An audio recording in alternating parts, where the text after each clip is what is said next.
There's a lot of things that KC do are hard to counter, but I think their main thing is their demos. They're very good at them. They're very good at running through and getting behind and following each other as a team, but they're very hard to play against because they're very aggressive and they get you out of the game very easily. I think KC, they are good because they have good individually and also they work well as a team. Just need to play our game plan, do less mistake, I think, on the field. So. On top of the ball, Matera taking it low and slow, brings to the sidewall, and Ils ont une très bonne cohésion d'équipe. Dans le jeu, ils s'entendent très bien. Donc, puis partout sur le jeu, sur le terrain, que ce soit en attaque, en défense ou au milieu de terrain, ils sont très forts.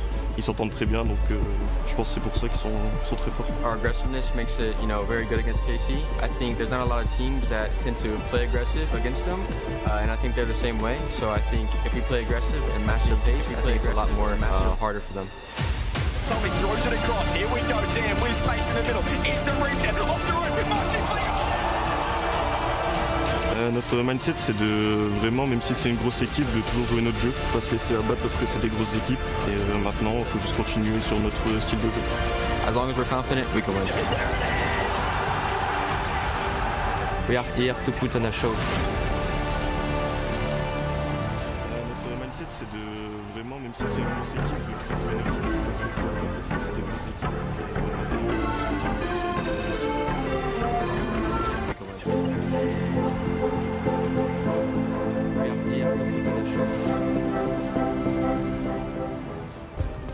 Play is in our DNA. Whenever we let it out, it becomes our superpower. Now imagine an entire city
Welcome to the Esports World Cup Rocket League edition. We're here in Paris, France, about to get started. I've got James Bond and Achieves next to me, Jorby. Guys, we're about to get started. 16 teams, 2 groups of 8. And honestly, it's kind of stacked. James, what do you make of the field so far? And who do you got? I'm not who do you got, but who are you looking at? One team that I'm really looking at is Foot. If you saw Foot's last chance qualifier performance, it was pure cinema. They went to a bracket reset against Stallions, ended up getting the job done. It was so entertaining, but now they're going to be in a bracket against the world's best teams, and I think they have a shot at making it out. That general club championship, Vitality's in a good spot. Falcons are in a good spot. They're in the running to go for that first place trophy at the end of all of this. There's 8 games left at the Esports World Cup. We're one of them, so I'm ready to get things underway. James, I mean, you're NRG's #1 man, and you haven't even said a word about it. There's no mention of Beast Mode. What's going on here? I mean, they're here. They are here, and I think that you can never underestimate NRG. They were able to, I think, surprise people with their World Championship win. Kind of came out of nowhere. They got that win against Team Falcons, so I don't think you can ever count NRG out, but it's clear that they haven't really been in a rhythm as of late. Need a bounce back, no doubt. Well, Chiefs, what do you think about Space Station? You know, Space Station, another team that they don't really have the LAN results yet, but they keep looking like they're getting better and better. Is Glad you look like you're getting better. Yeah, it's great you're looking better. No chance. You're done. Not this time. It's not ready yet. Even after keep cooking. All right. Wow. I'll give them a chance. Give them a chance. Well, they're going to have a long road to get there. But hey, we got stories. We got lots of them. We got the PlayStation story of the day. James, who are we looking at here? What's the story we care about? What's the player we're watching? For me, it is Drawley and Team Falcons. That is the biggest storyline that I'm looking at, because you've got Drawley, a player who's won a world championship. He's won multiple esports World Cups up to this point, and he made shockwaves through the Rocket League scene when he came in to replace TRK on Team Falcons. That surprised everyone. That Team Falcons team made history winning a major, and Raleigh, they almost won a world championship. No one expected that. And to make things more interesting, it has not been a great season for Team Falcons, but there's still time for them to salvage the entire year with an impressive performance here. Yeah, great time for Falcons to get right, no doubt. I've been a Falcons truther for the past couple of esports World Cups as well, so it's been tough to see them fall a little flat, but no better time to get hot than towards the end of the season for those guys. Drawley has a great chance. First round 1 matchup versus R8 Esports, some interregional competition, and R8's been looking comfortable against them as well. And I think that's probably been one of the biggest surprises for us in Team Falcons, is they haven't had that regional dominance, and they've been losing to teams like R8. Well, I mean, that's kind of the crazy thing to me, because like the Twins are still on this Falcons team, and we saw everything that they were able to do, but TRK leaves, Drawley comes in, and all of a sudden none of that synergy is there. So like, how do the Twins factor into this? And we talk about Drawley and it being his moment. How do the Twins help Drawley to get back to that former status, to that world champion status, the EWC champion status that we know he got? Well, I think at the end of the day, Team Falcons knows they have the talent. I feel like if you're a player of their caliber, you've done what they've done. They know that they have the ability. They just have to figure those things out and get hot at the right time. So I am not ready to write Team Falcons off, and that's why it's my PlayStation storyline of the day, is because I really believe that this Team Falcons team could catch a hot streak, win the Esports World Cup, which would be amazing, and then possibly go on to win an RLCS World Championship. Don't count them out. That's a good choice. Are you going to pick them to win then? I actually am picking Falcons. I did. I have this thing, where when somebody earns my respect, I gotta pick them until they prove me wrong. Drawley right now is that dude for me at the Esports World Cup. Is that how you're feeling it, Chiefs? Are you liking Falcons right? If you asked me last year, I would have, and then the year before that, definitely. But I can't do it this time. I've got Shopify Rebellion this go around. I liked how they looked at the Paris Major semifinal exit to the eventual winners. It took 7 games. They can do it. It's gonna finally happen. First Killers so close. Just one time. It's time. One time. Well, EWC is a global competition. Over at this totem, you see all of the games that have been played so far and all of the games that still have yet to be played. And of course, we have the club championship going on, where all of these organizations are fighting to be the best organization in all of esports. So let's take a look and see what the stakes are for those organizations. $75 million, 25 tournaments, over 200 clubs, only one club champion. The club championship is the beating heart of the Esports World Cup. Over 7 weeks, esports clubs send their players to compete. Every placement, every win, every podium earns points for their club. At the end of 7 weeks, every point counts. The club at the top walks away with $7 million and the title of Best Esports Club in the world. It's not about being the best at one game. It's about being the best across all of them. Depth, versatility, consistency under pressure. One championship trophy, one title. Who will take it? Watch history unfold in Paris at the Esports World Cup 2026.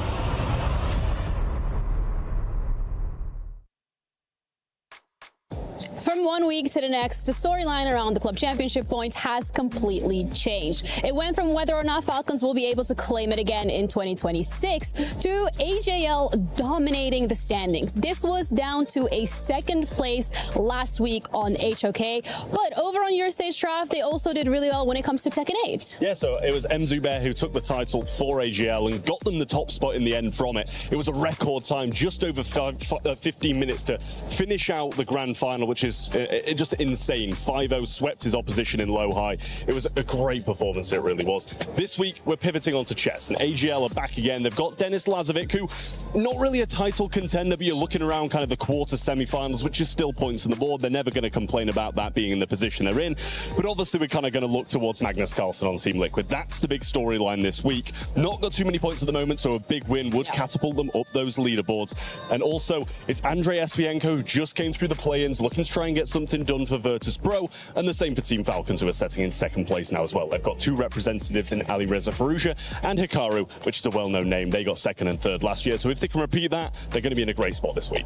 It's been a bit of a sad story for Liquid, this EWC, from second last year in the club championship point to now only getting their first 200 points, which was due to their Siege roster qualifying for top 8, because Siege this week is going to have their playoffs. They are playing tomorrow. It's an elimination game against FaZe. Two Brazilian rosters going up against each other. If I had to put my money anywhere, I would put it on FaZe. Sorry, Liquid. But we'll see how that's going to pan out. Your stage, however, Laura, we also see a little bit of AJL action happening there. Yeah, we've got storylines kind of finishing potentially today or continuing on, because it's the last day of our survival stage. And like you mentioned, AGAL are the big CC squad that we're paying attention to when it comes to today. Now, they were a team that definitely had the ability to make their way through to finals, didn't get it done in the group stage, and now we're looking at them and they are 9th place. You need to be top 6 in order to qualify through at the end of today, but the points are pretty close, so it's not completely out of reach yet. They currently have 32 points, and the bubble for 6th place is at 39. 7 points is a very closable gap, especially in a game like PUBG Mobile, so they just really need to lock in for their last 6 matches today and hopefully get it done. Easier said than done. For us in the SCC Arena this week, we do have Rocket League happening, and it is the battle of the French organizations. Vitality, KC, as well as Gentlemates are competing, and every single one of these organizations has strong rosters. KC and Gentlemates, however, they need a top 8 finish to even qualify for club championship points. But of course, for Vitality, this is a great opportunity to get some more on the board. We're then looking more towards that MENA region, where we have Falcons as well as Twisted Minds competing. There has been so much heartache for Twisted Minds. They do have the #1 MENA roster, so this is another chance for them to lock in. And of course, Falcons, they just want to farm as many points as they possibly can. So of course, we're going to keep you updated on every single one of these storylines as they unfold. See you around. Well, I'm CJ here, down on the floor ahead of the first match, main stage here, and we've found some super fans to give us their pick'ems. We've got the EWC app. They've all put their pick'ems in, and we're going to ask them here live who they have picked to win the tournament. Let's go down the line. Let's start right over here. I mean, it's a little obvious, actually, now I'm looking at it. Who do you have to win? Who's your pick'em? I think I'm for Vitality, but no, Carmine. He says Vitality with the Carmine moves. I love it. Who do we have winning the tournament? Carmine Corp. Patira. I feel like this is going to be a trend here in Paris. Who do you have winning? Tell me it's not KC. This shouldn't even be a question. Let's be honest, guys. We all know deep down in our hearts, KC and Vati are winning here. Let's go. KC, of course. They win Paris. They're going to win Paris again here. Well, it's one. Well, I just had a quick. I thought it might have been a Gentlemates jersey with the pink, but who do you have? KC, of course. And if it's not KC, who can win? Maybe Vitality. KC or Vitality. There's a lot of French flavour. It makes sense. Who do you have for your pick'em? Vitality. Because Zen is a beast. Zen is the best. I love it. And I like this guy's jersey over here. I really like this guy's jersey. Vitality, but it's looking a little wild card as well. They kind of got the same setup. Do you have Zen? Do you have Vitality? Yeah, this is my favorite team. But if Vitality lose the competition, my heart is for the French team. No, I'm support to all the team French like Cassie, Mate, and I hope Vitality win. Vitality win, but any French team. Can we get a non-French? Well, I don't think we get a non-French team, but this might be a trend. Who do we have? Who's your pick 'em? My pick is obviously KC. You know, we can't think anything else. And a non-French team. Who's the favorite non-French team? Give us one. I think, I'm not sure, but maybe Falcons. Maybe it's no. I don't think. Maybe not this year, but I think they can do it. Well, there you go. A lot of French flavour. It makes sense here. EWC in Paris. Make sure you guys download the EWC app. I've, in fact, decided to go with my favourite Shopify Rebellion. Make sure you guys get the app downloaded, get your pick'ems in, and we'll see you guys back in the studio.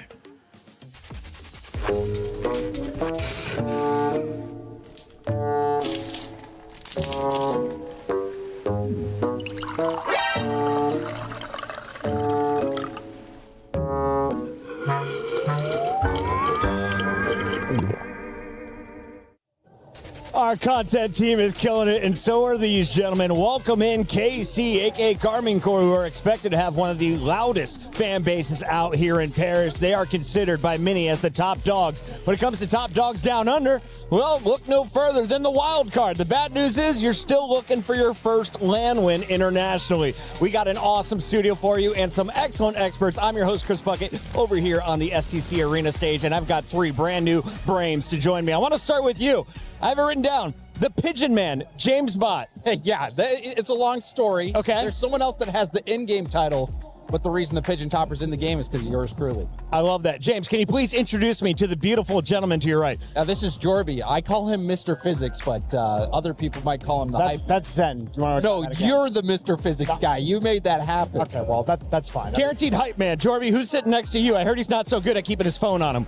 Yeah, he always loses his phone. He's losing his ring. He's losing a lot of things lately, but I like to call him the mad scientist. He's got a brain bigger than all of us combined. A man of many passions. Achieves, welcome to the show. Achieves, I want to start with you. We had the fan poll, and everyone over on esportsworldcup.com thinks that the Falcons are actually going to win. I heard somebody saying that name earlier on the pre-show. Looks like the second best team on this list is KC. Do you think our fans know ball, or is this an early sign that we need to correct some answers? Fans know ball, no doubt about that. You can always bet it's a safe pick to go with Falcons. They've always looked good at the Esports World Cup, but you're 0 for 2 now. It's tough for me to go for a third year and be in their favorite. I would actually say this year Falcons is not the safe pick. It might be the fan favorite. Obviously, they've done well in the past, but if you've been following in Rocket League Team Falcons, they have been under-delivering. I think you could probably name 4 or 5 teams ahead of Team Falcons that are the favorite. One team that is hoping to deliver big this week is KC. Carmine Corps has their own co-streamers in the venue in Paris. We've already seen a whole slew of fans. Let's welcome in the one and only KK Combo. Gentlemen, I want to start with you, Kenny. Are you there? Can you hear me? Yes, absolutely. We can hear you. Kenny, I've worked in esports for over 20 years, but I have never worked a gig where your audience and your fan base is here. What should I expect from the Carmine Corps fans in Paris?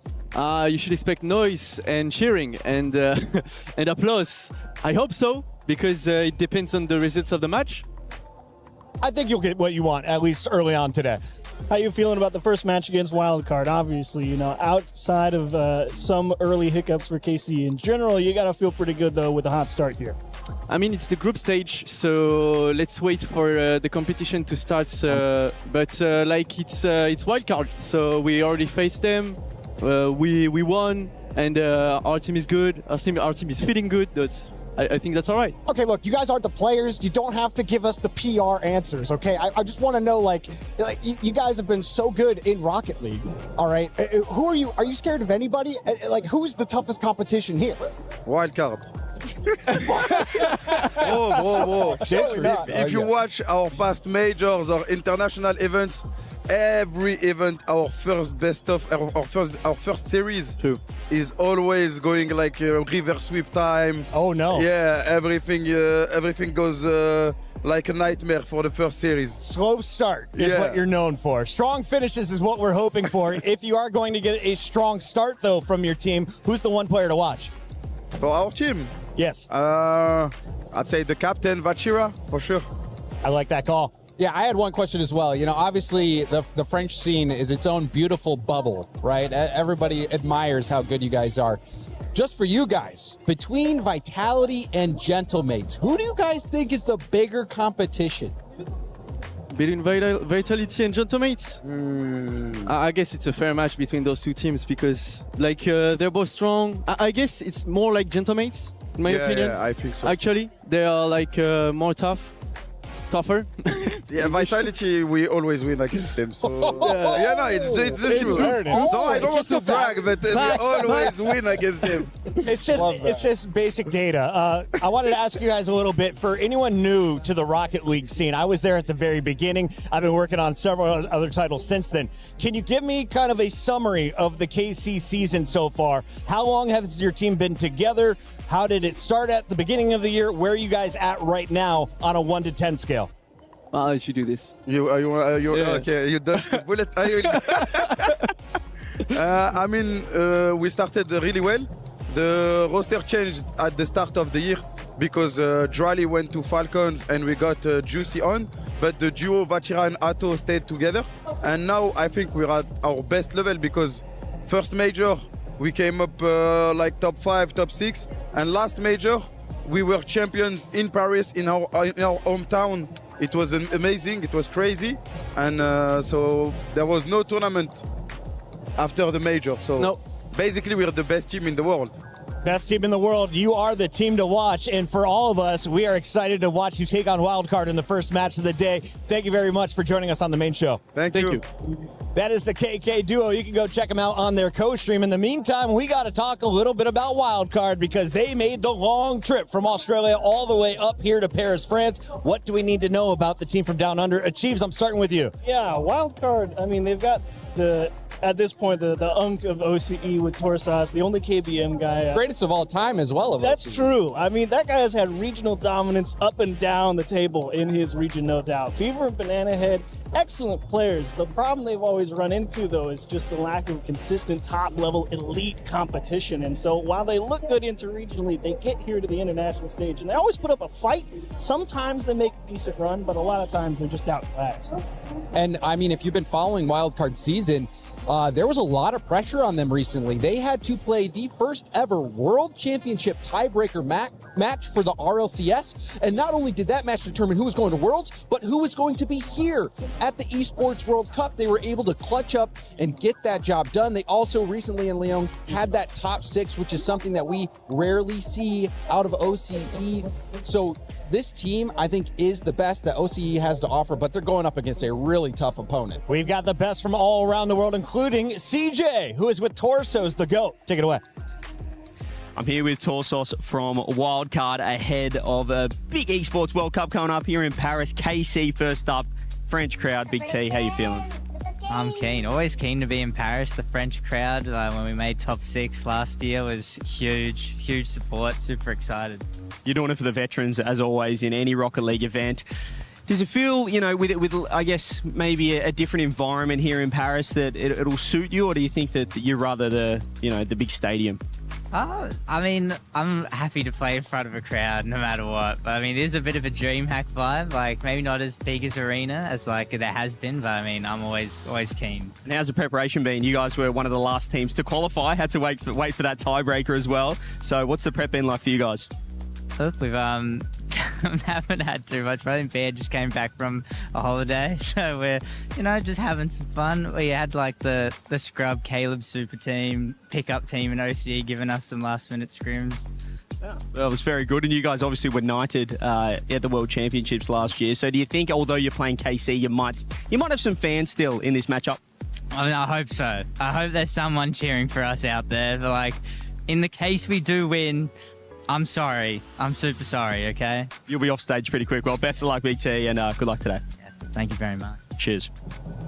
Underprepared, but still all smiling. You gotta love the Australian way. It's time to jump into this matchup and make our first predictions official. Guys, we are 20 seconds out, so 5 seconds each, starting with you. Who do you got winning? Yeah, you have to give it to K-Corp. They are a tournament favorite. Wildcard is a big underdog. Jorby? I'd love to go with the honorary Baguette Knights, but it's K-Corp all day. K-Corp? Yeah, K-Corp as well. It is 4 players, all picking K-Corp and one that played Halo. Do I know ball? We're about to find out as we introduce you to all the competitors at EWC.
Mesdames et messieurs, bonjour et bienvenue à Paris dans l'un des temples de Rocket League. Ladies and gentlemen, it's an honor for us to welcome you to Paris here.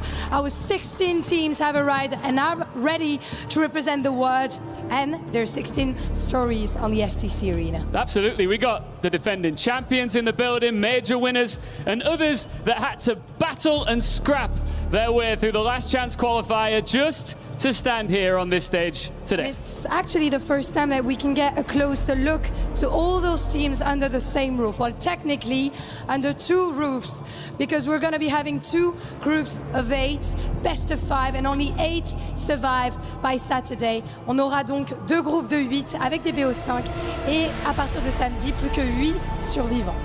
Bonjour Paris, comment ça va tout le monde?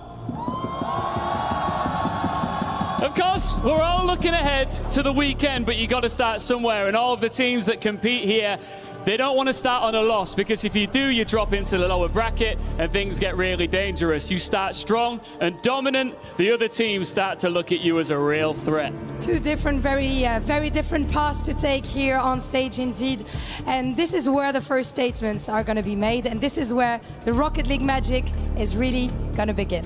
Ladies and gentlemen, welcome to Rocket League at the Esports World Cup. I cannot wait to get started, Lou. Shall we bring out the teams? Let's go for it. I'm very excited. It's another week at the office, but this one is gonna get epic. Please welcome Foot Esports!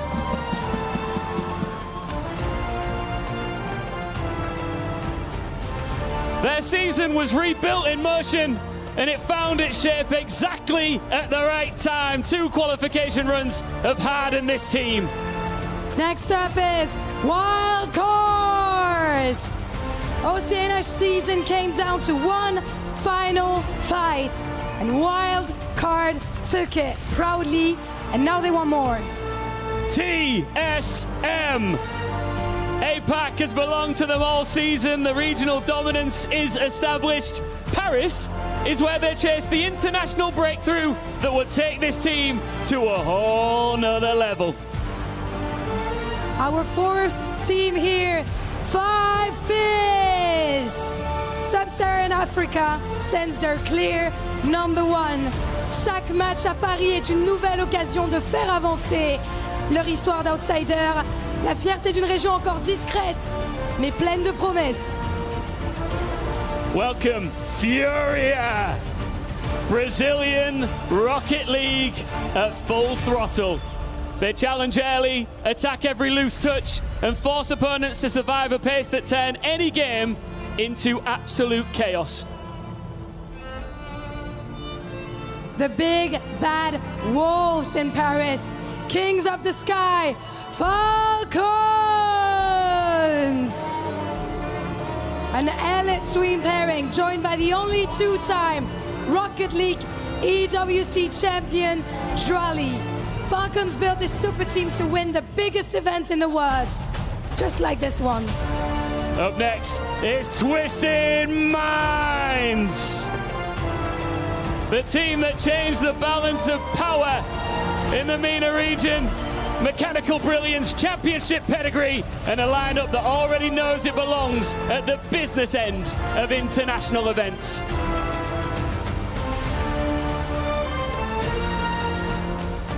Et Paris, pour voir la vie en rose, it's Gentle Made! Woo! Your major champions are home. We're building, we're starting, trying. The Gentle Made ceiling can win anywhere. Et à Paris, Rocket League se joue à la Gentle Mates. Team Vitality! France, here comes another home contender. Few teams combine such a reliable level with such a frightening ceiling.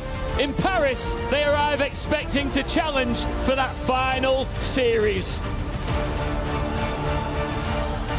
MENA's new generation has arrived. It is R8 Esports. They broke through at home, earned their first international experience, and now they want to get even more. NRG! The reigning world champions and the longest standing trio in the field. Their patience and counter-attacking style have defined the top of North American Rocket League, and now they face a world that has spent the season studying them. Next up, made in Brazil, MIBR! The consistency carried them to the front of South America. La fierté d'un peuple et de toute une région, c'est MIBR. Shopify Rebellion, one of North America's most dangerous LAN teams. They have spent the season moving closer to the biggest trophies, and nobody wants to find them waiting on the other side of the bracket. Space Station Gaming, the youngest team in Paris and one of the fastest rises of the season in North America. Many eyes are on them here in Paris. Ninjas in pajamas. Europe's gatekeepers. To go deep, you usually have to go through them. Experienced, stubborn, and still chasing the trophy that would turn consistency into legacy. Paris, vos personnages principaux. Carmine, go! The Blue Wall is back in town, defending their title and the global standard of how Rocket League should be played. Parce que ici, c'est Paris. 16 teams, 15 of them with their eyes on the big dogs.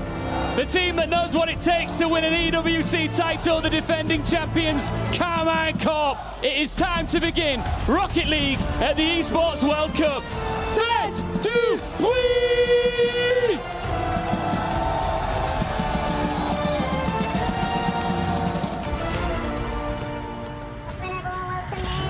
Rocket League has arrived in Paris.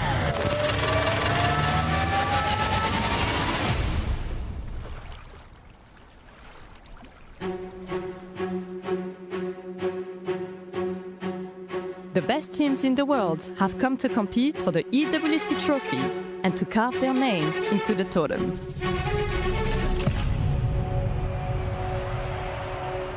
It's time for kickoff.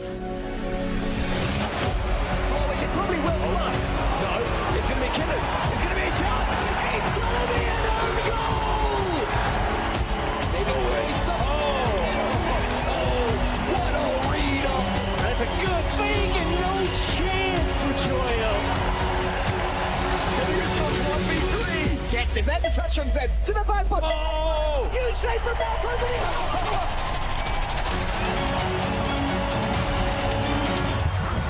16 teams have made their way onto the pitch, and it's time for kickoff. Welcome to Paris.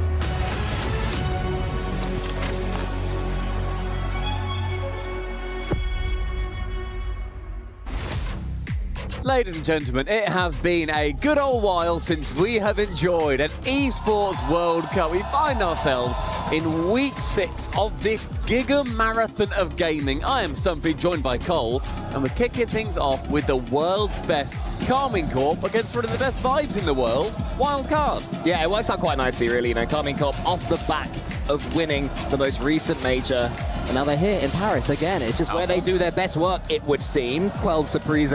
And here is Wildcard as well. We've got some Aussie players. Thankfully, we didn't have any Aussie breakdancers earlier because the less said about them over the last few months, the better. But the breakdancers here were incredible. They were fantastic. Hopefully, these players are just as good. Yeah, so I taught them everything they knew. The bit where the guy was on his hands doing the flips and spins and stuff. You're talking about these ones, not the ones in the Olympics. No, I did the Olympics. Oh. What was wrong with them? They made nothing Oh, at all. no. I tend to not read media.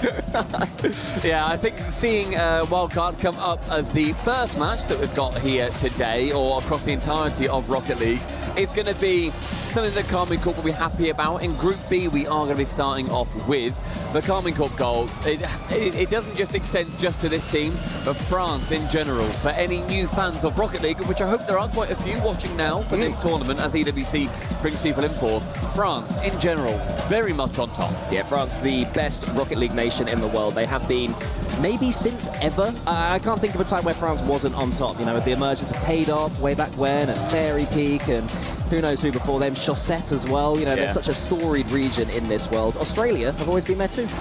They have all, they've always had players. And of course, we got CJ taking on the mantle of our roving reporter. Big friends with every single player that is here as well. So make sure that you're watching in between all of our matches for the content, because it's going to be fantastic seeing what CJ ends up getting up to. Yeah.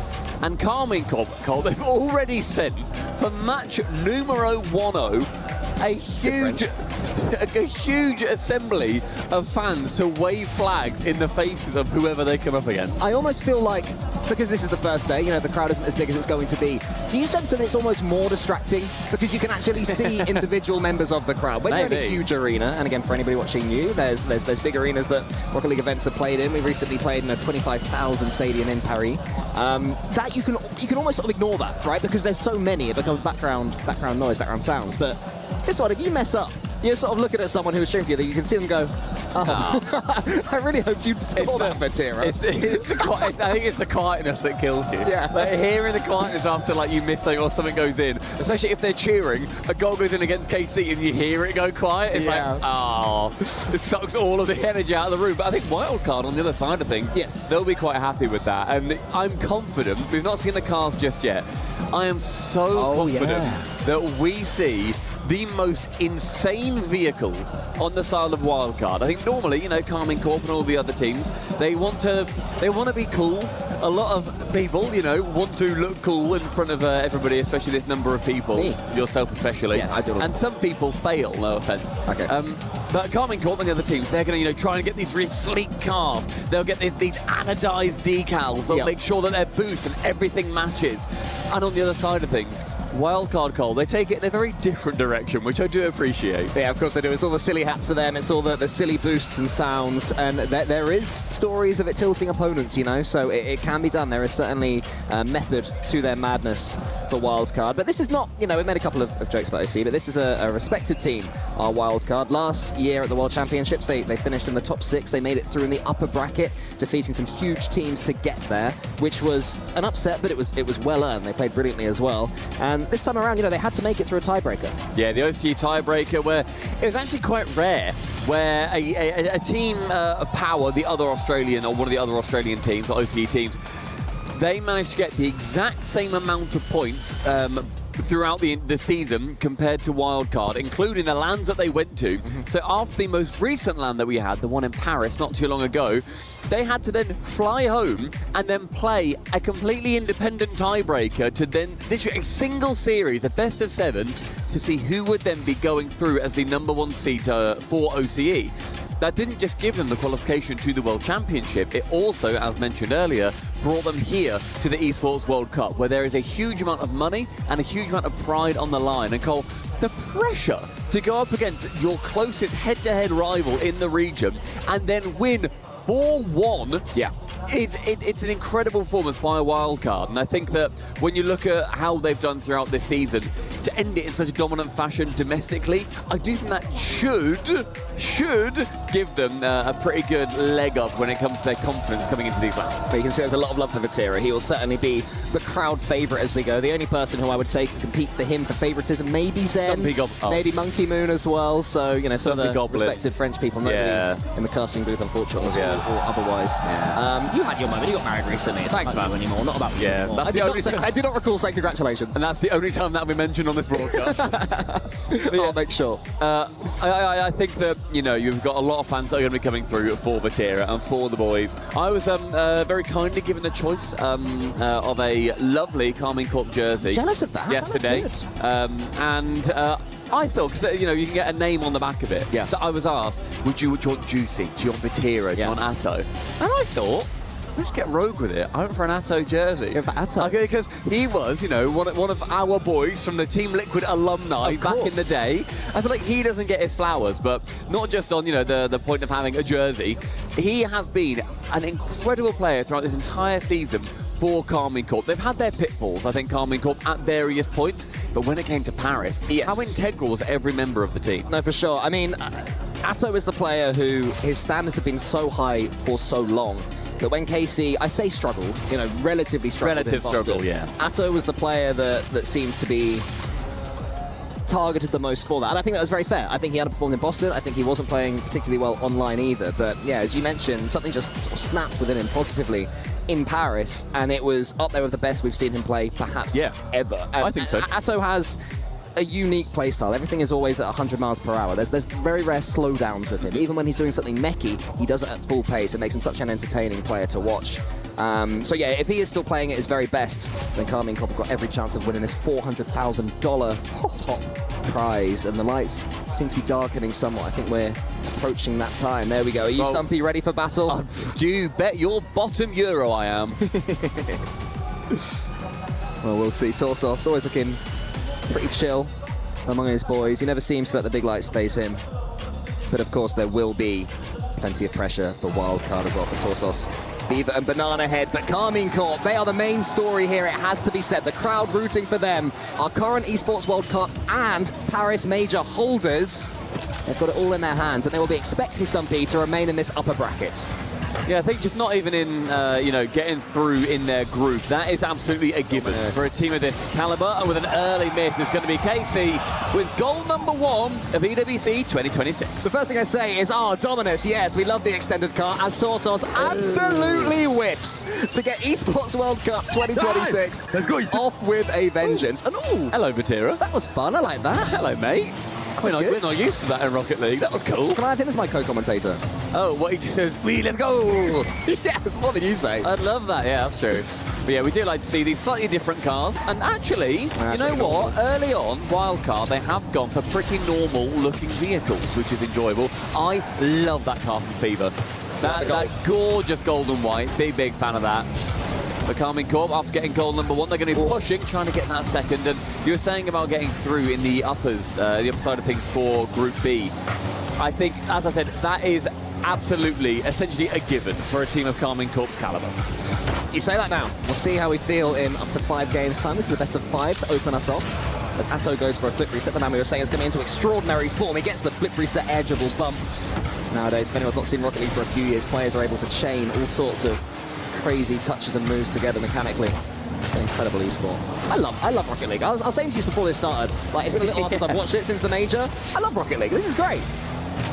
1 in chat if this is your first time watching a Rocket League event, because I hope that there are so many new people that the Esports World Cup brings you to see our esport and many others, other ones going on at the same time Rocket League is. It's going to be a big demo. At the back, Matira speeds the ball up, and Banana Head has the wherewithal to make sure that he heads back. And Wildcard certainly holding their own a little bit better after the whoopsie early on. Yeah, it's fair enough to make a mistake. First thing, 1 goal means absolutely nothing in a 5-minute game of Rocket League, let alone potentially 5-game series. As Torsos tries to break through. What I'd say is more worrying right now for Wildcard is that they're struggling to really get the ball into the Carmine Corp half. They have managed to do that this time, so this is where they have to put their best foot forwards. Matira, though, will come down the other side. Banana Head and Torsos with 100 boost, so should be able to defend. Torsos let the ball go underneath him, but Banana Head was ready for it. In case he's going to have to come forwards again. It's going to be an interesting time to see how Wildcard are able to, as you say, work out of their half, work into a really good scoring opportunity, a good position against KC. KC's defense has been absolutely fantastic in the way that they are able to push up with so much pressure and make sure that they are being as threatening as possible pretty much consistently, and yet they don't then give up too many counter-attacking goals. It's a very hard line. It's a very thin line. Ooh. And yet KC and a couple of our other top teams, typically French teams, are very good and adept at that. Juicy FA goes low for Batty. Top corner found, but B-Head was lurking. Juicy backflips that one, but Fever was waiting for it. In comes Torsos, big clearance here, so Vatira has a little sweeping up behind. I think that Wildcard, after losing that first goal, will be pretty happy with how this game has gone since then. They're getting more and more into it. I was saying before they could barely break through into the opponent's half, but that doesn't seem to be the case anymore. But Juicy has a chance for a pinch off the floor, doesn't get it. Torsos wants to get that one to Banana Head, like that is where the boost starvation takes its toll, though. Banana Head wasn't as far forward as Torsos wanted. I mean, the amount of boosts as well that Wildcard typically go through. Domestically, one of the fastest teams. And Banana Head, one of those players who has been told, as far as I'm aware, by coaching, slow it down a little bit sometimes. I love how quick he plays, but it can just be take boost down and go. You do need to be controlling the pace somewhat, and if your opponent always knows that you're going fast, they are therefore able to deal with that. And it's a nice cut across by Vatira, the reset. Or at least his late dodge is found. But no goal at the end of it. 1:15 remaining. Atto with a miss. Vatira and Juicy. He has to dive in front of Fever. A double commit. Fever can then get the block, and all of a sudden, Wildcard, the pressure turns. It will not demo be enough. Yeah, Juicy, a player who's really come of age this season with Carmine Corp. And he was the one there who saw his teammates making a couple of slight errors. He was there to defend, as he's been doing all season. But Banana Head's up to this one. 50 seconds left now for Wildcard to maybe get into this game. But Atto says absolutely not. And Vatira, huge roar after that one. He's into this one. He's locked.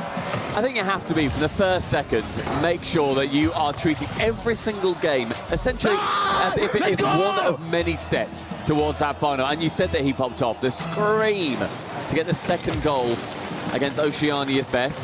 He's going to be showing just what that kind of mentality is like. Flip reset here for Fever. They need to get something going quickly, Wildcard. If they are to get back into game number 1, it's looking unlikely at this stage, especially with Atto getting his catches in the centre. Opts to send that one forward. Torsos was reading it. in his Dominus, the rarely used Dominus, an attempt at an aerial pinch there for the wildcard players, but it should be safe enough.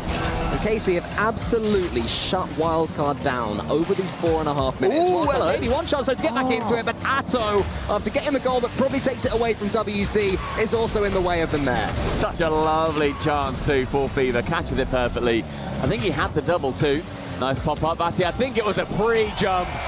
And it's going to be the 3-bomb dropped on Wildcard's head. Yeah, Batira's first goal of the tournament, I highly doubt is going to be his last, and that is a perfect assist from Juicy as well. It's exactly in the sweet spot where you want it. Batira didn't even have to slow his card down to slam it in and confirm game 1.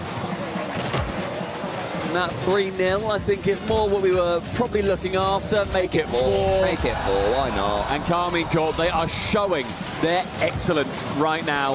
I believe that's going to be, I think that's Vatira who got the absolute first goal.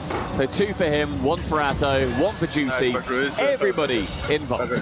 Juicy, a bit more chill than Vatira. Juicy's like, yeah, nice one, that was pretty good. That's a lovely double tap. If you scored that double tap, is that how you'd react? I think I'd speak a lot less French. Okay, yeah, that's good. That's true. Well, there you go. We'll have to find out if you ever score a double tap of your very own. As you see, can't quite get one more. KC take game 1. Deep breaths all round. Third of the way there. Yep, time to move on. As they've seen what they can do when it comes to Paris, they have made sure they do not buckle to the pressure. What are your thoughts on their new kit, on this maroon that they are rocking? As typically they are the blue wall. Yeah, I like it. I like that it's a little bit different. I thought it was a pure black kit until I saw the maroon kit there.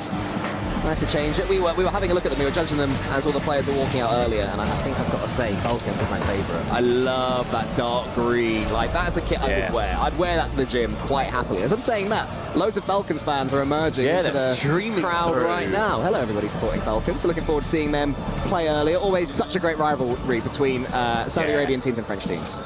Yeah, we've seen that before as well. FIFA E, for example, where there have been finals. There have been these big head-to-head matches of, you know, France versus Saudi Arabia, KC versus Falcons. R8 now in that mix too, for sure. Coming through as one of the better teams in MENA. But here in this match, that's KC with a very decisive victory in game number 1. And I think the wildcard, they had that really nice couple of minutes in the middle where I thought they looked like they were more likely to score, but they still had, I would guess, relatively low XG when it comes down to the actual brass tacks of getting something on the scoreboard. Well, Forbidden Temple, number 1 was a slight detour from my usual map pool, which I like as well. I like using these different maps, but map 2 is good old traditional into the temple. We are here in, I believe it's in China, Forbidden Temple rather than Japan, is that correct? This is a Chinese I've got absolutely no idea. Yeah, that's Chinese architecture. Is it? I don't think it is. Is it Japanese? I'm pretty sure. Oh, I don't know. To Google with me. Okay, somebody's doing some Googling. Other search engines are available. Meanwhile, I'll keep an eye on this. Fever gets a flip reset. Wants to get the dunk on Batira. Can't quite do it. It falls to Torsos. And Wildcard are in the game. Somebody's got no idea. His nose is buried in his phone. We'll let me know in a little while what country this map is being held in, but no matter what country it is, that Dominus has sniped that ball. Okay. It's the bottom corner. Yeah, so Forbidden Temple is in Rocket League. You're so annoying. It didn't say. Somebody can let us know. Cheers. Thank you very much. Be very appreciated. But wildcard, oh my goodness, they scored. What on earth happened? That was. Are you serious? I was on my phone. You are outrageous. You need to be able to multitask. This is your job. And yet. Chat, feel free to shout at him. Please do. Yeah, wildcard, I think having that first goal, you know, it's going to be not even just of this game to put them ahead, but just getting one at this tournament so far, like to make sure they don't just get shut down completely in this series. It's going to be a nice little monkey off their back.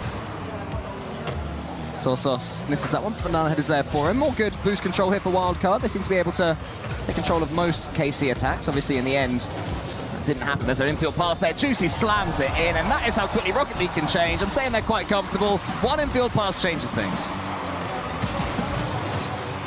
It's this time Batira setting up Juicy. And I say those infield passes, I think if you've got a team that can just rip them nice and quickly down the midfield and they're not predictable, that's going to be a very big part of their success. Because sometimes you do see teams go for choreographed plays like that, but you can see the pass going through and it can just be intercepted. Then all of a sudden, two of your players completely out of the play. has been very good for Carmine Corp, to one of those teams that is not susceptible to it. Vatira with a nice carry down towards the other end of the pitch, but minute and a half through and Carmine Corp starting to fire yet again on all cylinders. But Torsos, I love that boost grab. Just really quickly, somebody's made a great point that this map was added in the Lucky Lanterns event, so it's probably in China. Anyway, here's Torsos. True. He can't stop scoring in China. That bottom right corner belongs to him. It's a great bump from Banana Head too. Does take down that boost. Make sure he gets rid of one player, and then a double commit on the goal line for KC. Sometimes the shot that you take doesn't need to be the one that goes in, so long as you can make the goalkeeper fumble and you send 2 players to it in the corridor of uncertainty, it may well be more likely that your teammate can just get a nice, easy tap in. Oh, good cover again from Torsos. 2-goal Tommy over there. Banana Head round the corner, needs to get this dunk, tries to get it. Vatira's launch is slightly awkward, still may turn something from it though. How on earth has KC scored from there? Look at Vatira's launch. Hey! So he's looking like me up there. Crumbs, directional air roll, who? Yeah, right. Nice! Hold down L1 and get wiggling, baby, because Vatira, he's on the ball, and all of a sudden we got a 4-goal thriller in what is probably China. Unless that wildcard can keep it going. Torsos, oh my goodness, gets it towards Banana Head. No, he gets the dunk.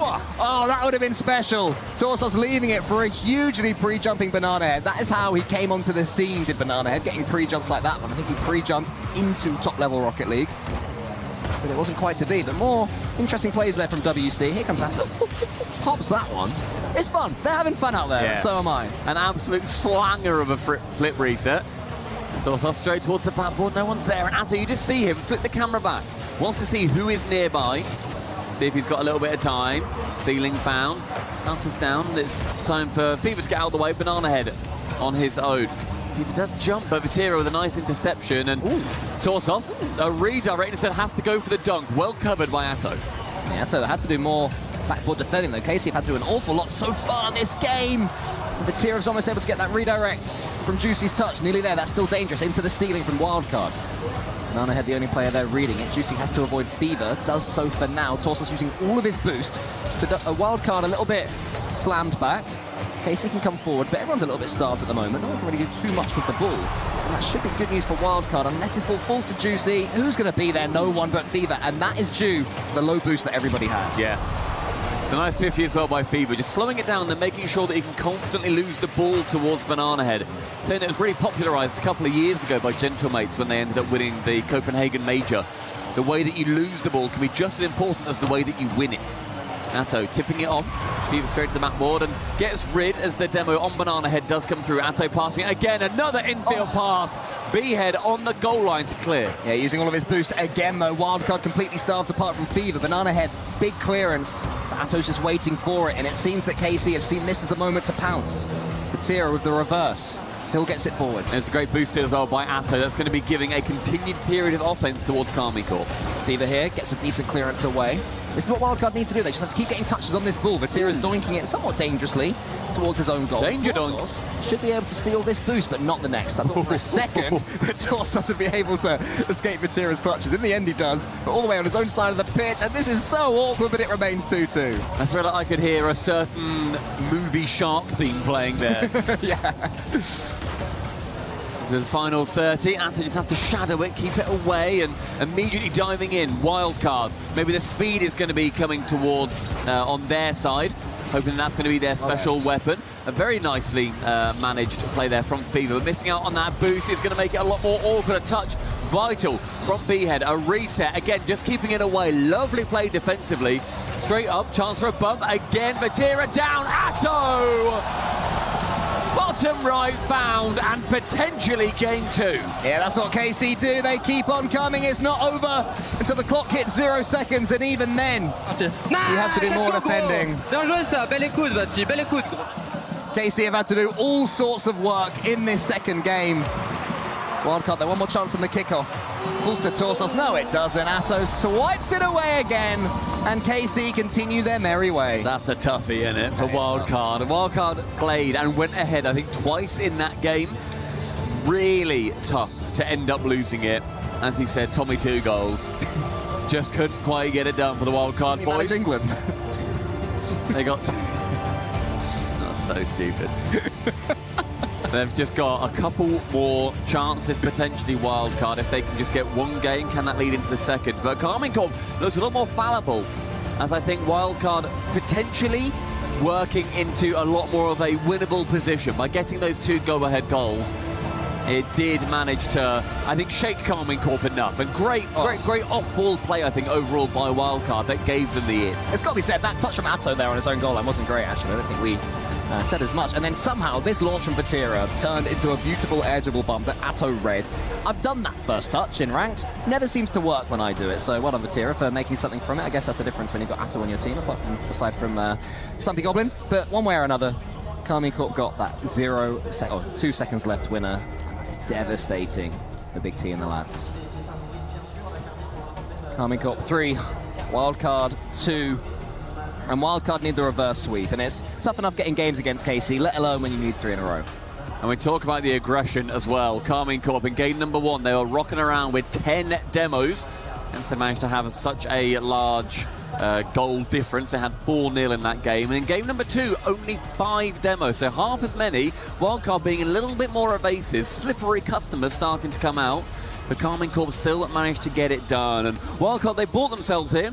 Just another minute to talk. A timeout in our first series. How fun that we get them in the group stage. I like that as well. Yeah, no, I do like that in Best of Fives. Best of Fives normally such a explosive matchup. You know, they go quick. You can be 2 games down before you even know what's going on. So introducing the tactical timeout into the Best of Fives is a decision that I quite like for a LAN. I wouldn't want it online. And they do make differences. Tactical timeouts have made huge swings in series past in Rocket League. They've historically been a lot more effective. When they were first introduced, I think the win rate went something like, and statisticians cover your ears because I'm about to just try and recall something from 4 years ago, so wish me luck. I think it was something like a 55 to 60% win rate when a team calls a timeout. So they managed to turn it in their favour by 5 to 10%, assuming that it was 50-50 to begin with. And a great kick-off. Starts off so well, but a miss. And it goes over again. Oh, they were so low on boost. It becomes so awkward. And wildcard, I think that was that extra little bit of time. They allowed themselves to talk about the kickoff, and it just didn't quite come through. B-Head shoots it high. Yeah, Karmine Corp went for the fake, the double fake. Wildcard read it, but it was that awkward position on the crossbar. It is the one place you don't want the ball to go. Anything above the crossbar, you're laughing. It's an easy read. Under the crossbar is obviously in, but on the crossbar is even for these players. That's why it remains 0-0. KC definitely getting away with that one. So historically, it usually 70% win rate after a team had called a timeout. It was a huge buff. It has gone down in the later years. Teams have managed to figure it out. They're a lot more used to it. But there will still be some kind of momentum switch potentially coming in for WC. Good work in the Stumpy Goblin Mind Palace to figure that one out. Thank you, bro. Thank you. Atto is all alone right now. Silky's 30 boost after getting that reset. They get the floor pitch is going in. Oh, but Torsos saves. That would have been a spicy one. I mean, seeing those kind of goals where they just come out of nowhere. Atto with a skin. We talk about out of nowhere. And Atto snipes it from the midfield. A beautiful redirect. The tippiest top of his car. Goal number 1 in game 3 is a banger. You are never safe with Atto. You think, okay, we've got away with the floor pinch. Big save. Then 2 seconds later, he gets the redirect. Probably the best goal of this tournament so far that I can think of. In his very, very early stages. And here he is again. Atto is looking mighty hot right now on the pitch. Ooh. Fever gets it past a couple of them. Decent play in the end from Fever. It scared us a bit, but it did all right. Yeah, I didn't love it off the rip, but Fever does manage to wrestle back a semblance of control and demos again. Will it be another 10 demo game from Karmine Corp? Their winning ways so far, unable to be muted by Wildcard. That's midfield. Banana Head can't get enough of a touch on it. Torsos unable to get something from that, and it's going to be another awkward one. Midfield pass. What? Juicy. Somehow Torsos on target. It is a double save from KC to keep him safe. How on earth do you keep that out? Juicy has to get that read absolutely perfect with no time to think, and then he uses his teammates to all of them combine to get the follow-up away as well. Wildcard must be thinking, what on earth do we have to do? Banana Head goes to the ceiling. Maybe this is the answer. Maybe it's the floor pitch, but it's not quite on target. And Atto, I think, was there anyway. But building pressure as this pot starts to bubble over. Karmine Corp with any relief, they're going to be enjoying a chance to get some amount of boost. They've now got around 200 or so between them. But Wildcard have even more. What can they do from it as the Carmine Corp fans are assembled directly in between our two teams? Decent outplay there from Torsos, and he'll get this ball as well. With that dominance, he can get such a quick flick going on and so much height on the ball as well. It's here at the near post, has Juicy next to him though, so Carmine Corp okay for now. Wildcard have steadied the ship. They don't seem to be tilted by the fact that somehow Juicy kept that shot out earlier, because I'm still thinking about that save. Wildcard, the issue is they've got a team that is so well put together in Carmine Corp, and they're not running enough disruption for my liking. I'd love to see more bumps and demos from them, but whether Carmine Corp are even going to allow that is another question entirely. Well, Banana Head should be the man for that, as he apparently takes Torsos for a ride. Vatira is up in the air all by himself after that strange double commit there from Wildcard. Juicy just waits. Torsos tackles him in the air. Atto against Banana Head. So Wildcard not being beaten to every ball. They've certainly got the pace to deal with Carmine Corp. The question is whether they have the creativity. Leaving that one is risky, but it was a smart risk. That's a better play towards Banana Head. Launch another attack for Wildcard. No pre-jump this time. Fever keeps his boost. Banana Head space towards Fever, and Fever was going for disruption, as you suggested, Stump. He fakes the flip reset, we'll generously say, but not quite enough to score a goal. Gave it a blooming good go though, didn't he? Here's the corner out of bounds. Banana Head really solidly misreads it, and it does give Juicy an in.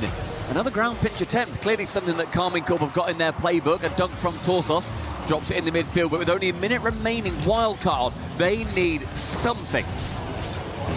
They boom it long. Vatira is waiting for that one to smuggle it away. Keeps control of the ball. Banana Head now into the corner. 50 seconds left now for Wildcard to make something happen. Fever's waiting. Wants to get this ball. It's another big save. I think it was Atto. Got the final touch. Fever fakes it out, but Vatira reads it. Torsos to the side. Another chance goes begging for Wildcard. I still like that fake though. That's definitely the play to go for, but past midfield is going to be shaking up the Wildcard defense. Fever can't get a touch in the corner, so B-Head has to as it bounces back out. Atto, I thought he might go for a catch, instead pumps it along to Vatira.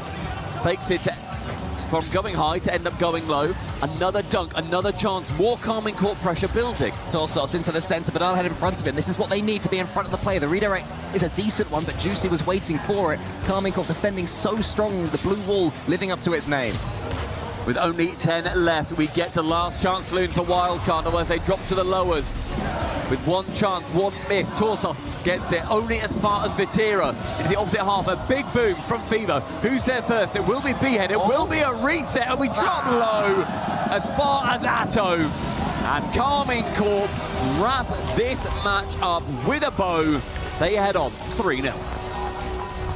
History will say that was comfortable and easy, but those of us watching this will know that Wildcard gave them a real challenge there, especially in that second game. That was a toughie for them, but they were able to do it. Carmine Corp so strong. There is a reason they are your Esports World Cup current holders.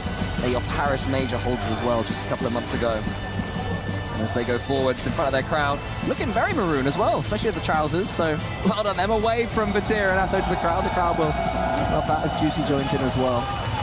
Deserved winners. They are just a step above. Wildcard did play well, with extra coaching behind them. A lot of, I think it's acknowledging that brain. I think it's too much of a bad start for Wildcard either. No, It's ultimately the hardest team that you could possibly play at this event.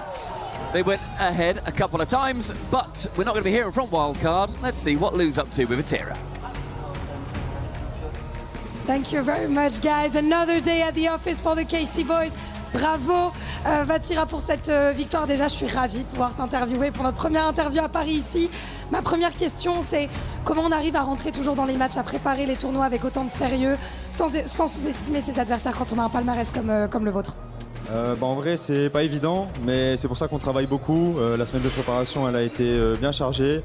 On reste concentré, on sous-estime pas les gens, on essaye de rester humble, même si on sait que normalement sur le papier on est meilleur. Mais voilà, on a fait le job, on était très concentrés et ça a payé aujourd'hui. Et ça a payé aujourd'hui, ça s'est vu quick 3-0. So yeah, my first question. How do you manage to remain humble, to get every preparation seriously and this kind of stuff, even with the record that you guys have? It's hard sometimes, I'm not gonna lie, but this week of preparation has been super serious. We're confident, even when we know that we're supposed to win a match, we never underestimate the opponent. Et ma deuxième question, rapidement, parce que je vais avoir l'occasion de te revoir. De toute façon, il y a beaucoup de matchs aujourd'hui et cette semaine. Qui seront pour toi les grands dangers de votre groupe? Moi, j'ai vu un petit peu Mate, Falcons, SSG, R8, who are going to be the big dangers in your group according to you? Je pense que M8 ça reste une équipe qui est très forte. En plus on est à Paris, il y a beaucoup de fans de chez eux, donc je pense que ça va aller galvaniser. Et je pense aussi que Falcons avec leur split 2 qui était pas dingue, je pense qu'ils vont être back et ils vont être une équipe très très très forte je pense. Okay, Mate et Falcons, du coup on aura forcément les yeux sur eux. So yeah, probably Mate, they're an insane team, they have many fans also here in Paris, so they're going to be a threat. And after maybe a missed split for Falcons, I'm sure that they're going to be back in Paris. Merci beaucoup, mon frère, toujours un plaisir. And we're moving on to the next series, Falcons versus R8. Stay with us.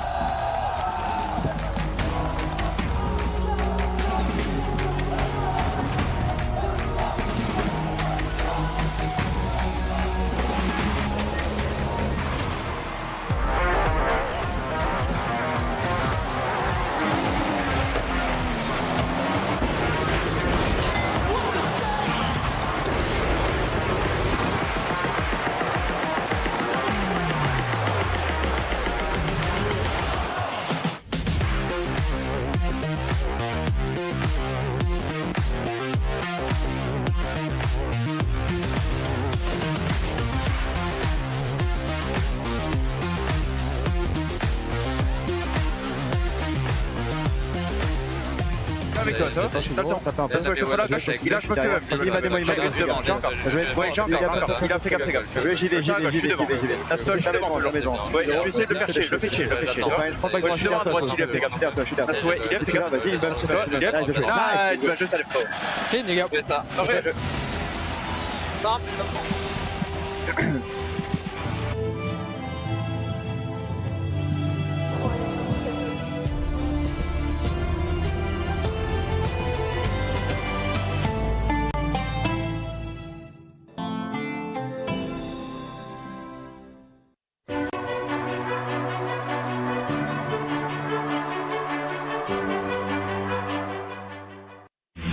A lot of people are haunted by their past. I'm inspired by it. They're not just playing for themselves, they're really playing for their entire family. They have defeated their demons! They have crushed the curse! He thinks he can come in here and play my game. He knows nothing but go! Tyler, why? You're done. This is my ladder. You can't climb it. It's better than me hard-sucking masters. You're going too far now. Your eyes buggy. Your elbows ashy. Is that an airline? That's an L airline. Somebody better hold me. Okay, yeah. Do something then. Raw energy. House from blow the house down.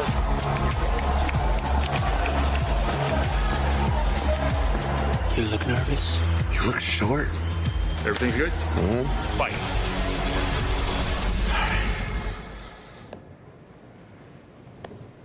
Okay.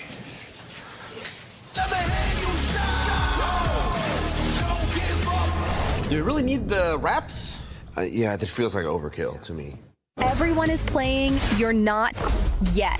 EWC Play is your all-in-one platform to compete in fantasy, pick'em, and quests for a grand total of $300,000 in prize pool. Build your dream fantasy team in 5 different games and track your score with live results tables. Predict the winner of every game, every group stage, and every tournament.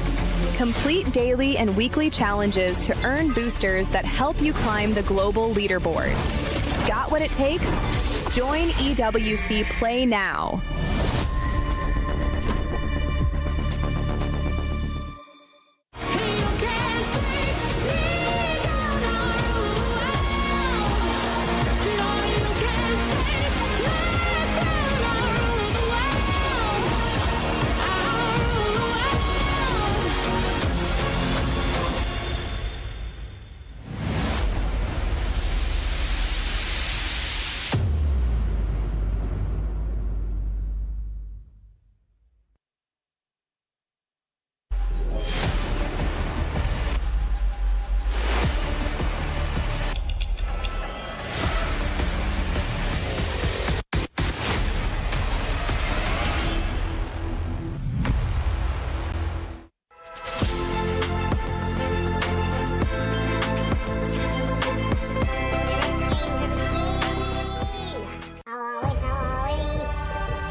I'm proud of how far Vitality has come in the club championship, but the fight is not over. فريق فالكونز مستعد وجاهز انه ياخذ اللقب المره زياده.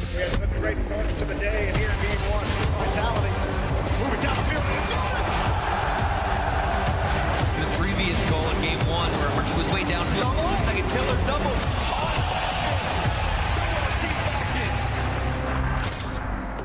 For KC, this week result will determine if we make it to the club championship or not. We are really confident to make it to the top 8 and secure that spot. À Twisted Minds, on a un bon classement pour le club championship. Le but cette semaine, c'est de remporter le premier trophée pour le club. Energy only has 2 participations, Rocket League and Valorant. Our Valorant squad really brought home a solid result in 2nd place. Now it's time for us to step up and secure a spot in the club championship. Supersonic speed every single time. It's a double kill for Twisted.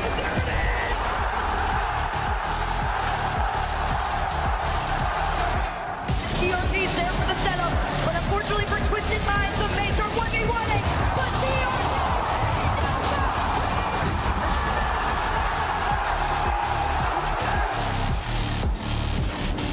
Can it only make it 2? Vitality is coming for your crown, Falcons. اذا هم يبغون التحدي انا بفالكونز ما اخاف من احد.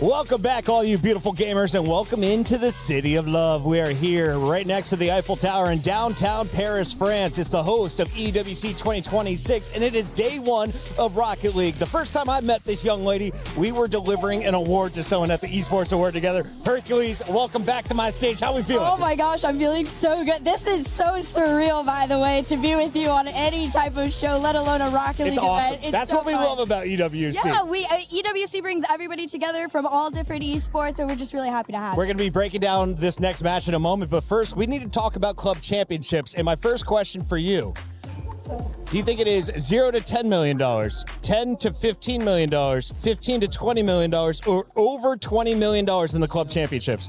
Oh, gosh.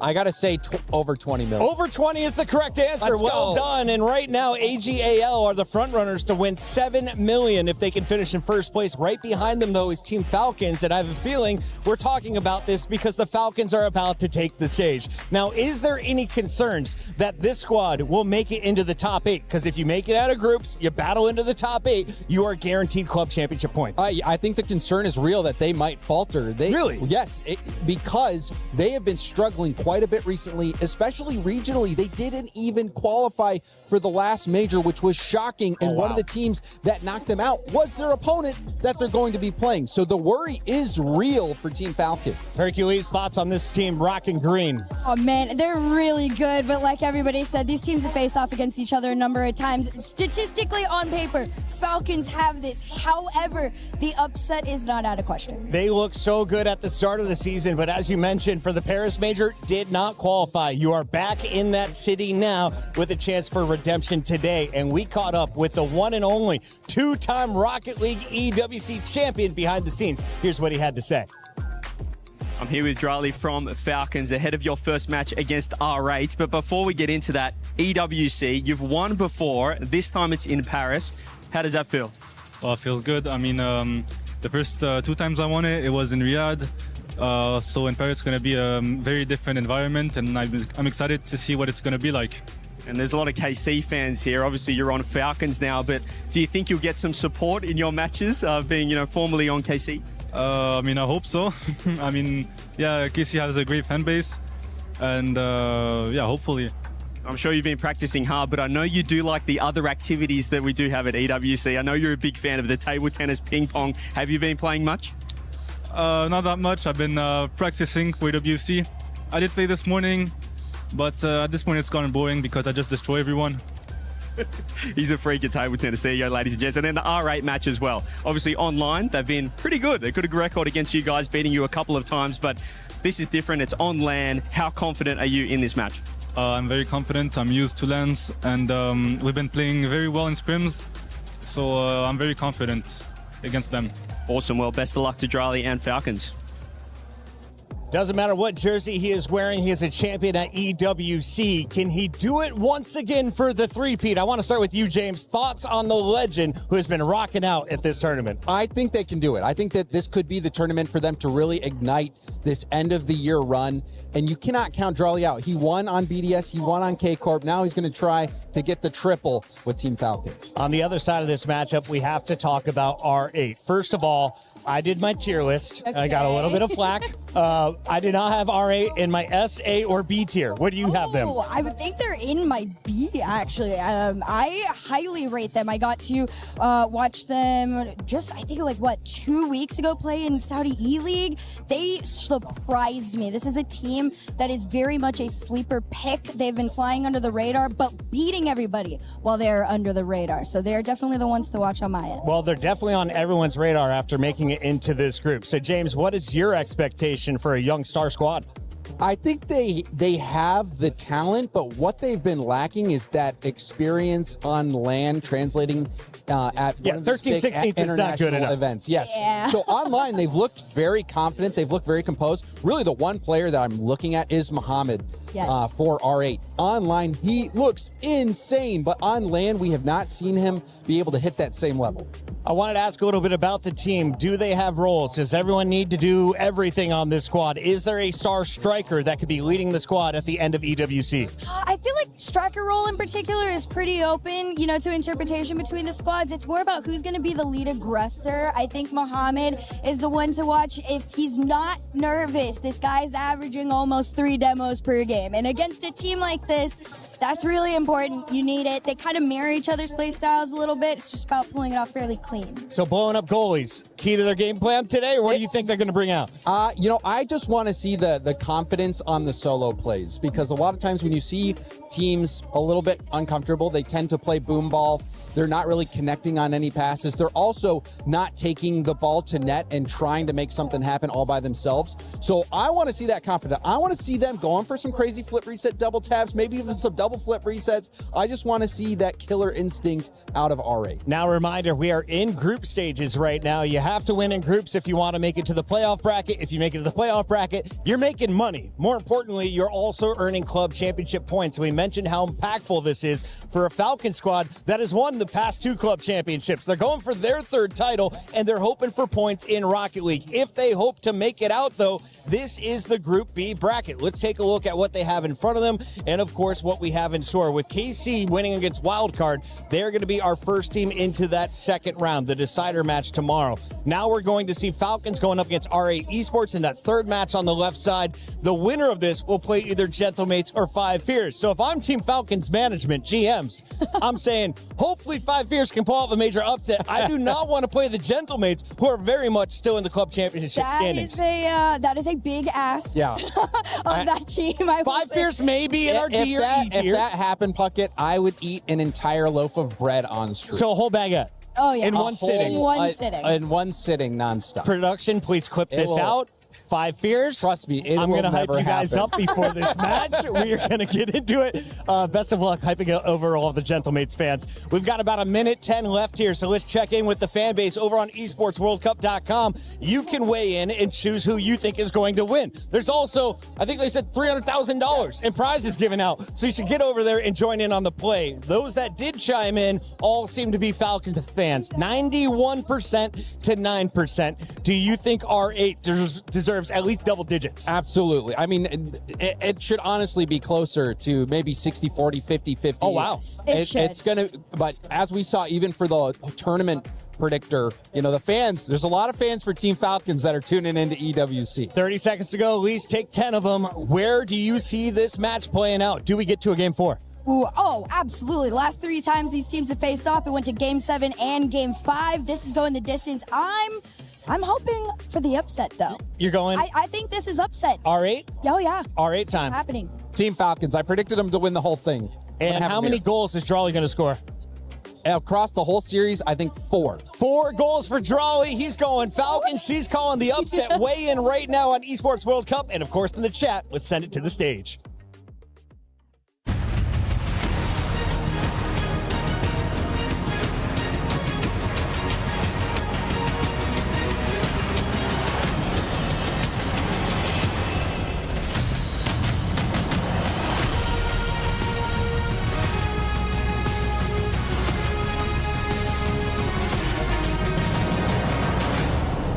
And just like that, Rocket League at the Esports World Cup has officially kicked off. Lou, we are underway. Absolutely amazing. But Ian, what are you hiding behind your back like this? Oh, you mean this? I like these guys. These guys are good.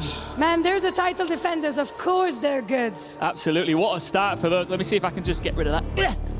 Okay.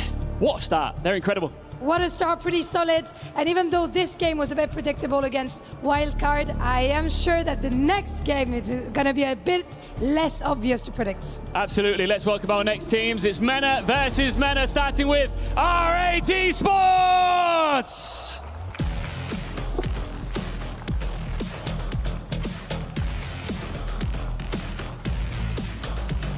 Now this team refused to wait their turn. They forced their way into a regional order built around giants. And they know that this matchup carries history. Today, in Paris, is another chance to show the balance of power has genuinely shifted. And after missing the last international, the big, bad Wars are back in town. Falcons! They are definitely the crowd's favorite on this one. Unfinished business after finishing third last year. And they came back with the biggest signing of the off-season in Rocket League. Et leur retour sur la scène à Paris ne laisse aucun doute sur les intentions de cette équipe de stars. Yeah, Falcons brought their fans with them, that's for sure. It's an all-MENA matchup. Let's get right back into the game. Now, traditionally, we...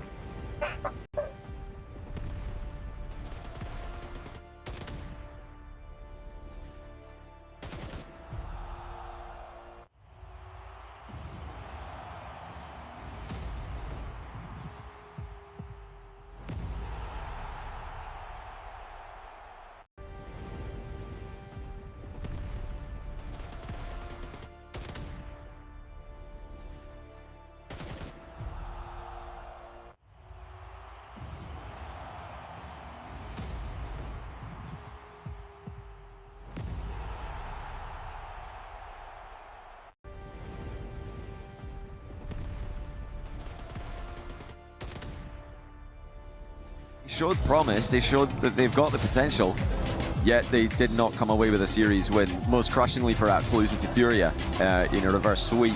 So they've got to show that they could do it on LAN. If this was an online match, I'd be leaning towards them because they've had Falcons number. They've been farming Falcons online, but on LAN, Falcons have shown time and time again that they could step up, and that's not something we've seen from R8 yet.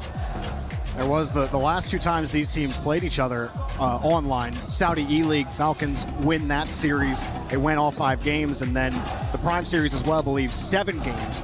Yeah. And Falcons took that as well. So we'll see if they can figure things out here on LAN. And one of those, I believe R8 were playing with a sub, and it still went to the distance. The series Falcons won. So R8, they've been the better team. I think it's got to be a mental block the Falcons have got against them online, and they've not played in an international LAN. In fact, this is the first time they've both qualified to the same international LAN with these rosters, so they haven't had a chance to play until now in this kind of setting. It does seem like if R8 were going to face anybody, you're going to feel comfortable. It's going to be a team that you've seen time and again. You talked about the Paris Major. They played against Furia. They came out onto that stage, and they had so much energy. They were talking smack. They were up 2-0 in that series. They looked like they could do no wrong. They were up and down the field. But that's where LAN starts to get to you. Winners tilt. can come in quickly, and they learn that real fast. But that's the kind of experience you get when you come on land. That was brand new experience for them. So how much it carries for them, the fact that they get to play Falcons here, I think bodes well for them, even if it's going to be a tough match. They've got to look at it as a learning experience, in my opinion, because this is another step up. In Paris before, they only played, yes, on land, but no crowd. It was in the studio days. They didn't make it to the crowd days. So now they've just been thrown in the deep end. The Falcons are coming back to the international scene after failing to qualify for the Paris Major. But they get to redeem themselves here after what was a pretty successful Boston Major at the end of the day. Falcons haven't had the year anything like they had in the 2 years prior, but they still made top 4 in Boston, taking the eventual winners gentlemates to Game 7. This is where they can shine. This is where they know what to do. They've been here so many times before. R8, let's see what you got. It's the first time on land internationally in front of a crowd. We'll see what they got. A lot of experience on the other side, though, in Falcons. We're lost in an octane as he starts with a reset. Ghazi, him and Abdullah together have had some highlight reel plays, even in their short stint on land. Really, fun players to watch and speak his name. He might put something in and almost found the redirect, but no chance there. What a pitch to kick things off there. R8 with the best opportunity so far. Ghazi with another tidy save to the back corner.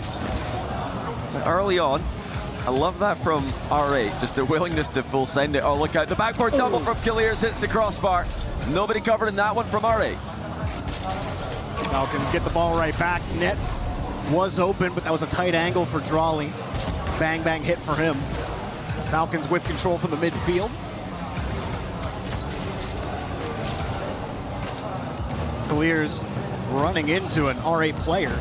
Drawley just puts it away from the defense. Falcons just have the beat right now on R8.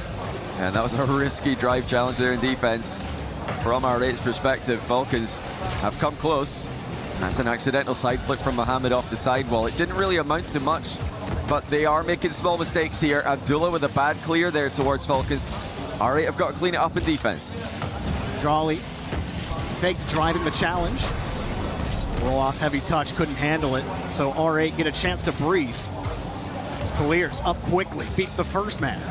Trying to bump the second man. Ghazi narrowly avoids him. Rolas slows it down with the challenge, but nothing develops here for Falcons.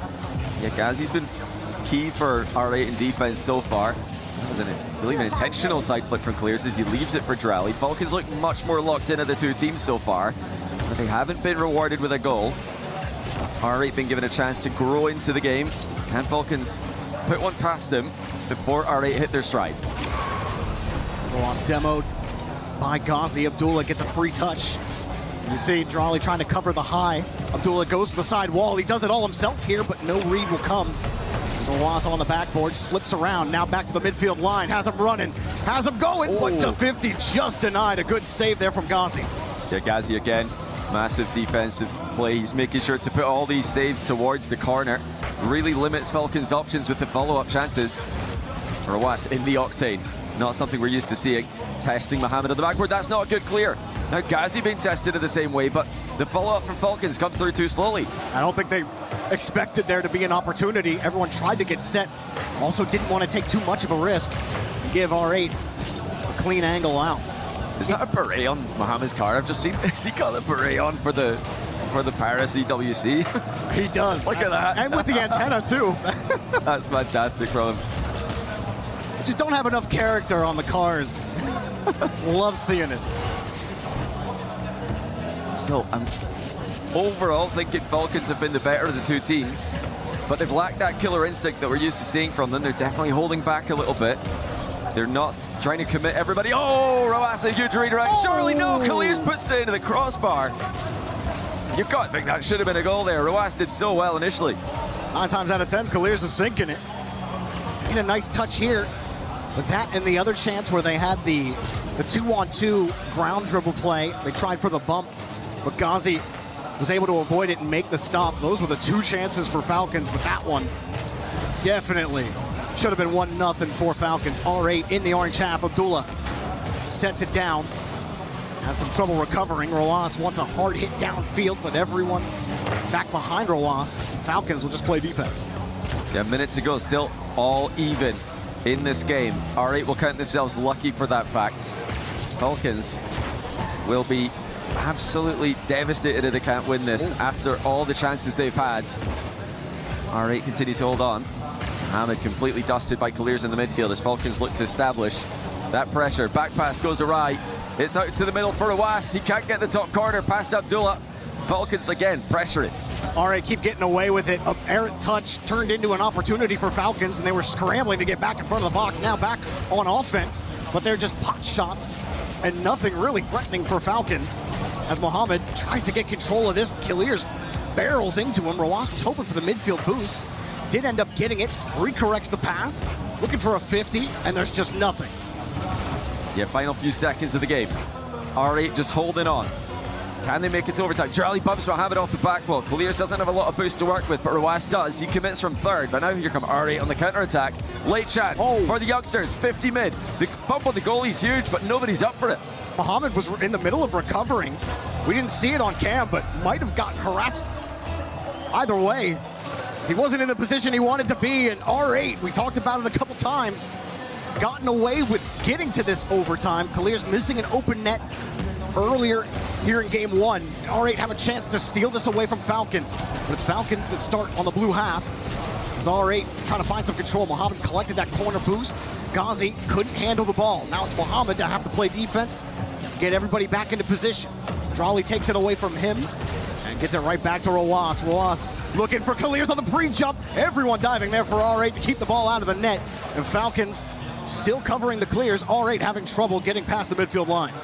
Well, R8 having trouble getting into the game at all. And I think it's good news for Falcons that R8 haven't played their best, because Falcons are also far from their best, in my opinion. When Falcons are thriving, they are putting away chances. This team's made its whole identity about converting on pressure. They've not been able to score yet, despite having plenty in the way of pressure, possession, and even some mistakes from R8 to work with. So I am surprised to see that, but it's signs of nerves for both teams, perhaps. Mohamed, no play for him. Abdullah jumping early from the midfield line. Just that extra roll there to make it difficult to get a challenge. Ghazi again. Gonna feather it. Just nothing. Abdullah thinks he can carry it. He gets deleted. Awas has a little bit more boost. He'll fake on the reset. Just keep possession. It's working out right now for Falcons.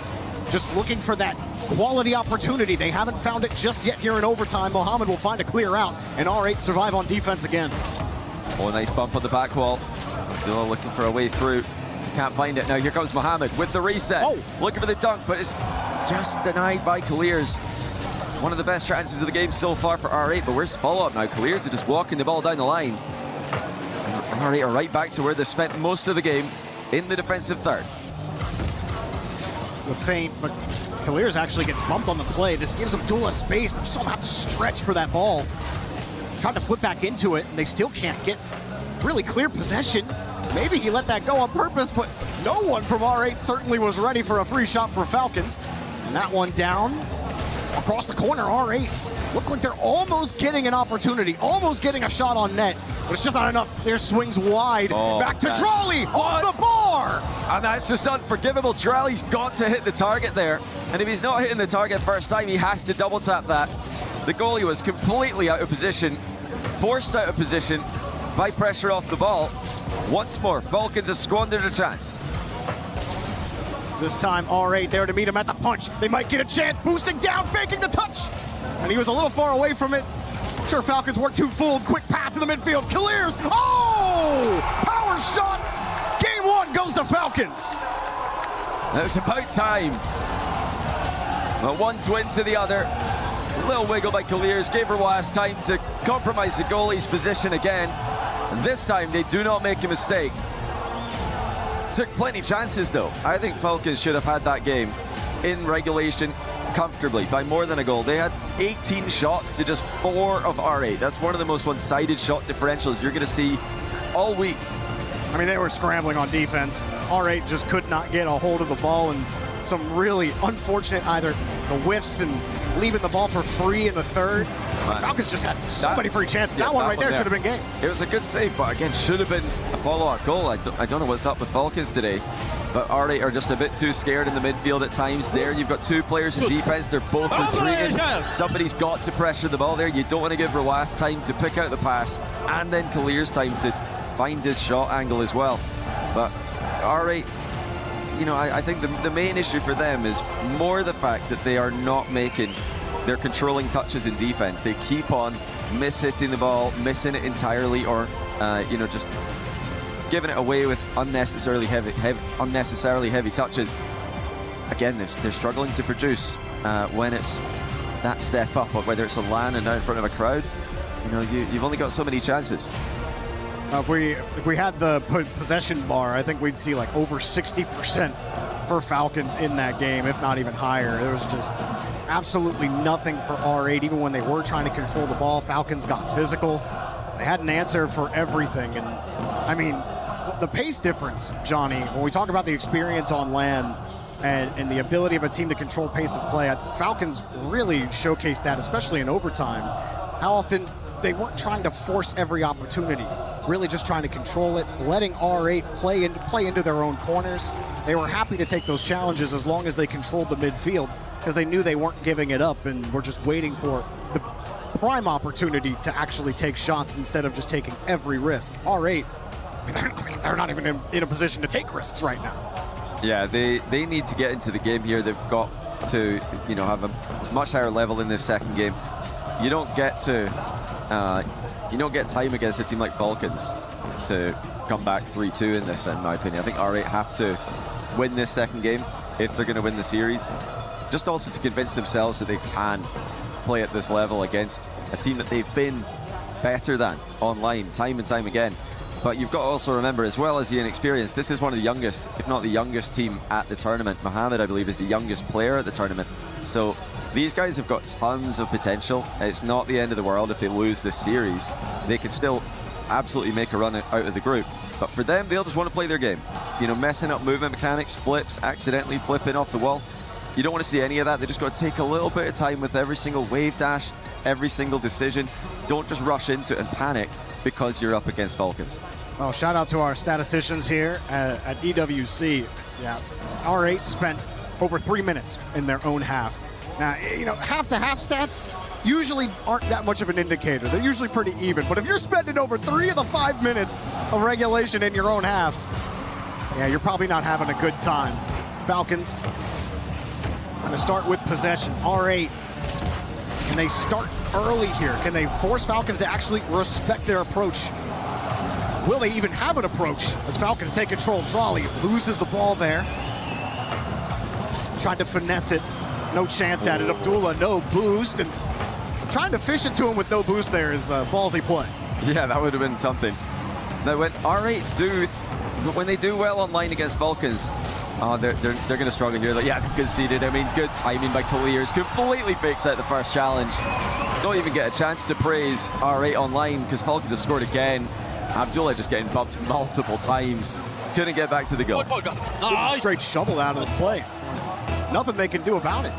I was going to bring up the fact that R8, when they can beat Falcons online, I think they play one of the most solid styles we've ever seen from a top team from the MENA region. MENA, of course, for Falcons in the past, all the way back to the Sandrock gaming days, even now with Twisted Minds, are the most aggressive region.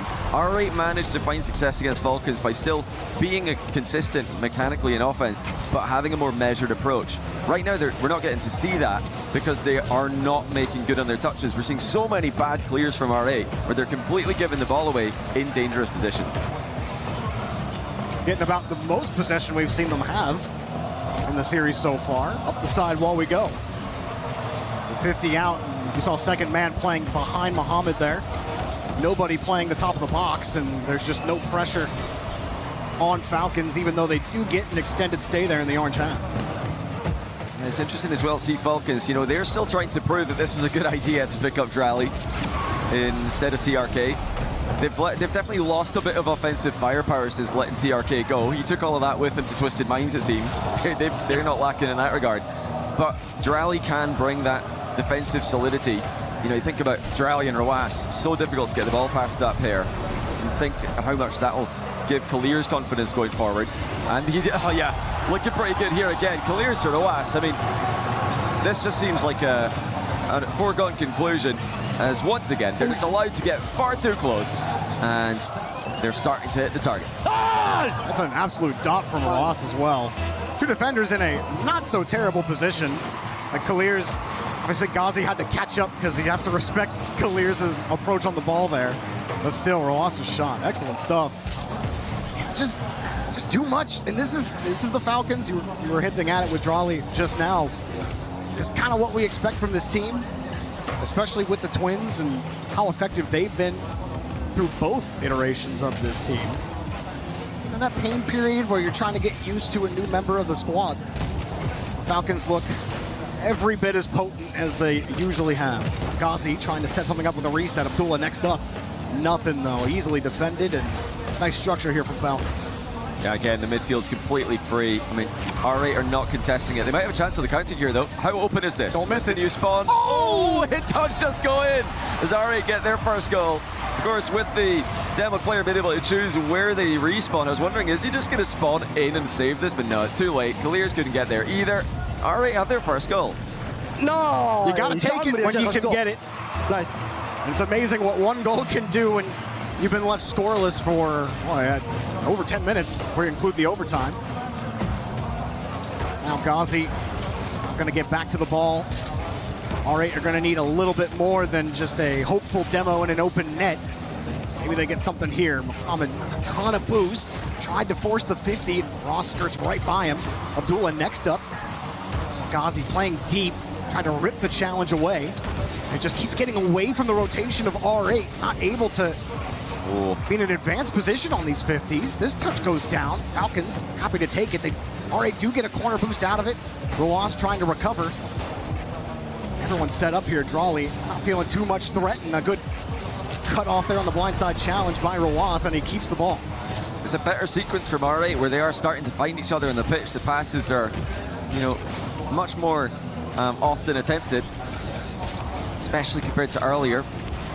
They are still letting Falcons come at them. I think their plan here is to just let Falcons attack and then counter, but this is a more disciplined Falcons than the Falcons of old.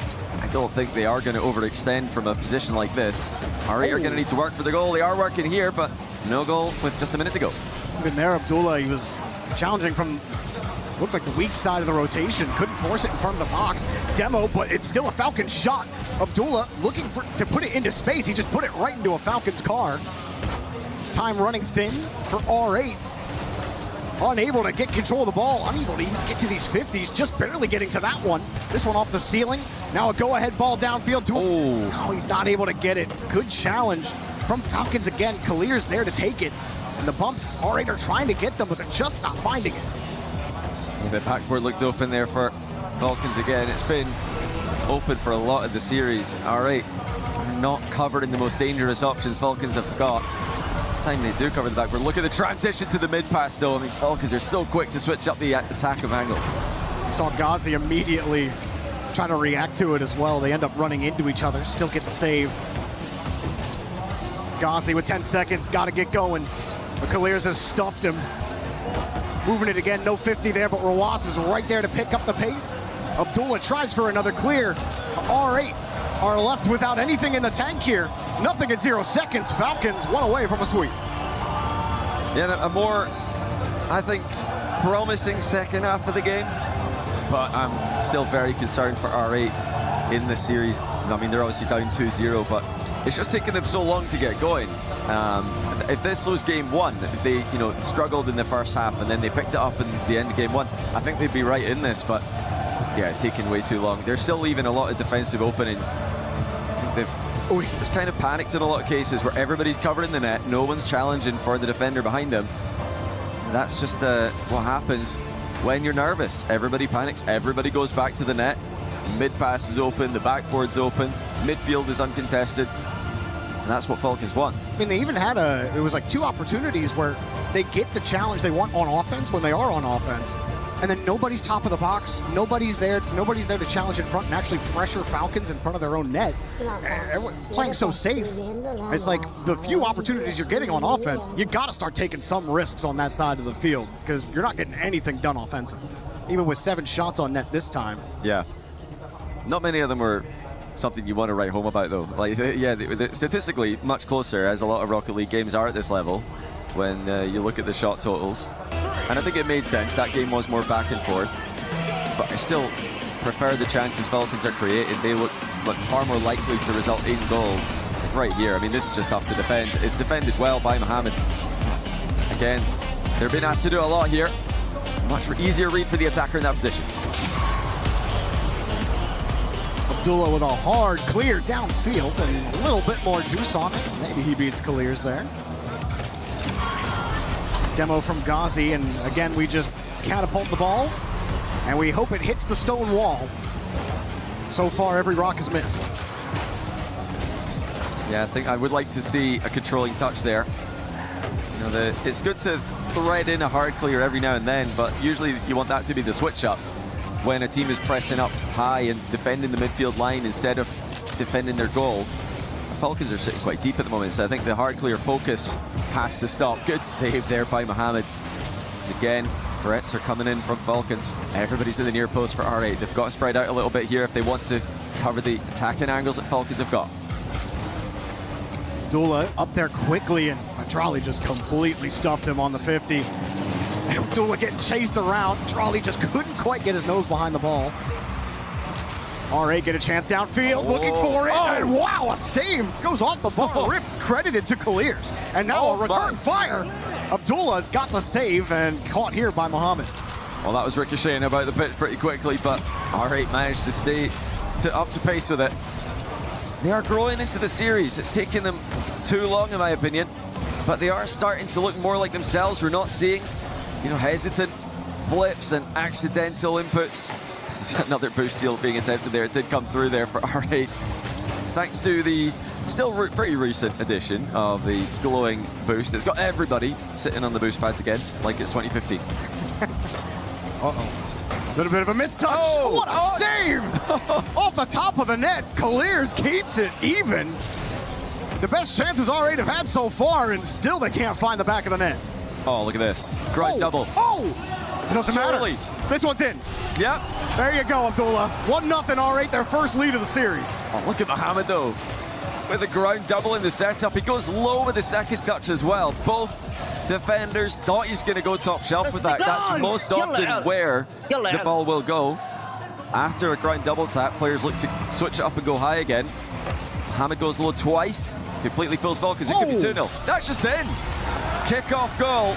Abdullah crushes Falcons from the center circle. Not the rebound you want to see on this kickoff. They caught him on the close cheat up, which ricocheted the ball, and third man gets caught out. Yeah, Falcons tried a fake strategy, but Abdullah saw it coming. He single jumped into the ball and then flipped after it, completely countering the strategy. That's really well spotted. R8, all of a sudden alive in the series.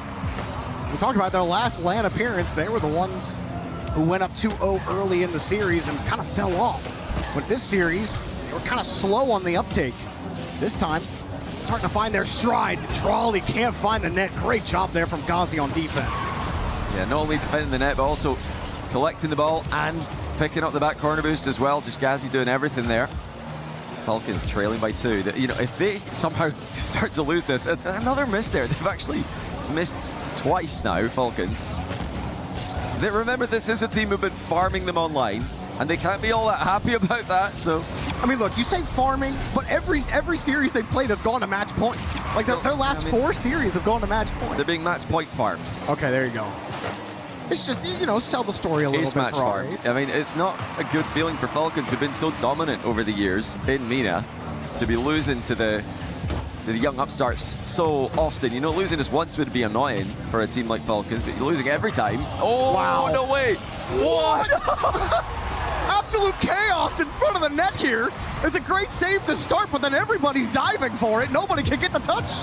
Oh, Ghazi just didn't want to own goal. He's not sure. نايس يلا I love how much they use nice in their celebrations, despite the rest of the comms coming through in Arabic. Both teams have been yelling nice after scoring. I do notice that happens in almost like every language. There's like one English word that everybody has. It is OP. All right, Falcons. What do you got? You got your first goal back. Roas, nice pop. Gets over one, can't bump the second though. Good catch from Abdullah. Quick Trolley was to that though. He was up early for that challenge. Takes away the high opportunity. Kalir's also making things awkward here on the backboard, but R8 get themselves a little bit of time. You got to see there a little bit of why it is awkward to be under the ball in defense. We're POV on the defender there, and the ball's above you. You can't see anything. You can't see where the rest of the offense is going to come at you from. That's why putting the ball over the heads of the defenders is such a good strategy in Rocket League, even at the highest level. Just limits their vision. They need to do so much more in order to just see what's happening around them. R8, pot shot, not too threatening. R8, another shot this time. Kalir's with a great save and catch. Falcons are feeling a little bit more pressure than they were in the first two games of this series. R8 just have to hold on to this one-goal lead, but Falcons knocking at the door. Off the ceiling, playing deep back. Kalir's will be there to field it. Actually, no, he won't. He's gone. R8 get the ball back, 10 seconds left, and they'll stay alive in the series. Another catch out for Abdullah. He doesn't get another 50. The Falcons back to it. Kalir sizing up the defense. Getting this one down. Ball bounces off the ramp. Here we go. Roas looking it off the corner.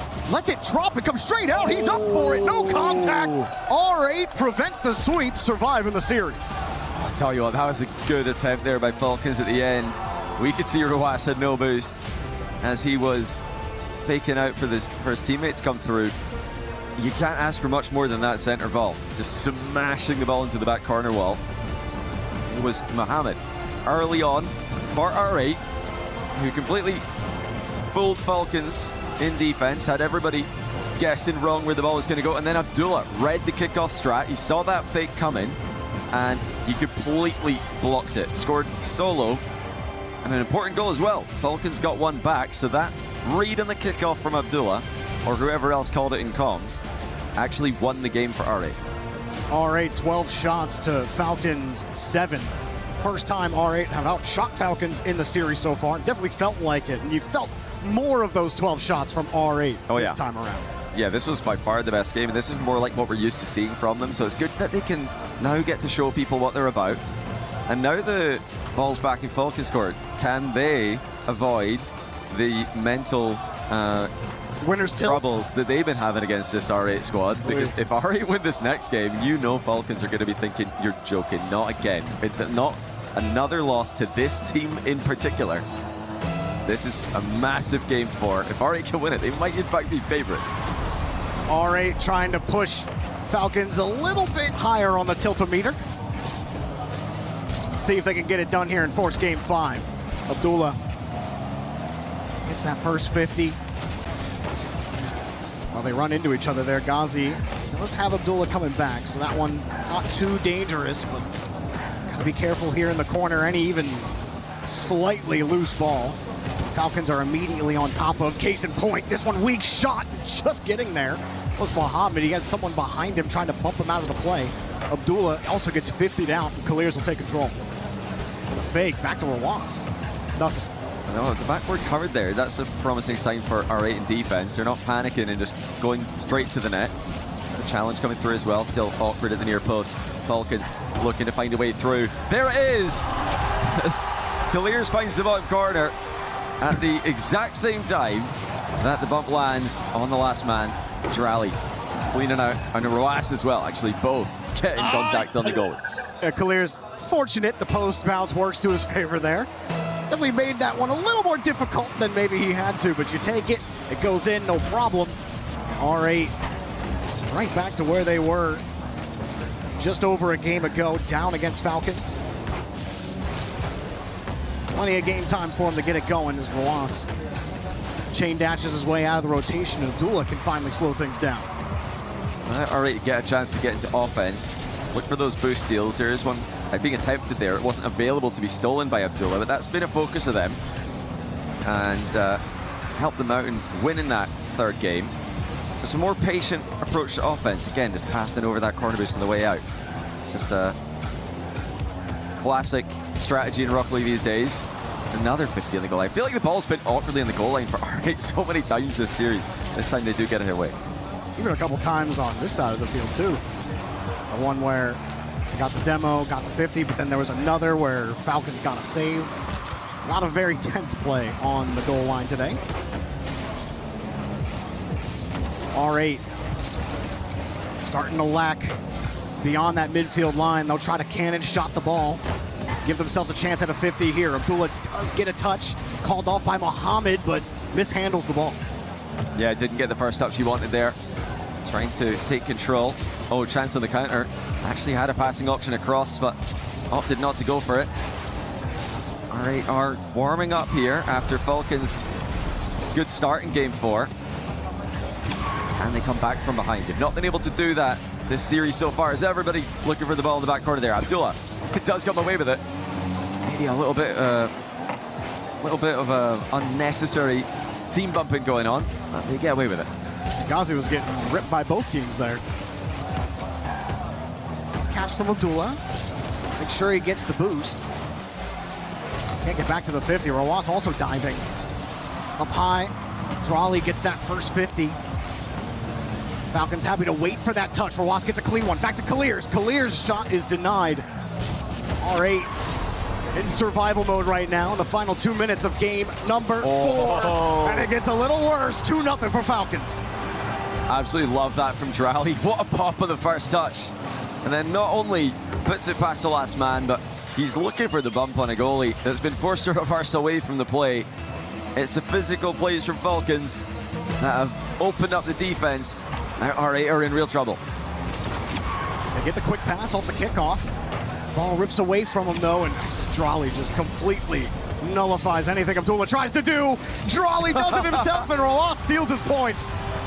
Just making the goal a little bit bigger there. Rawas gets one bump, forces Abdullah to jump over the ball, and then from Rawas POV, just making sure there. Nice! Nice! I think he says, yeah, he does take the goal, does take the points. And it looks like Falcons will be taking the win here.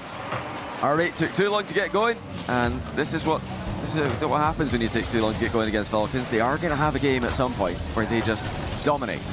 Yeah, just like the fundamentals really weren't there at the start of the match. Even here, when Mohamed had that try, just mishandling the ball, things that R8 typically pretty consistent at, especially against Falcons online, but as we've kind of droned on ad nauseum, yeah, LAN and online are just two completely different environments. You might as well not barely consider your online results against each other, as Falcons are proven right here. And everyone really expecting Falcons, Johnny, in this tournament to go deep, if not the complete distance, and be a potential champion, as Kaliers will get the goal here, and Falcons with a victory lap. Yeah, Drawley with a fake here. He's looking for either a glancing blow or a fake. Mohamed couldn't see it coming. 4-0. I mean, this is huge for Falcons in the club championship as well. They need points in Rocket League if they're going to win that. They are still in the running to win their 3rd consecutive club championship at EWC. This is extra, and something extra to play for, but also an extra bit of pressure on the Falcons players with every game combining to the club championship. Want to keep the winner streak going for the org. Very strong start for them. Mohamed will pick up a pick-me-up goal here, as much as it can pick them up in this series. But for Falcons, later on in this tournament, you talk about the other Titans, the K-Corps, the Twisted Minds, the Vitalities, the Gentlemates of the world. And if you're a Falcons fan, you're just hoping that they stack up well. Look at this, Falcons at double half flip there. They got countered on the kickoff strat in game 3. It was a risky one they went for, got scored on immediately. They've identified here the only way we lose this game from a 3-goal advantage with 24 seconds left is if they get an immediate kickoff goal. So let's just both half flip, because there are no immediate kickoff goals. From that, they get a 5th as Rawas doubles in from a tight angle. Looking good in the octane, although we are still trying to figure out whose alpha wheels are these, because I'm pretty sure Rawas was in the win when Rock League was an alpha. He might keep that one to himself. Something tells me. Well, I think my favorite part is with 20 seconds to go and Falcons up 3 goals, you have that itch. You see the kickoff, you got to talk about it. Yeah. I love it. You saw them, they all sat back, and I think they were just talking about, okay, let's see what the spawn is. Because you're not sure, unless you remember what the first kickoff of the game was. But they see double diagonal and thinking, okay, let's just both half flip, super safe. Just close out the win. Never can be too careful in Rocket League 3s or Rocket League in general. Such a volatile game, things can happen fast, but Falcons close out comfortably over their regional rivals. Comfortable certainly is a word for it. I might have had my pillow back here watching Falcons completely dominate this game. Tough one for R8, but it really expected result here for Falcons, as they are one of the favorites in this tournament. And it showed you a little bit of that why. Crowd showing up for them as well. Everyone gathered around that stage, rooting for them over the course of the series. No doubt be happy to have them throughout the rest of the tournament. Yeah, there's obviously a ton of support for Falcons at EWC. We're wondering if we're going to get that in Paris, and it seems the answer is firmly yes. As the crowd's out big for this team. Of course, Carmine Corp earlier as well. Let's head down to the stage and hear what Drally has to say. Thank you, Boris. The Falcons are here and they're here to stay. As I'm with Drally, congratulations for taking down one of the most promising teams of your group. My first question is going to be about what your ex-teammate Vatira told me right before. He told me that you guys missing the major and having a missed split 2 was going to make you super dangerous on this stage. So I want to know if he's right and if you want to tell me about it. Donc ouais, Vati m'a dit que le fait que vous ayez raté le dernier split, que vous n'ayez pas été là au dernier major, ça va vous faire revenir plus fort et plus dangereux. Est-ce que tu veux me parler un petit peu de ces derniers mois et pourquoi tu es content d'être là? Je suis content d'être là.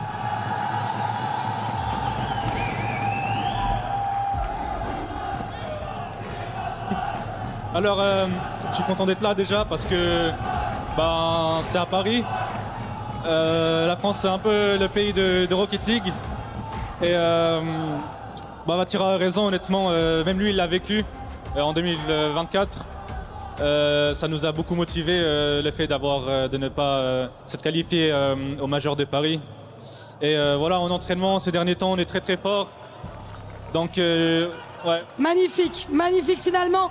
So yeah, Vatira knows for it because he's been living it in 2024 and that's what gave us a lot of resilience, not qualifying to some internationals. Practice has been doing amazing as well. So we're like super, super confident and I'm glad that it's in Paris also because it's one of the biggest nations when it comes to Rocket League.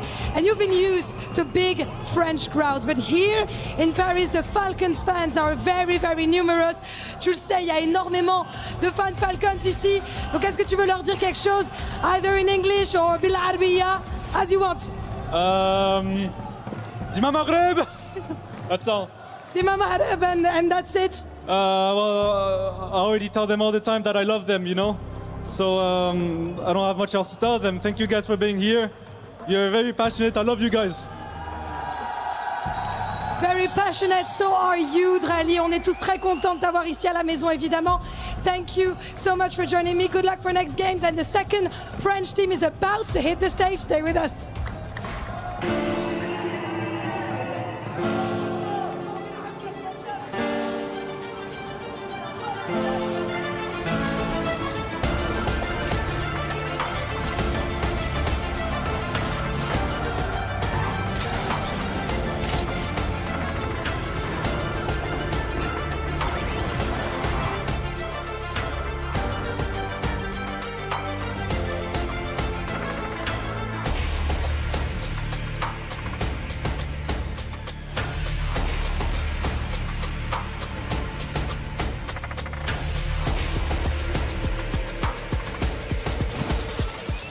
I will play while looking at your screen. لا شيك راح يسار. اشيك بشيك قدام يلا طول بعدي بشيك بكمل بس باخذ دوري باك رايت انا 50 واحد بقدر صدق انا ثيرد عندك زين ساعدني اني اول ما يبعد ما انا ثاني نايس ديسيبلين.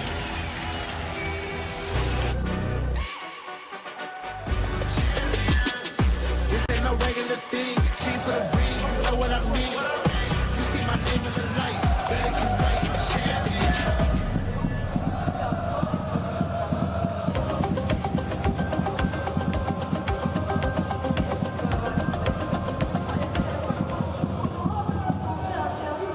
the big producer, but I don't see her anywhere. Kitty, you made it! Oh wow, I made it to what?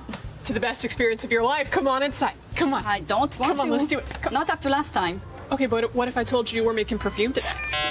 Okay, I'm curious. Come on, it's gonna smell so good. It's gonna be so pretty. Yeah, okay. I still smell a little bit like ketchup, but that's okay. You deserved it. Come on. Kitty, what makes me so sad is that the EWC is eventually going to end. It's very sad indeed, but I am not sad about you going home. But I do want something to bring home with me to kind of remember our time together and all the fun things that we got to do. Oh yeah, we had so much fun. I want to create a scent that truly captures esports. What do you think of when you smell esports? Nothing really good, to be honest, like people sweating, being focused, keyboards that are not really clean. So yeah, that's what I think about. And that's exactly the scent that I want to capture. Why? Esports. Okay. Esports. I'm gonna start with the lavender one. Let's start with the base, okay? Lavender, what is that? Are you kidding? Is that an NPC? It's not an NPC. It's like a flower. But I think that for my base, I've actually been able to take a gaming headset used by players and distill down a lot of the dandruff and head lice into this concoction. This shall be my base. Woo! Take a whiff. I think some of the lice are still moving around in there. I'm gonna put some vanilla in mine. Some what? Vanilla. Isn't that for eating? It's used for several things, you know? Do you know where you get vanilla? Yeah. You actually get from a beaver's butt. When beavers fart, they have vanilla. How do you come up with those things? I just really love beavers. I've managed to capture KC fans' blood, sweat, and tears. This is the blue wall in blue tier form. Oh my god. You're gonna get beat up after this. Not after they smell my perfume. You already made a disaster with that, so I'm gonna continue my beautiful perfume with, I think, some cassis. Chassis? Like a robot? No. Again, it's a fruit. It's a fruit? Yeah, you don't have that in America. It's fine. I got Cheetos.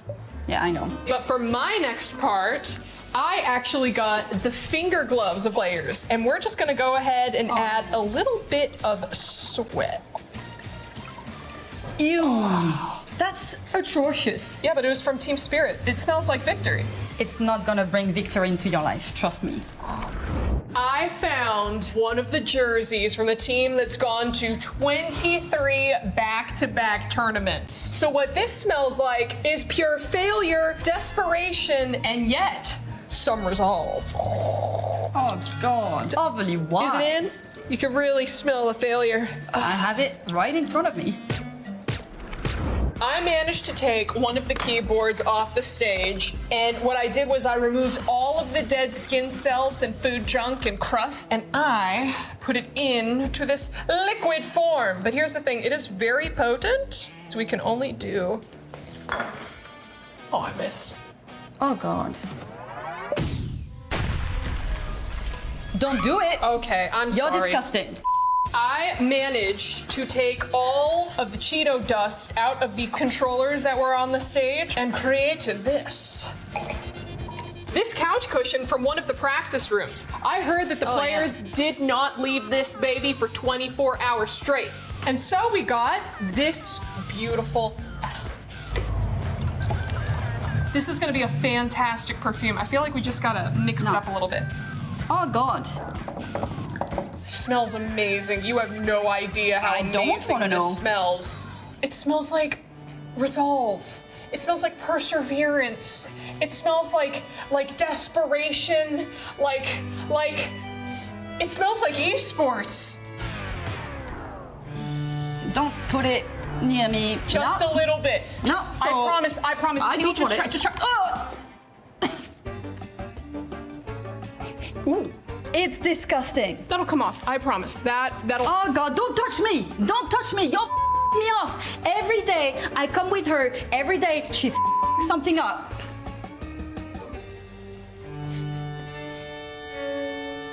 Le esport.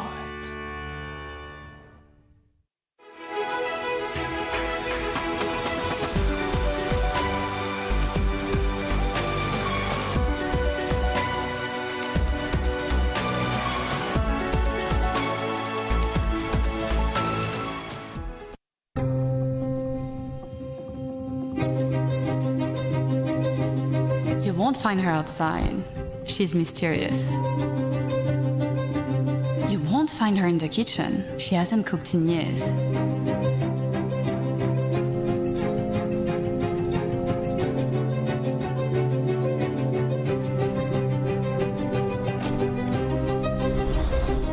You'll find her here.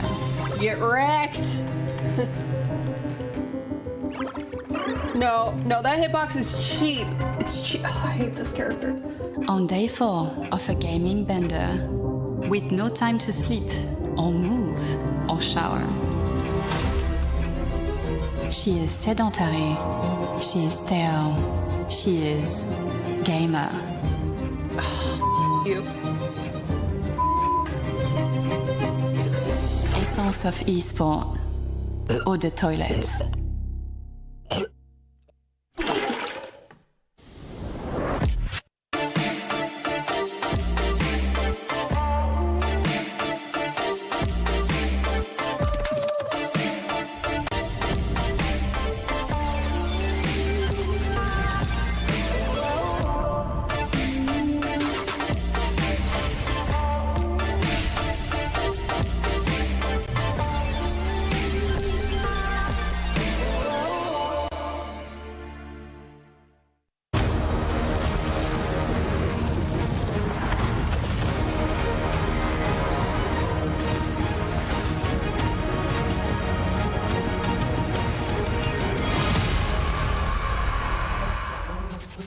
We are live with Esports World Cup. It's Rocket League week, and we are ready to see another furious French team. The Gentlemen's fans have been pouring in since 11 a.m. Now it's time to see your squad for the first time. On the other side of the fight, we've got 5 fears. If you looked at the tier list, a lot of the experts have them near the bottom. Can they cause a major upset?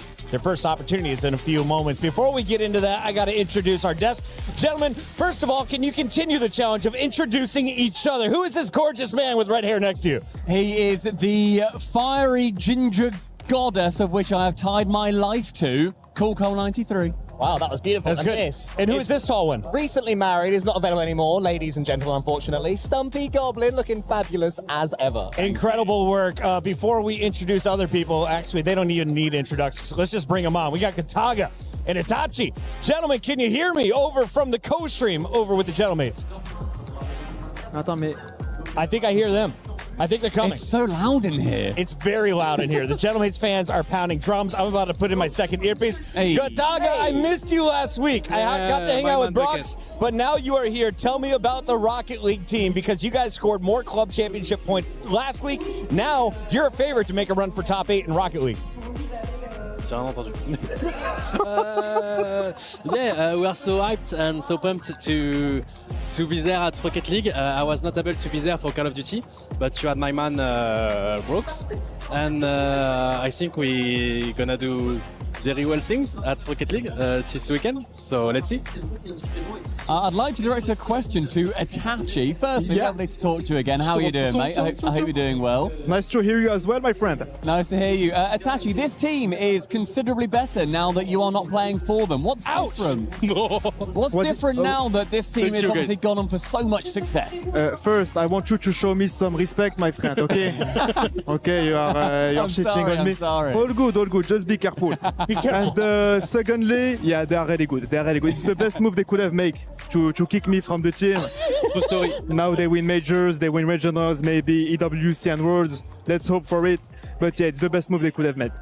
Hoping it as well. And I guess to both of you as well. I mean, there's been lots of events in France. How does Esports World Cup in Paris compare to other events? Because the atmosphere here is absolutely incredible. You go? Okay. I don't know what to think about it, because last time our Rocket League team played in front of our fans, we struggled a bit. It was like 2 months ago at the Paris Major. And so let's see how it's going to be at the EWC. We have a strong roster, and I think with the player it can be like 4 players, you know. So let's see. Kataga, we will be tuning into your co-stream with 20 seconds left before this match. Give me the final prediction. 3-1, 3-0, 3-2. For who? That's the question. For who? C'est nous qui nous reprenons, d'accord? Ouais. I think we're gonna win 3-0. 3-0. Disrespect. They're We're gonna all smash them. smiling, saying yes to 3-0. Yeah, I think The that's fair. stage is ready. Let's get this sweep underway.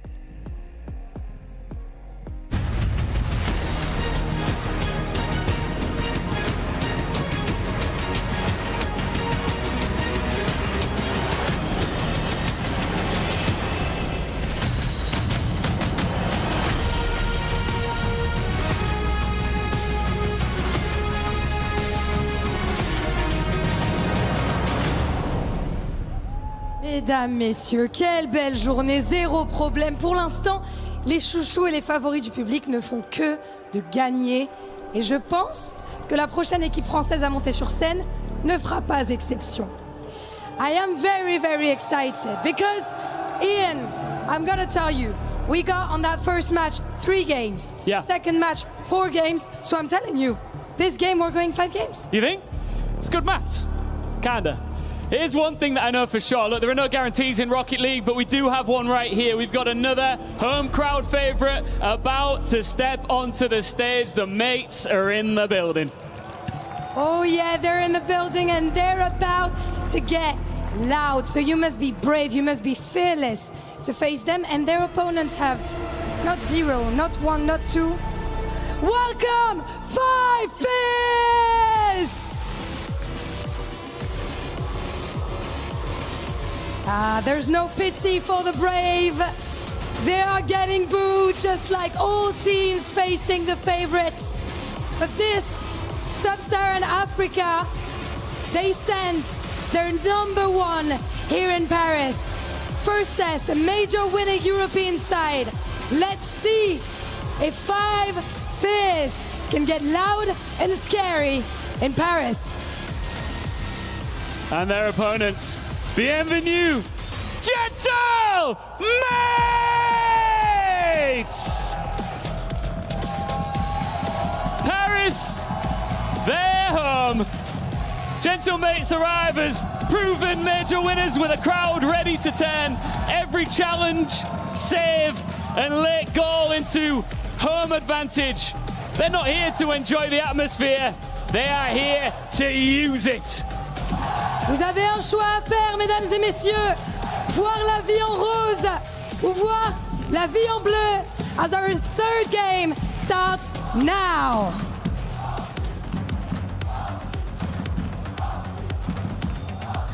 Welcome back to another thrilling round of the Esports World Cup. Gentle Mates versus 5 Fears. Definitely a bit of an uphill battle if you're a 5 Fears fan or a 5 Fears player, of course, James. But Gentle Mates, a lot of fan favorites. A lot of people think they got a chance to win this one. Yeah, I think they rightfully are a tournament favorite. You look at teams rated in that S tier. I think I'd have to put them in the S tier for me. I think Gentle Mates have what it takes. Nas especially has surged. His stocks have surged this year. You saw what he did in Boston in the grand finals. Nas was unstoppable. And 5 Fears really are going to have their hands full, especially with, it doesn't just end at Nas. You have Oski, who I think all tournament long, back in Boston when they were able to win it, he was probably the best player across the whole tournament. And then Archie, a brick wall on defense. You cannot get it by him. Yeah, you love to see a good team pick up a player like Archie as well. I feel like a lot of really good teams over the years, they've all had at least one really staunch defender somewhere along the line, right? You look at K-Corp, they have a player like Vatira. You know, Archie has earned a name for himself. Previous world champions, there's been Torment. There's been a lot of good defenders who have ended up winning a world championship. Archie in a good spot here with his teammates in Oski and Nas, of course. And 5 Fears, I think, we talked about a bit of an uphill battle. I think the big thing that I really want to see, I don't want to see them being scared. If you're already an underdog, I mean, what do you have to lose? You might as well just go out there, match pace of play, and see what happens. Because if you sit there and give them room, I think you just lose. I think that's going to be the challenge, is matching that pace of play. They could try their hardest, but 5 Fears might just have trouble keeping up with Gentle Mates. Europe, in the history of Rocket League, has been the dominant region. So many world champions coming from Europe. Europe is the region to beat. Meanwhile, SSA has struggled to be competitive. It is you know, this just from a regional perspective, SSA versus Europe, it feels like they just have always had this in the bag. Must be nice. Be from the place that seems to always win. Hard to go wrong in Europe, it feels like sometimes, and you're right. Five Fears kind of slotted there along in the OC region for a lot of the similar reasons. Tough to find some elite competition to continually push the bar higher sometimes, it feels like. But, you know, Snowy is a long-time contender in that arena as well. He's becoming a regionally dominant player, the likes of Torsas, of course. Slowly but surely. It's tough to match the... Yeah, he's been around. The long-term player from Torsas' point of view, of course. But Guns and Tekaz, Tekaz especially, I feel he's got a little bit of mechanical tech behind him. Like to see what he can do against a tough defender like Archie, and of course Gentlemates. We'll see if they can get themselves started off well here. And of course Tekaz and Guns both winning that SSA 2v2, which is a nice little gem to put in their crown. But this is going to be a challenge as we kick things off. Oski already attacking from the ceiling. See Oski, the shot is gonna go in, and that didn't take long, Achieves. Did not take long at all. I mean, all they do is steal the boost in the corner, and Guns kind of feeling a little bit of magnet effect, just going with the ball all the way to the wall. Didn't really feel like anyone in Five Fears actually watching the middle where the pass was likely to go. Too much room to work with, and Gentlemates open up with an easy one. We do see a kickoff strat from Five Fears. Guns trying to slow things down, but Archie will pick things up. Oski hits it across net. Boost stolen by Archie. Nass has to leave the mid boost. You can see Guns peeling off to go get it. So this could be some possession here for Five Fears. We'll see what they do with it. Snowy, no boost. Tried to flick it early. Ended up giving the ball back to Oski. Oski on the dribble. Goes for a little pop. Tekaz with the stop. Musty clear attempt. Picked up by Nass. Nass, little poke over Snowy. Guns will hit to the side, but you see how much pressure Gentlemates are putting on right now. A lot of good focus from Five Fears. Definitely making sure they get their own corner boost, as that was a pretty big issue for the first goal they give up. At the very least, they're saying you're not going to starve us out on our own half.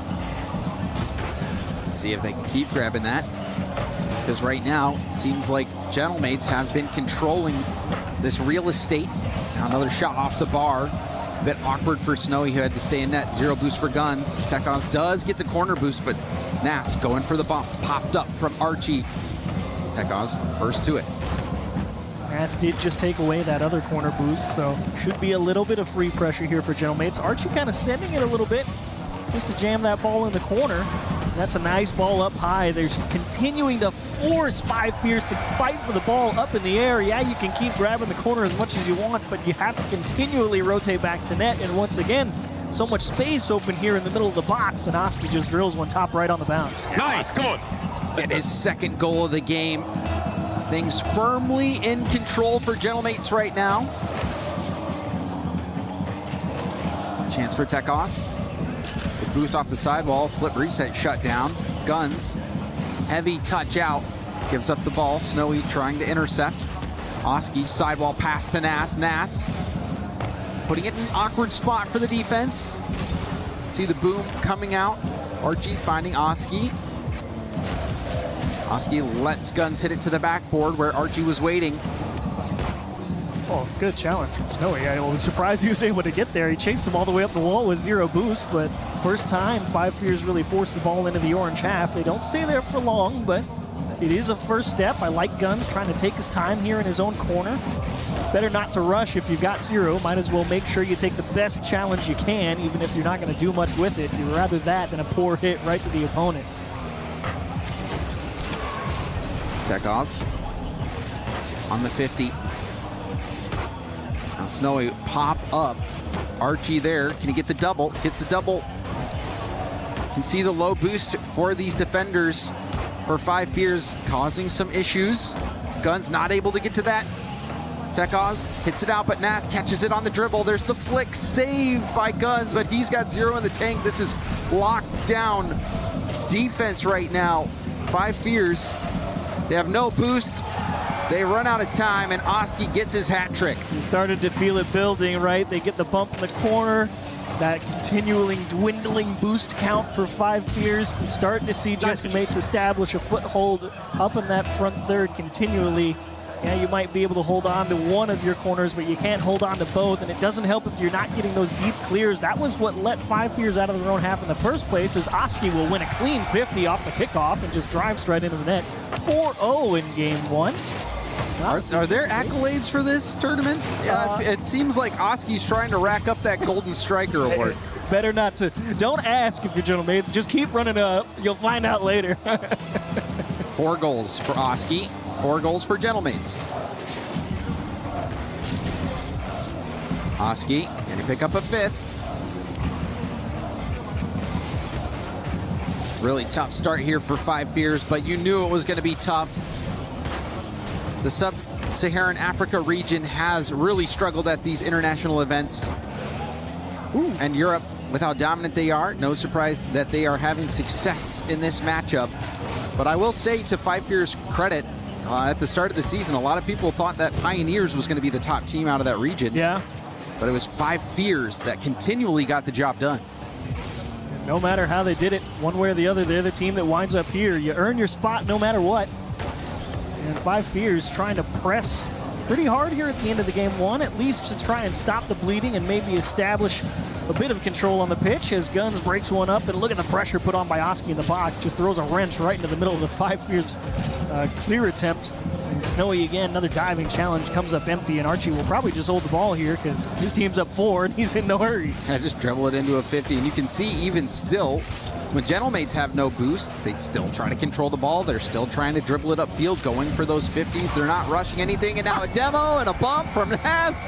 And he'll escort his own weak shot right into the net. Yeah, not sure if he really knew Snowy was coming with that flip reset, but hey, what are you going to do? You end up in the right place at the right time, get the bump on the right player, and yeah, even he thought that was a good comms bit of there. A surprise. I got him. 5-0 for Gentlemates. A solid closeout to game 1. 5 Fears. Honestly, it doesn't feel like the fix is too difficult to find, right? You just need more power on the clears. At the very least, you have to force Gentlemates to give you a little bit more room to breathe on your own half. And you're going for a lot of these diving challenges, and you're not even getting a handle on the ball, not even a little tip. You know, you need to at least establish strong, solid contact before you can really take any further steps, I think. Yeah, there really was not much possession for 5 Fears. No shots. Oh. Literally 0. Dagger to my heart. Nothing worse than a whole 5 minutes and nobody on the scoreboard has anything. That feels bad. And to answer the previous question, there is one accolade for the Esports World Cup for Rocket League. It is a general MVP, right? Yeah, You're correct. $25,000 for it. So you don't need to necessarily score as many goals as you possibly can, but for Oski, I'm sure he wants to make sure he's doing everything he can to get that MVP award. I think he was the MVP of this game. 4 goals on 8 shots. 50% shooting's no joke. That's pretty good. I mean, when the average at the top level tends to be around 25-ish, we'll take 50 any day. I predicted Drawley was going to score 4 across the whole series. Oski has done it in 5 minutes. Must be nice. It's a great start for Gentlemates. Honestly, for them, no notes. Move on. You establish control. Stole a corner boost here and there. Found bumps when you wanted it. We already know what we want out of 5 Fears. Lower bracket for you is pretty brutal. I don't know. It seems like they're paying the price. Ask me. 5 Fears. They got beat down this first game. Didn't have much boost. Didn't have much possession. Had 0 shots. They do try another kickoff strategy. I love the kickoff strategy. I don't like not taking the ball with you to go get the midfield boost. Nobody cares if you go force the kickoff on the net with 0 boost. They'll save it every time. But I did like the attempt. I like trying to start off, earn a little bit of presence. It's a good approach from 5 Fears. Dekos out to Guns. Guns, big boom. Oski there to boom it right back, and now it's awkward. Not much boost. This will be a shot for Oski, and he bounces it right in. He clears it himself all the way across the field, Free bounce off the backboard, and then the bounce shot in. That one has to hurt for 5 fears. Yeah, it's a tough one, especially you saw Tekaz there in the net, really thinking he could get to that first one, and he jumped with maybe 20 in the tank, and you realize, I am not making it halfway up the backboard. Had to let Oscar make the approach, little stutter step, and doesn't quite Rebound is going in, though. A little bit of help from Nass will drill the nail. The Gentlemates up 2-0. Oh, my goodness. Oski hitting the brakes. I wonder if he's laughing about that. You know what we say? You got to establish solid contact. It's all about that. Cold-blooded killers. Hair business for sure. Still wonder if we have one shot, and this is going to be another goal here for Gentlemates. Archie scribbling his name on the score sheet.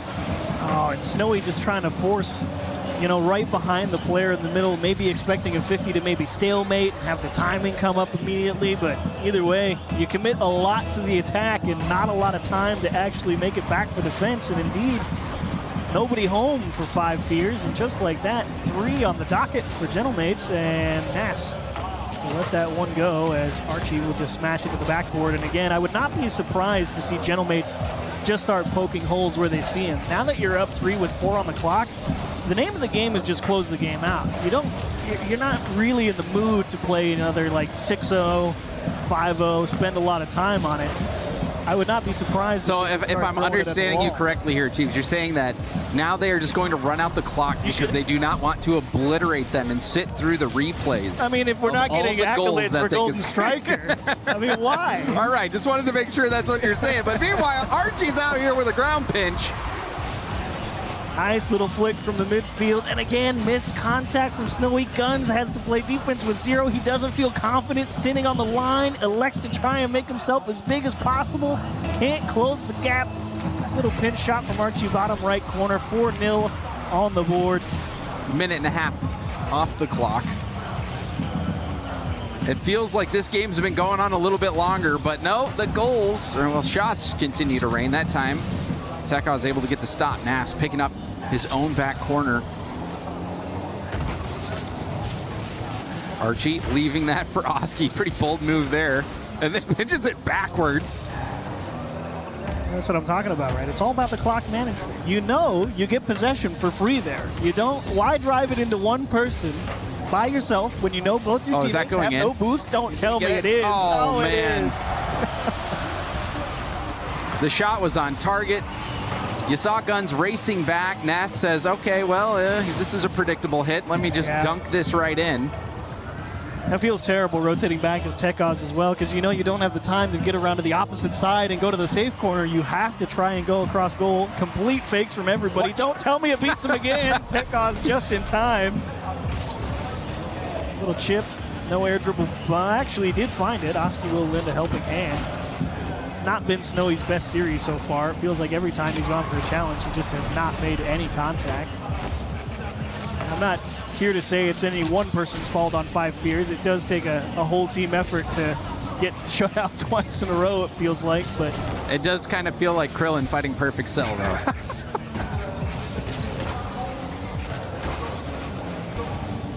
See if 5 fears can get something to show. Good challenge. Nice catch, Oski. And another solid fake. They let Nat look at the soft control they know. They say, let's just squeeze the net. We don't got to go quick at him. Now we put it high out of the reach, get a little bump, say, excuse me, sir, I'd like to score my 6th goal. Thank you. Oski's looking like he's got a great start to this MVP race. Oh, Nats hit Snowy twice. It's not even fair. He pushed him to the sidewall, so he couldn't go up the side to maybe try and defend the ball initially, and then he just escorted him off the line as well. This is one of those moments the Chiefs are, well, that one surely a shot. There is one. Get, at least one.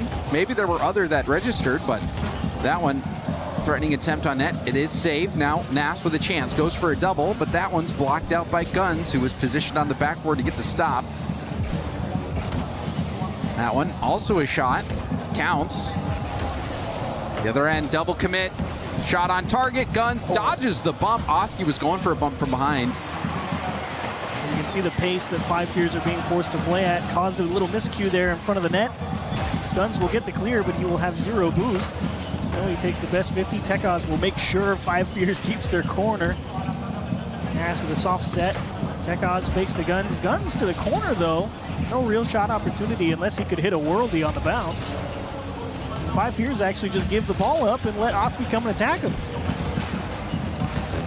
Tekaz has the ball taken away from him. Guns.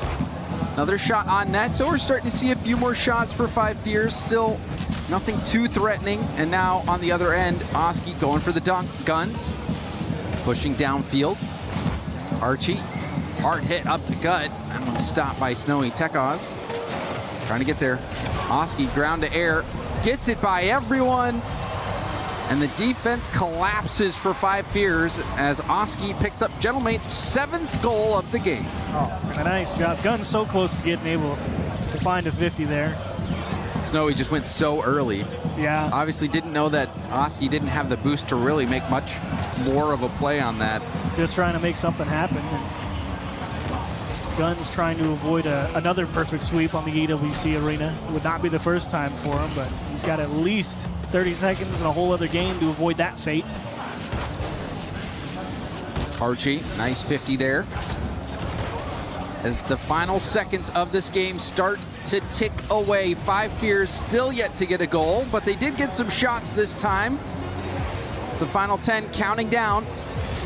Nass going low. Is Oski gonna let the shot come?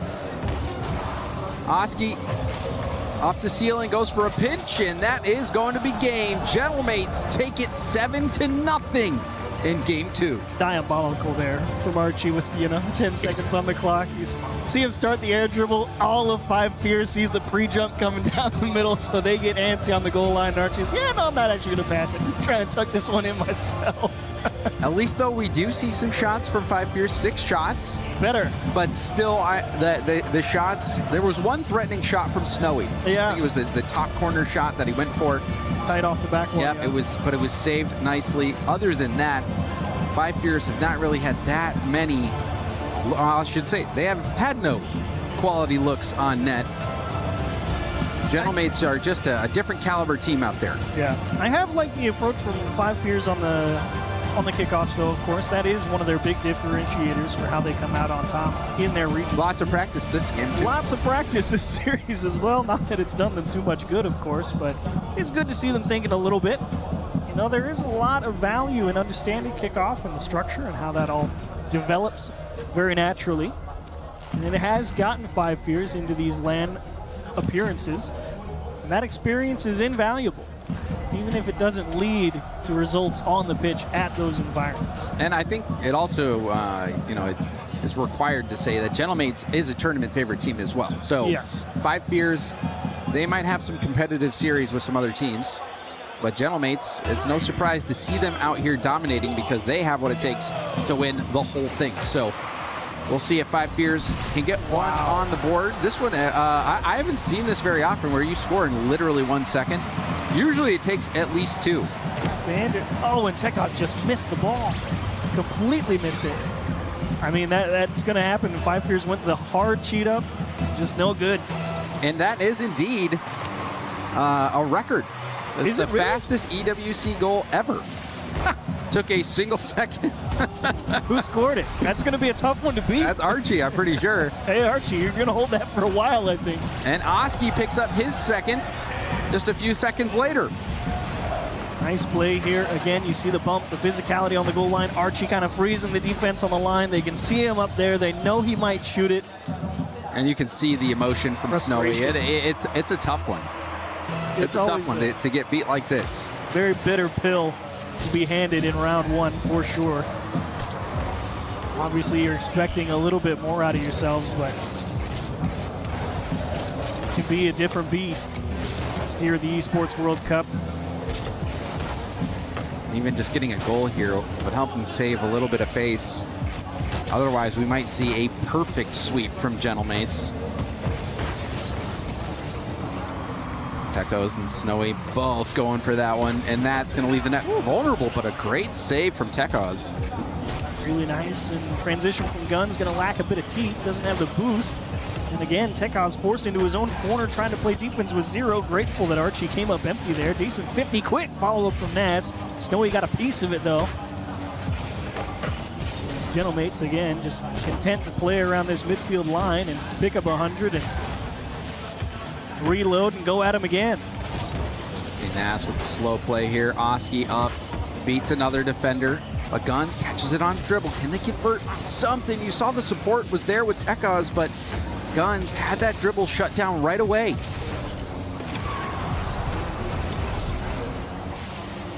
So he's starting to get a little bit more of a handle on those challenges out of the midfield. A little bit of problems being posed to Gentlemates for possession. That being said, the physicality is still very present for Gentlemates on that 5 Fear side. That's really what's slowing him down in terms of picking up the boost. Tekov gives up the ball to firm the corner and unfortunately rushes the follow-up touch. Snowy forced a punt for a little bit of breathing room. Field pass. This could be it, and that's save. Beautiful save from Archie, and that's what we were talking about. The defense from Archie, a tough nut to crack. And that was the best opportunity that we've seen from 5 Fears, but it's shut down. Always so composed on the goal line. Finally, not quite an open net. Oski has made it back, and Archie doesn't even want to find out if that was going to be on target. We'll cut that one down as Nas escorts Tekov away from the ball, says, Snowy, you got to do it yourself, and Archie pokes one off the bar. Now that's a save. Man, that doesn't go in. That was the most stylish shot of the game so far. Thought it was going in, and it was sitting on the goal line, but eventually cleared out. That was a beauty from Snowy, to be honest. I mean, the transition was great. Naz pokes one off his own bar. Tekos not able to find a second challenge. Snowy to himself in the corner. Where's the help? Far post, and right behind him. Couldn't dig it out anywhere. That's a nasty pinch. Tekos is able to react. Dribble control into a wall pinch. Snowy looking for Guns. Guns had to bail out of the play. Saw Nas was there. This is a much better 5 Fears team. They are hanging in there. If they do manage to score very much in this game, this one hasn't gotten out of hand. Now a double from Archie. Archie started up the game with the record 1 second goal, and now it's a beautiful double tap. And I really like the choice to actually go off the wall first. You know, you put that on frame first, gives the guy who's coming back to defend a pretty obvious read on where it's going, and he either knows he's going to make it or he's not. But you throw it off the wall, you introduce another element, and Archie just takes his time, make sure you can put it where the defender can't. 3-0, you secure very likely the win with only a minute and a half on the clock. How about 4? Because Nas just drilled straight through that 50. Oh man, there was a brief moment of hope for 5 Fears. You saw Snowy almost scored that musty. There were multiple chances for 5 Fears. Then after that double tap with Archie and now this goal, this game feels out of reach once again for 5 Fears. Just trying to save a little face at this point. Find one on target, and it really did feel like that musty shot from Snowy was definitely the one if there was going to be one. Quite the save from Archie to pull that one off the line. Nas will get bumped into that, and Archie will just deep clear it right down Main Street. Guns will be in time, and he's got to just missed his corner. And that's got to sting as well. If he grabs that corner boost, he would have been able to make a solo play or at least attempt something to take some defenders out of the play. The worst part is, you know, everyone on the other team saw it as well. Because there's no hiding it. they see that thing still glowing in the corner. They know he doesn't have it at that point. So you just got to give it up. It's a nice block from Guns. As Gentlemates try and put a cap on this one. 30 seconds left. It's just a matter of will it be 4-1, 5-0. Right now, 5 Fears battling to get out of their own half. Seems like they were doing well for a brief moment, but then Gentlemates have really started to pull away. Nas is going for a clip. Perfect sweep, seconds away here for Gentlemates. And it looks like they are going to pull it off. Drop the last Sarah. Tekaz couldn't keep it up. Gentlemates, clean sweep straight shutout from 5 Fears. Talk about the French teams coming out hot. Just taking care of business in their round 1 games. Yeah, taking care of business to the nth degree. It did not look like there was any chance for 5 Fears in that series. Gentlemates, especially with how clean Oski was playing that first game. And then the team effort in games 2 and 3, really making it look easy. Gentlemates with the perfect sweep over 5 Fears.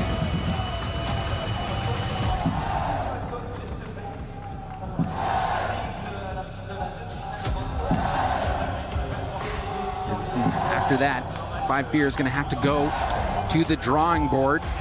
But let's hear from the winners down on the main stage. All right, listen, they're chanting your name, Archie. I'm standing by with the man of the moment. That was a perfect start, and welcome back to the Esports World Cup. Last year, you finished second place in a different jersey. How confident are you that you can put together a deep run as part of Gentlemates this year? I mean, I think one of the best teams in the tournament, so of course we can win. We've already won 1 major. We're coming for another trophy.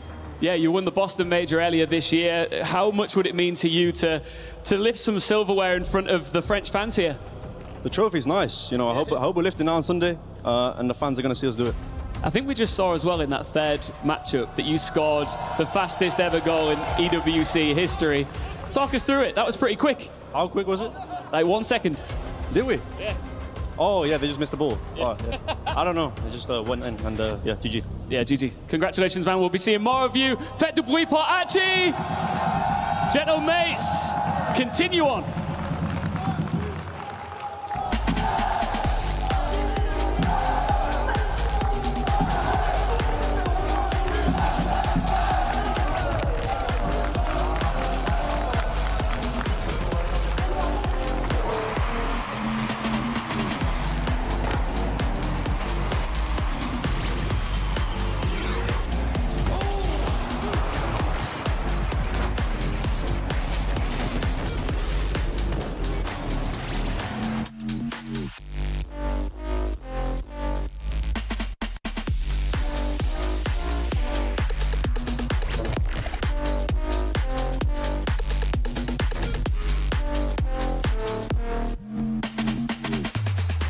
Yeah, jump. Do you see working? Yeah? Pretty sure? Yeah, okay. Bump across. Diving. Nice. Yeah, fine. Yeah, I tried that. Bumped him. Oh, sorry. That was it. Free ball. Yeah, nice. You can move forward. I take back right. Right. Nah, I'm middle sure. spinning. Do one. Yeah? 50-50. Yeah. I'll trust it. Nah, sure, yeah. Right, I'll go. You Oski? Yeah. Yeah, take it. Take it. I'll go. I'll go. Nice, 50. try again. 50. Nice, No big time. He goes tight. Yeah, I got over. I take back left. Yeah, you're I'm third. I could draw. Yeah. You go mid-arch. One and now. Nice all time. I got over him. Nice. One. Yeah. Good. Nice. Good. Dodge. We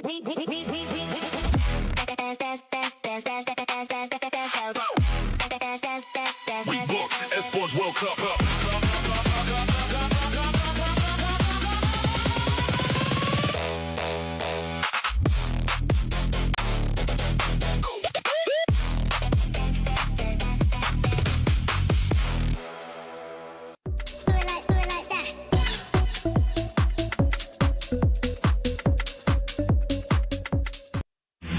A lot of people are haunted by their past. I'm inspired by it. They're not just playing for themselves, they're really playing for their entire family. They have defeated their demons. They have crushed the curse. He thinks he can come in here and play my game. He knows nothing but go! Tyler 1, you're done. This is my ladder. You can't climb it. It's better than being hard-sucking masters. You're going too far now. Your eyes buggy. Your elbows ashy. That airline? That's an L airline. Somebody better hold me. Okay, yeah. Do something then. Raw energy. House from blow the house down.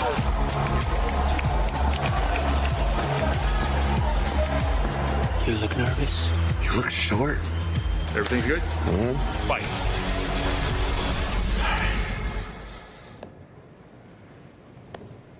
Okay.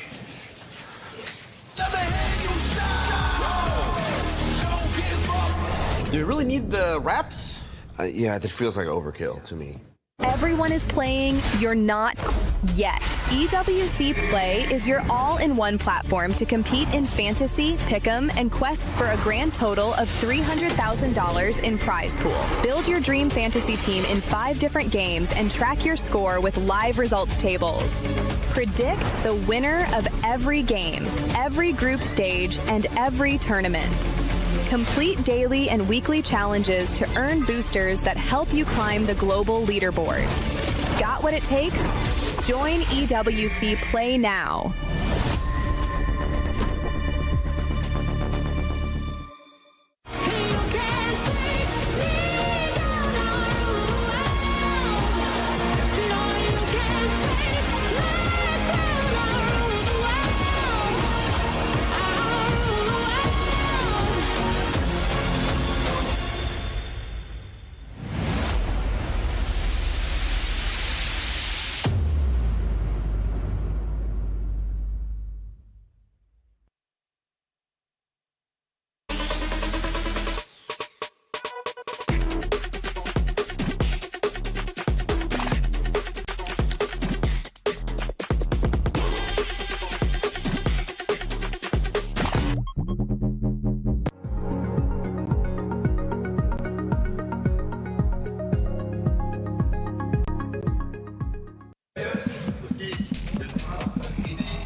Hello. Who are you? I don't know. I just spawned in. I mean, we're just watching. You can hear the general, mates. We can barely think in here, Stubby. It's been a great day so far. We're hanging out. Very good. Not too many upsets yet. What are your thoughts on the next matches coming up? We've got MIBR, SSG. We've just had some big boys happening so far. I do think SSG, they've not been that exciting recently, but I think that they can go back to their NA form, get on top. I back them. I don't back Sam right now. But I like Diaz, but I really love Razeball. I really love Raze. So MIBR, I think they can upset. I might pick him. I might pick him with the Pick'ems. You got the Pick'ems app. I got the Pick'ems app. EWC's up I got it open. We're good to go. MIBR, SSG, and then after that, we do have, of course, next match coming up. NRG TSM. Now that we talk about upsets. Kevin? Sphinx? Nah, it's hard to say. Catalysm with the beard, by the way. He looks good.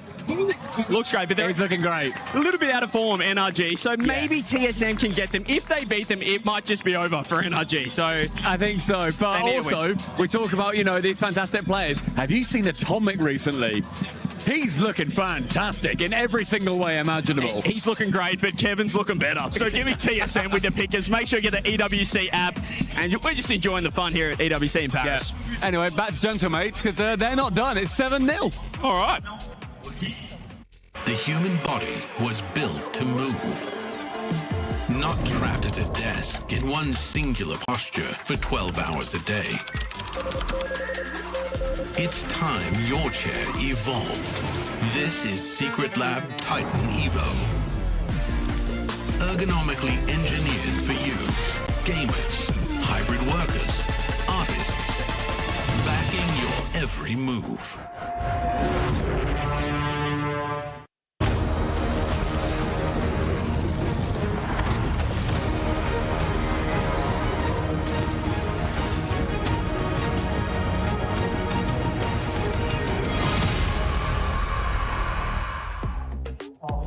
Welcome back into the Esports World Cup. It's Puckett alongside Johnny Boy, a.k.a. the King of Scotland, a.k.a. the nerd of kickoffs. Johnny Boy, first of all, can you tell me a little bit about that nickname? Why did you become so nerdy about the start of every game? I just think it's a really interesting part of the game, and not many people seem to agree with me. It's the only, and well, maybe not the only, but I think it's one of the most strategically deep parts of Rocket League 3v3. In fact, the only part you can plan ahead for. So I love it, but maybe not all of you guys It's like agree. the only thing you can continuously practice, because after that kickoff, it's all just about reaction. Let's talk a little bit about the reactions you saw, though, from Gentlemates, because this was a one-sided affair. We expect to see that on day one. Anytime there's a group stage, you're going to have juggernauts going up against the bottom-ranked squads. Unfortunately, for Five Fierce, you're taking on one of the best squads from France, and they put in multiple goals. And look at that immediately kickoff goal. Love to see that, but Yeah, for 5 years, they do struggle against these high-powered offensive teams. They like a team that's not going to come at them with mechanics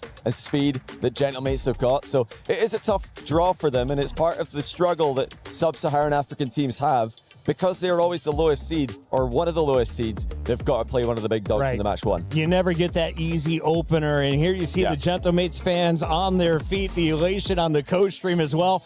Out of the 3 big dogs from France, KC, Vitality, Gentlemates, who do you think goes furthest in this tournament? It's hard to bet against KC. I mean, the defending champs, they've also just won in Paris a few months ago in RLCS, so I think that there's just something about the way that they play. And yeah, especially right now, I saw them getting a very, very wide supporting role in offense today. I like that. They're at the top, but they're continuing to add to their game. The French Orcs are looking strong. So are these 2 teams. Let's break down your next matchup as MIBR, aka Made in Brazil, is about to take on Space Station Gaming, a squad that has had multiple lineups representing North America across esports. Let's talk a little bit about the players in particular, though. For SSG, do they have a star on this squad? I think you've got 3 players who all could be the star. For me, I think Zach is the guy that's impressed me the most in this trio. But Reveal, for me, very consistent. Over the past couple seasons, I love his consistency. Zach's the guy in defense who's going to get highlights as well as highlights in offense. But I think if I've got to pick a favorite, it's got to be Diaz. I am very biased to 1v1 players, and he is the 1v1 RLCS champion for North America. So I'm looking to see if he can continue to grow as a threes player in an already established ones career. And what do you think is that growth from 1v1 champion of North America now into a threes world champion potentially? I think the thing that Diaz needs is he needs to just get a bit faster. He's very controlled and very measured in his 1v1 approach, and he transitions that into threes as well, has great ball control. If he could just do the same thing but a little bit quicker, he's going to be able to get past challenges in threes, which do come much faster than in ones. You can see for both of these, it was Open 1 and Open 4 that they had their best placement. When it came down to the major, though, a top 16 and a top 8 finish. Expectations for SSG at EWC. I think top 8 now that's their minimum acceptable result. Anything worse than that, they're not going to be happy with themselves, but they've also got to start pushing upwards. That's what North America wants. They don't want NRG to be carrying the region. Shopify Rebellion have been helping out with that a little bit recently. Space Station, though, as recent regional champs of NA, they need to do the same thing. Now for MIBR, we've seen that they've had fully Brazilian lineups in Valorant. We've seen it in Counter-Strike in the past. Is this an all-Brazilian Rocket League team? No, look at the big man in the middle, Raise Bull from Chile. And he has been a mainstay for South American Rocket League. One of the first players to go against the Brazilian dominance in the region and come out on top. We've had a couple of Argentinians as well be able to do that, but Raise Bull, the greatest Chilean player of all time, now he's teaming up with his longtime rivals from Brazil, and they're looking to make a run. Thank you very much for the background on Raise Bull. He just won me over with the finger horns, and he's backstage with CJ. CJ, what's up, baby? Found one of my favorites here, the Bull, Raise Bull from MIBR ahead of your SSG match. Before we get into the match, we're here in Paris, Esports World Cup. How are you finding it here? Esse é o meu primeiro jogo agora, né? Como é que vocês estão se sentindo aqui em Paris, né, com o campeonato? A gente está muito confiante, estamos jogando muito bem e acho que a confiança do time está em nível superior, así que eu estou muito confiante com o time e vamos ganhar. So we are pretty confident. I'm very, very happy for the team performance so far and the past few matches, and I'm very, very excited for this match. And in terms of outside the match, there's the player area, there's table tennis, there's a few activities. Have the team been playing any other games in the player area? Quando vocês estão lá pelo Player Lounge, né? Tem ping-pong, tem jogo. Vocês estão fazendo alguma coisa lá ou só treinando mesmo? É muito bom porque te ajuda para desestressar depois de treino, então isso faz que seja muito mais melhor a instância aqui e sim, é uma coisa muito boa que temos aqui. So yeah, I'm really enjoying it. It's very nice to relax, chill a little bit, play some other stuff. Yeah. And in terms of Space Station Gaming, how are you feeling going up against those guys? Obviously Diaz on the team as well. You would have played him a lot of times back in SAM. How are you feeling in that one? No jogo agora contra a Space Station, como é que vocês estão se sentindo jogando contra os jogadores? Eu sinto que vai ser muito bom esse jogo. Eu conheço a Diaz e acho que também dá para ganhar. Podemos ganhar e eu estou confiante, na verdade. So I think it would be a pretty nice match. I'm very confident and yeah, I'm sure we can win. I'm rooting for you, Bull. Best of luck. Go get him. I am so jealous of our Spanish translator's hair. Well done, my friend. He's mogging on all of us. We welcome in to a very special guest. You know him, you love him. It's the hype man of Rocket League. And Jorby, we had to bring you in for the MIBR Space Station matchup. First of all, who do you have more fandom for? Are you cheering for the Made in Brazil lineup or Space Station? I feel like someone put you up to this. They definitely did. That's tough because I love both of these squads. I'm a huge Get off the fence. Huge fan of South America. Fence. I love Space Station. I've loved the guys on that team for a long time. And in fact, there's a Brazilian on the Space Station squad. So really, I win no matter who. You do win no matter who. Unfortunately, Johnny Boy and I run the same show where there is no fence sitting. It's A or B. Are we cheering louder for MIBR or Space Station Gaming? I would be remiss if I didn't have the ball. What am I saying? Space Station. Space Station Gaming. Y'all tripped me Understood. up. And you're not going to stop getting tripped up. That's what I do on my show. Let's take a look here at Group B. And Johnny Boy, tell me about the surprises, if any, or where do we expect this to get spicy? Because I was looking at the seeds, and so far, higher seed is winning. Yeah, and this would be the one with the most upset potential, I would say. I mean, well, R8, they've yet to prove it on land, so there was something there. But MIBR are looking to step back up to where they once were. And, they're hoping that Space Station haven't moved on to the next level, which they may have. I like that call out for the losers bracket. Wild Card and R8 Esports are set. We see Five Fears is waiting in the wings potentially for that R8 decider match tomorrow. We'll be crushing keys along the way, but this is group stage winners bracket for now. So let's talk all positive things.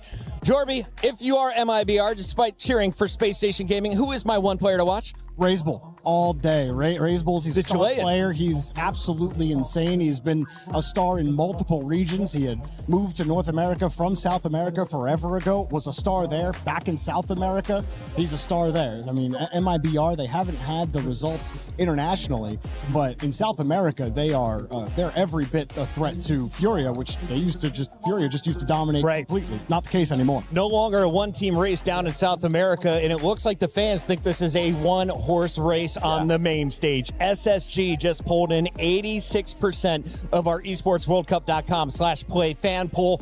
They are the favorites according to the fans. Do you agree with just 14% for MIBR? I think that's low, but I do think Space Station are the heavy favorites here. I'd say maybe 70-30 is the percentage I would give it, but it's hard then when you see that to think, well, do I now have good odds on MIBR? Should I be predicting them? I'm still going SSG. And then, Jorby, if I am MIBR and I'm going to win this, do I have to do it in a Game 5?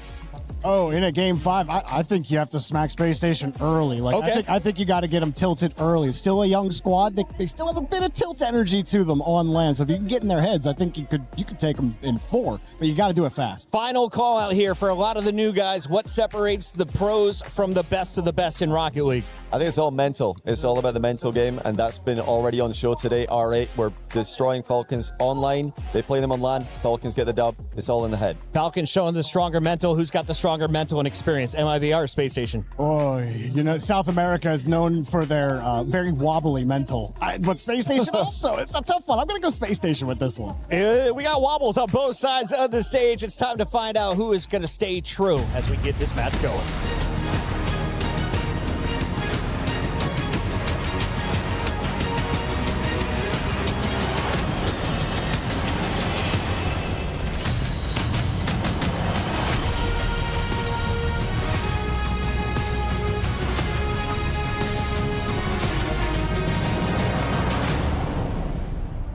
You're watching Rocket League at the Esports World Cup at the fantastic STC Arena. We are just getting started here.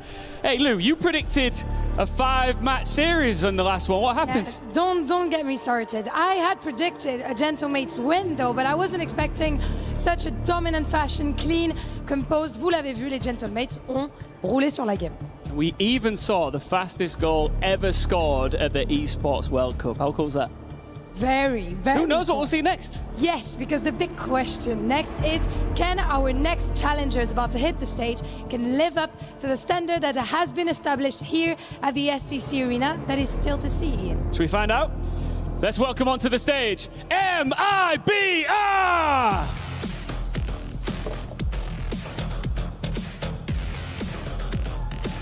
They arrive as the most consistent force in a region famous for its speed and chaos.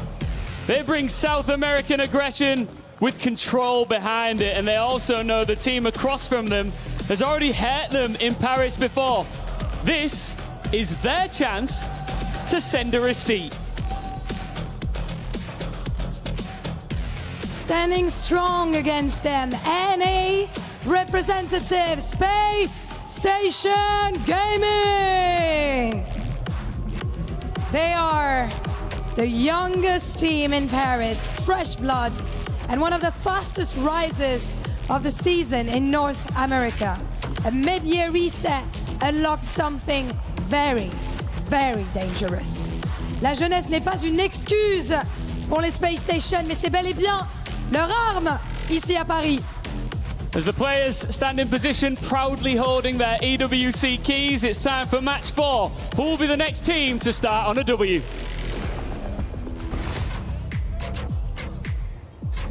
Well, here we go then, another matchup, this time between South America and North America. And Hercules, one thing we've really been missing so far in the Esports World Cup Rocket League, all that we've been missing, is a close series. Yes. Is this the one? This could be.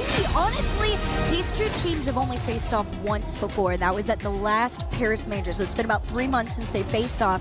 When that happened, though, however, it was 4-2. Which is actually somewhat closer than everything we've been getting here. So I'm hoping there's a world where some tape has been reviewed on the end of MIBR. Maybe SSG's coming in a little early, they're just waking up, and we do get that fun first series. Otherwise, could be the same story we've been getting all along. Yeah, I mean, they made the point on the desk that Made in Brazil have been catching up to Furia, and it is definitely true, you know.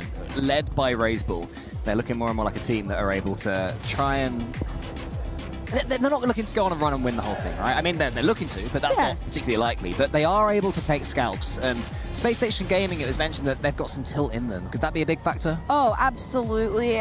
Space Station is a younger squad, right? So it's also just very obvious that they run on emotion. And not even to a fault, I would argue. I think that is actually, you know, to their success. They seem to be very into what they do. They're happy to be a part of it. If you missed it, the big storyline here is that Zach had actually gone into retirement, made the decision to come back to SSG and play alongside Reveal and Diaz. And ever since then, they've looked great. So I'm hoping, you know, MIBR can kind of play into that, match them, you know, emotion for emotion. Anybody from South America seems to be very loud, so this could be one of those two. Yeah, Reveal is doing his best Cool Call impression with the red hair as well. So, I saw that. Yeah, look. New redhead on the block. Exactly. When you look up to people like Cole, you know, you've got to do everything you can to be like him. I'm sure that is not the case. But yeah, Space Station Gaming, they are an entertaining team. They're a chirpy team. They certainly like getting in the heads of their opponents, but I don't think MIBR are going to mind that too much. I think that's the sort of battle they want to lock in with. I feel like if I'm MIBR, I almost want SSG to get real chirpy with me a little bit, especially because if you can kind of, you know, keep it even, you know, a 1-goal game, a 2-goal game here and there, it does make them stressed. They're the kind of team that they'll talk a lot of mess, and then if it starts going bad, they start crashing out because they're a little embarrassed that they started that whole war.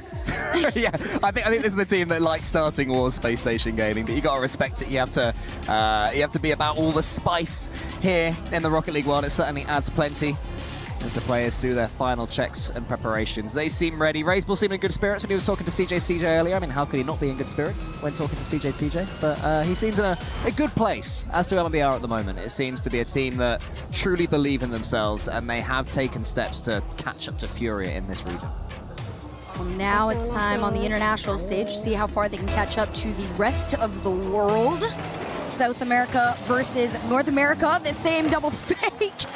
Razebull's gonna pull off the 50 here off the rip, and I mean, this is what I was talking about. There's some tape being studied on this SSG squad, and they're ready to go up against them toe for toe. Yeah, I like that. Straight from the off, you go for the funky kickoff, and actually, for Made in Brazil, it's not worked too well. Zach claims the easy opening goal. Not quite in 1 second this time, though. No, you could visibly hear, or you see and audibly hear us kind of be shocked at the way that went so quickly. Good dunk. SSG, a little bit of a dunk there off kickoff, opening lead to them as it should. Another fake. Yeah, so Made in Brazil going for plenty of the kickoff, which I like to see.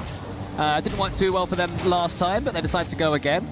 And this time again, it doesn't seem ideal. Diaz is pushing forwards, the Brazilian player, of course. Reveal, lovely touch. Sad had to get a touch, and Sad actually, not going to matter, gets a flip reset of his opponent, but that is 2-0. And we're talking about how this could be a close one. 31 seconds in, it's not looking like it's going to be.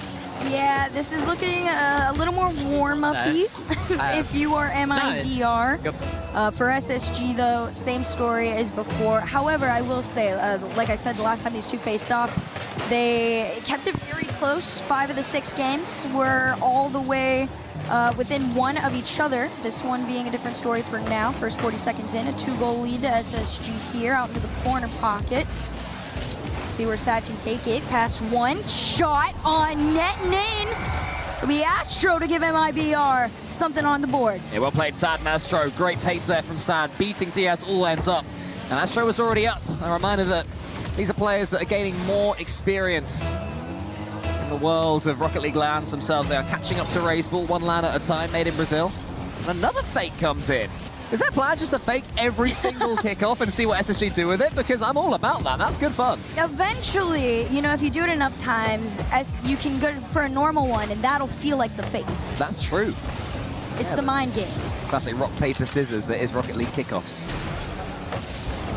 Diaz has control here.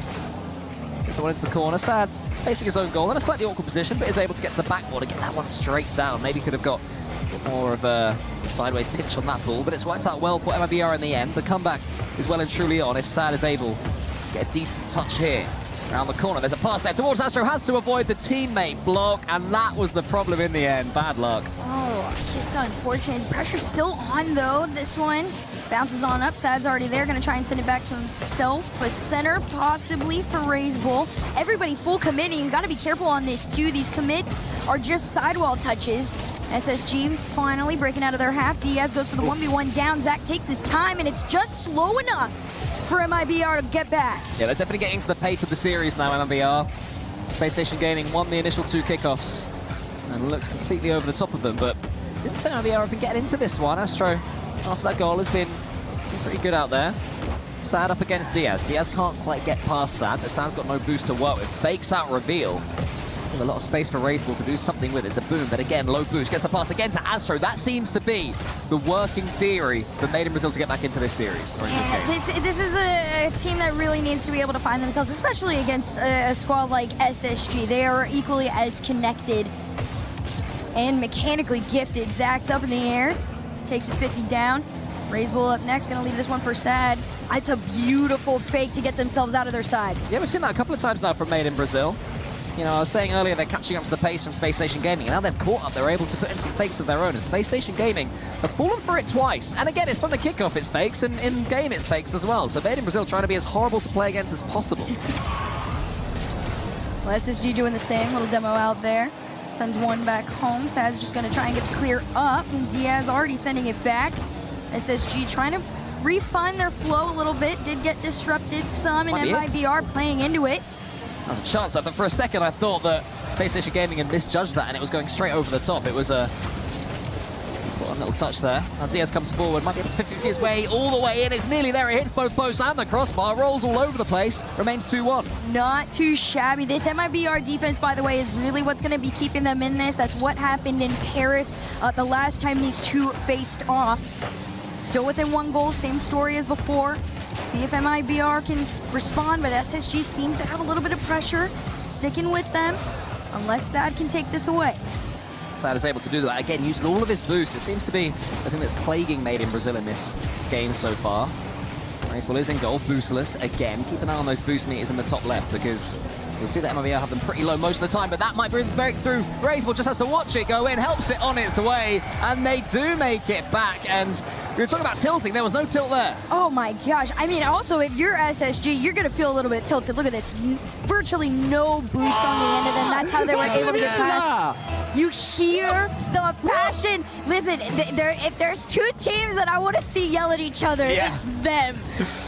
Yeah, I don't know what he said, but I liked it. That was good. Raiseball already turning towards Space Station Gaming, so a little hint at how this series is going to look. There's a demo as well. Diaz is coming in. Made in Brazil going for the jugular right now. Attempted redirect on it. Here comes a little center just wide. And MIBR does a good job of calling themselves off. Diaz fakes the pass off the backboard there. SSG getting a little creative, trying to get into the other end, but this tied game right now is putting a lot more pressure on SSG. Find themselves back up. The pass over to the backboard, follow up, none to be seen. Instead, it's almost a quick counter from the other end of the field. Yeah, the pass was brilliant. The finish wasn't quite as good, but it was a nice effort there from Space Station Gaming. They'll keep on going. They sense now the pendulum has swung back. Diaz gets a couple of touches in the Made in Brazil area. Reveal keeps the attack going. Chain dashes around the corner, gets it towards Zach again. Is the pinch any good? It's going to be a little bit too high. There'll be no shooting chance here, and that means it's OT game one. We might have our close series. We might. I think a lot of people are underestimating how close this are. It's another fake.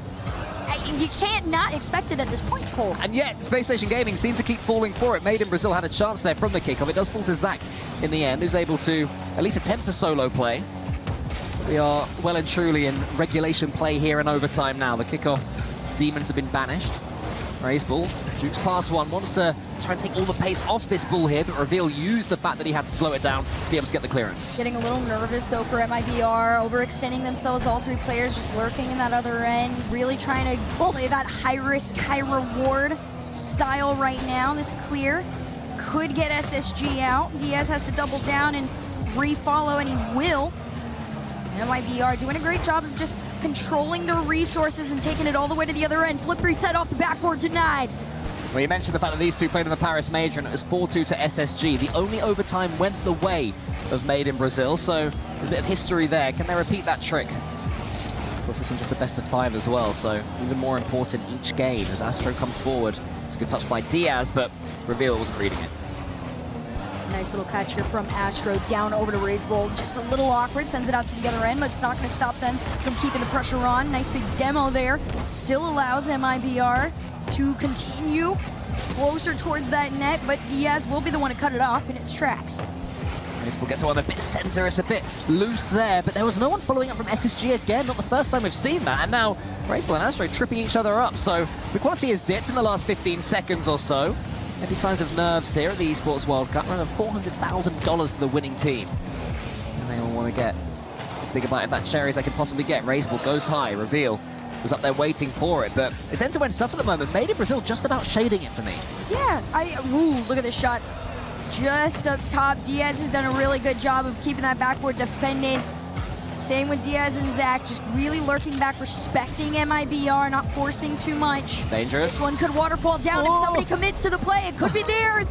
Just a little too slow, but they're still going and missed. So close, over and over again. Zach then gets the dunk. Reveal has dunked himself. It's going to fall back to Zach on the attack. 50 boost, closed down by Sad. Chaos in every direction right now. Reveal's touch isn't the best. There's no pressuring on it until Astro comes in. Somehow Made in Brazil survive. They are in this to win it. Like you said, one last OT in the head-to-head here. Reveal trying to change it, almost over 150's down. Zach's in! SSG first in the series. Yeah, Raise Bull missed that one in the air. Then he's off getting boost, leaves Astro completely isolated. A great 50-50 there from Reveal. And SSG do take game number 1. It seemed at the start like it was going to be a lot more simple than that, but credit to Made in Brazil, they made them work for it. Space Station Gaming, they're able to get their hands on a 1-0 lead in this series, and I don't think it was prime SSG at all, though. No, not at all. This is nice. We are here, SSG. Yeah. You know, they're like, we are not here to exhaust ourselves. We are not stressed. Even at the performance they gave, they had 12 shots to their name. It didn't feel like a struggle. The good thing about them, though, is they aren't forcing anything, right? They're just letting MIBR play their game. They're learning about them, hoping to see some adaptation to a lot of those kickoff fakes that we were seeing headed into this next one. Look at this here. Nice little lead from Zach, 655. 3 of those goals, all with him. MIBR had the ball in their half for over 60% of that game. They had to deal with, at times, an SSG onslaught, but they did get back into the game with those counter-attacking goals. It was impressive countering, but Space Station Gaming kept their cool, and that's what's impressed me the most about that game. You know, I think previous versions of SSG when that happens, when they go 2-0 up so quickly and then lose it immediately, you start to see them not fully tilt, but rush. You know, go for one solo play too many, ignore each other's comms. There was no signs of that there, and that's a really good sign that their coach Expo is just beginning to work with his players and make them live up to their potential. Speaking of potential, SSG, you know, didn't quite get the result they wanted at the last Paris Major, going out, I believe, top 8. So a lot of pressure on themselves trying to perform here at EWC. Something that feels like it could matter just a little bit more right now, given how big the prize pool's been. Defense carrying on strong. My BR just circling, waiting until they're forced back. Yeah, I mean, top 8 is, I guess, sort of like just below par, I suppose, for them. You sort of expect this team to be in amongst the top 6 and amongst the top 4, maybe. And if they can have that Cinderella run, it's certainly possible that they end up winning a major. Space Station Gaming, they have won tournaments in North America this season. You can see why, just continuing to batter down attacks. Yeah, they're trying to make a carry down there. It's just all the way from the other end. Diaz just sitting in their side, though. Nice! I love it.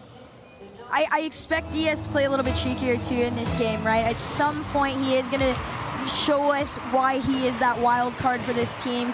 He's so well-rounded. Speaking of, Reveal up next. Between the two, Reveal and Zach from mid. Look at this. Diaz almost got a little bit of connect there on side, and Reveal just there to clean it up and finish. Yeah, I think it was Diaz sort of nipping at the heels there of Sad that made it very difficult for Sad to know what to do with that ball in that situation. And it's more great play there from Space Station Gaming. They might get a third as well from the kickoff. Reveal leaves that one towards Raiseball. But once again, Space Station Gaming have followed up their first punch with another even stronger one to give themselves a commanding position in a game of Rocket League. 2-0 up. A pretty healthy one in a 3v3 game. And yeah, it's interesting you mentioned Diaz. I mean, obviously he's a Brazilian player. He's up against Made in Brazil. He will know his opponents so well. And I think because he's playing with two players that they won't know as well in Zach and Reveal, I think that's a huge advantage for Diaz. He knows his opponents better than they know him, right? Agreed. I think he brings, you know, that South American play style to this SSG squad in a way that gives them some edge.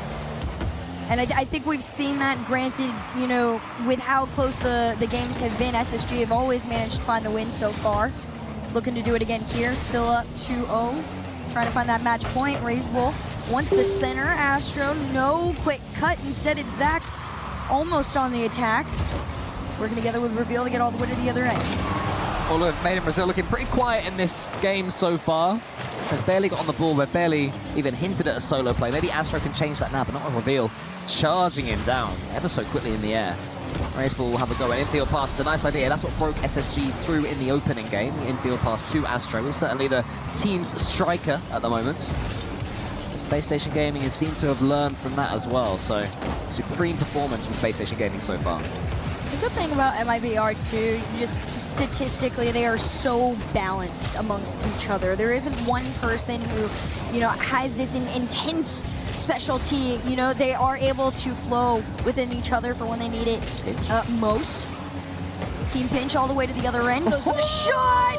Bounce up and down, and it's not in! How on earth did that not make the ball explode? And then Reveal had a chance again, couldn't quite get the read. I'm in shock from the pinch. It seemed for all the world that was going in. If Raiseball can turn this one around, it would be a huge swing, and he does! And suddenly Made in Brazil can't be shaken off again. The ball is in EWC. Look at this. On one boost. One in a dream. That's all it takes. Within one goal now and 2 minutes to go. MIBR have a chance to get back into this. That will be a huge mental boost right now for MIBR. Space Station Gaming were cruising. And then somehow 2 goals doesn't become 3. And then you can see down the other end, that's painful. It might be 2. Sad can't quite reach. What a moment that could have been. Space Station Gaming now living dangerously. Zach's trying to change that. Can he turn it around? Nearly. Sad gets a couple of touches and somehow it doesn't go in. The fact that you have to double it that close to your own end and stay confident enough to get it out is insane. MIBR, you can feel that they're ready to ramp things up just a bit here. Diaz wants to slow it down, but Sad's not going to let that happen. This ball falls back into the hands of SSG. Can they get out of their side? They're a little bit stuck right now, Space Station Gaming. trying to break through the lines. Diaz now, though, has Razebull in his sights. Razebull going to get that block. Not quite enough. And SSG have survived. SSG, just the way they're able to spot each other like this. And also, that is rough on Razebull. He did truly everything he could in that moment there to get a touch on it. But SSG, just a step above. Off the kickoff again. We'll see what we get. Couple of goals needed. Razebull charging down. Space Station Gaming going to try and hold now for the rest of this match, but Sad isn't going to let them. And every time it seems that Space Station Gaming are home clear, made in Brazil, just do something to put a question to that. I love this too. It's just a little bit of a bait from Sad. You know, slows it down enough to force him to commit. Just mind trick him a little bit. Originally, all the mind games seem to be in the kickoff. Now MIBR has the time and space to play him on the offensive front, but back on defense, still staying strong. Final 50, Diaz to the backboard, bumped off the play. No follow in sight. Razebull here up against Diaz. Diaz into the corner. Sad is there. 40 seconds left. Plenty of time for Made in Brazil to force another OT. Or Space Station Gaming to make it easy. Razebull has no boost again. Diaz decent clearance, but Sad is already there waiting. Diaz definitely being the thorn in Made in Brazil's side right now. He is the key difference between these two teams up to this point. Reveal gets it to Zach, though. It's the two players that I didn't mention for SSG, but it's saved again by Made in Brazil. Diaz still trying to force this one through, not able to quite get in. Little catch, double commit here. Everybody forcing their way. That should have been it. It could have been the one, but because they don't find it, SSG could just play the clock here. Razebull has the catch on it, and it does get taken away. This one hits the ground. SSG find their match point. Yeah, that's frustrating, though, because you got two players in front of you going for the bump, all right? You have to have faith in them that they'll get the bump. You don't need to put too much on the shot. Just place it gently in the middle of the net, and if the players get the bump, it's a goal, and if they don't, it's going to be saved anyway, you know? So a poor decision at the end, and I'm going to guess they'll spend their next extra minute and taking a tactical timeout just thinking about that moment. Yeah, this is just a small moment that I wouldn't even say, you know, is making or breaking them at this point, right? It's a moment to learn from. It is, they are still following the same pattern that they had in Paris against SSG, these one-goal games, back and forth all the way to the end.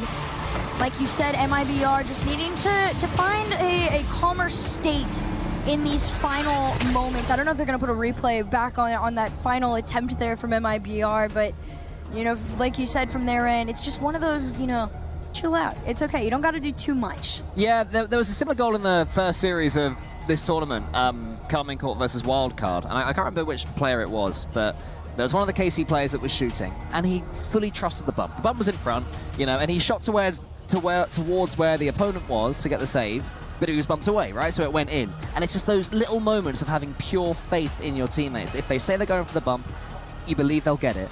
And if you don't have that, you're not going to win a Rocket League series at this level. And I'm sure they'll be saying similar. I'm sure their coach will be saying similar to them right now. But, I mean, have you seen enough from Made in Brazil to say they've got a chance in this series still? Oh, absolutely. The fact that they have been consistent enough to keep it this close, right? Take it to the end. The fact that they were even able to get a shot attempt at the end to try and tie things up. First one overtime. They're just there. They have all the tools. They're just missing the clutch factor of maybe taking somebody out. I really want to see somebody try and take Diaz out right now. He has done a phenomenal job of being so well-rounded for SSG that I think, you know, messing with him a little bit might make things easier for them getting into the other end. They know how to get to the other side. They just need a little bit more time with the ball. Yeah, they've not been anywhere near as clinical as Space Station Gaming. Seems to be the main difference. I mean, most of the game was played in the Made in Brazil half in game number 1. That wasn't necessarily the case in game number 2, but SSG are taking these chances, and Diaz has been a huge factor of that.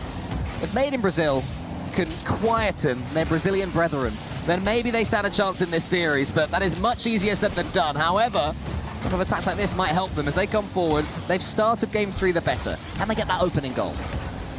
See here. Ooh, Astro almost able to find it there. They play Off kick, off fake, under one. Razebull trying to get back in time. He actually is able to do it. Just enough boost to make that save, which is important. They struggled in game 2 to hold on to the reserves. They truly were so low, and that might be the difference maker, being able to hold on to something here in this game 3. Razebull sends it forward. Sad is there. This already seems like a better attacking attempt from Made in Brazil. They're having more of the ball. They're having more territory, it would seem, at least to my eyes, as Zach sends that forward. How does Space Station Gaming fare being a counter-attacking team? Because they're struggling to get hold of it, and the tactical timeout, it seems, has done some good work for Made in Brazil. First minute gone through, scoreless. Into the corner, trying to set up some sort of an infield, and then they will get it. Just a very classic infield pass. Not too shy, but like you said, some of these moments, you gotta just play it a little simpler. Yeah, and again, trust from Reveal to Zach. Zach was already up. Zach knew that Reveal was going to get the ball towards him. It needed that extra touch. It wasn't as simple an assist as it seemed. And Space Station Gaming take the lead again. They are looking very good at making it through in the upper bracket. Going to be only one series away from making it through to the playoffs and beyond, potentially. As Diaz waits and Shogun distracts me as ever. And just as I say that, Astro gets that one onto the crossbar. So near yet so far. But there's a miss from SSG. And Razebull, so thank you very much. Where's that come from? It came from absolutely nowhere. They were distracted by Shogun too. Everybody was.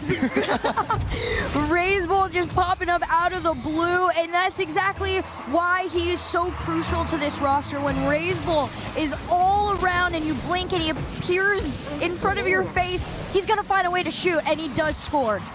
You can't be making misses like that one, can you? SSG, so that's the freebie for Made in Brazil. They haven't had too many of those so far this series. Zach has Razebull in front of him. It's a great challenge again. Space Station Gaming seems to be winning these 50-50s time after time. Zach tries to get the winner, it does. It's through 2 of them. Reveal has to score, but he doesn't. Did he have the angle? Oh, it doesn't matter anyway, Diaz scores. Yeah, I wanted to get really hyped with you on that one, and then you saw Razebull turn into it, and oh man, as soon as I saw him pull forward, I just knew somebody's on their way. And of course, it's Diaz. So, as you were, Space Station Gaming once again take the lead. I don't think Made in Brazil have had a lead so far in this series. They've been getting goals, but they've always been catch-up ones. So first job, let's try and get themselves back on the board. Space Station Gaming can see this series beginning to belong to them, but they have to keep on going without any more mistakes defensively. Something I really want to see too from Made in Brazil are more demos. Unfortunately, same as before, tries to go for a center that gets cleared out into the corner here. SSG, these demos onto MIBR really have been keeping them at bay. They out-demoed them, 6-2 in the last game. Pattern seems to be continuing on here. Sad up 1, immediately rescinded back. SSG, I mean, it's the same tale that we've been getting all this time. Yeah, it does seem to be almost inevitable that Made in Brazil will get so near, and yet Space Station Gaming will always get that goal as Razebull goes to the musty.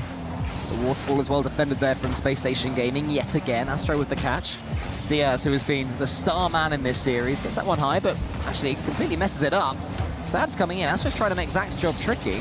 And Diaz put his team in some trouble there. Yeah, there seems to be this tug of war right now, which we haven't had in quite some time.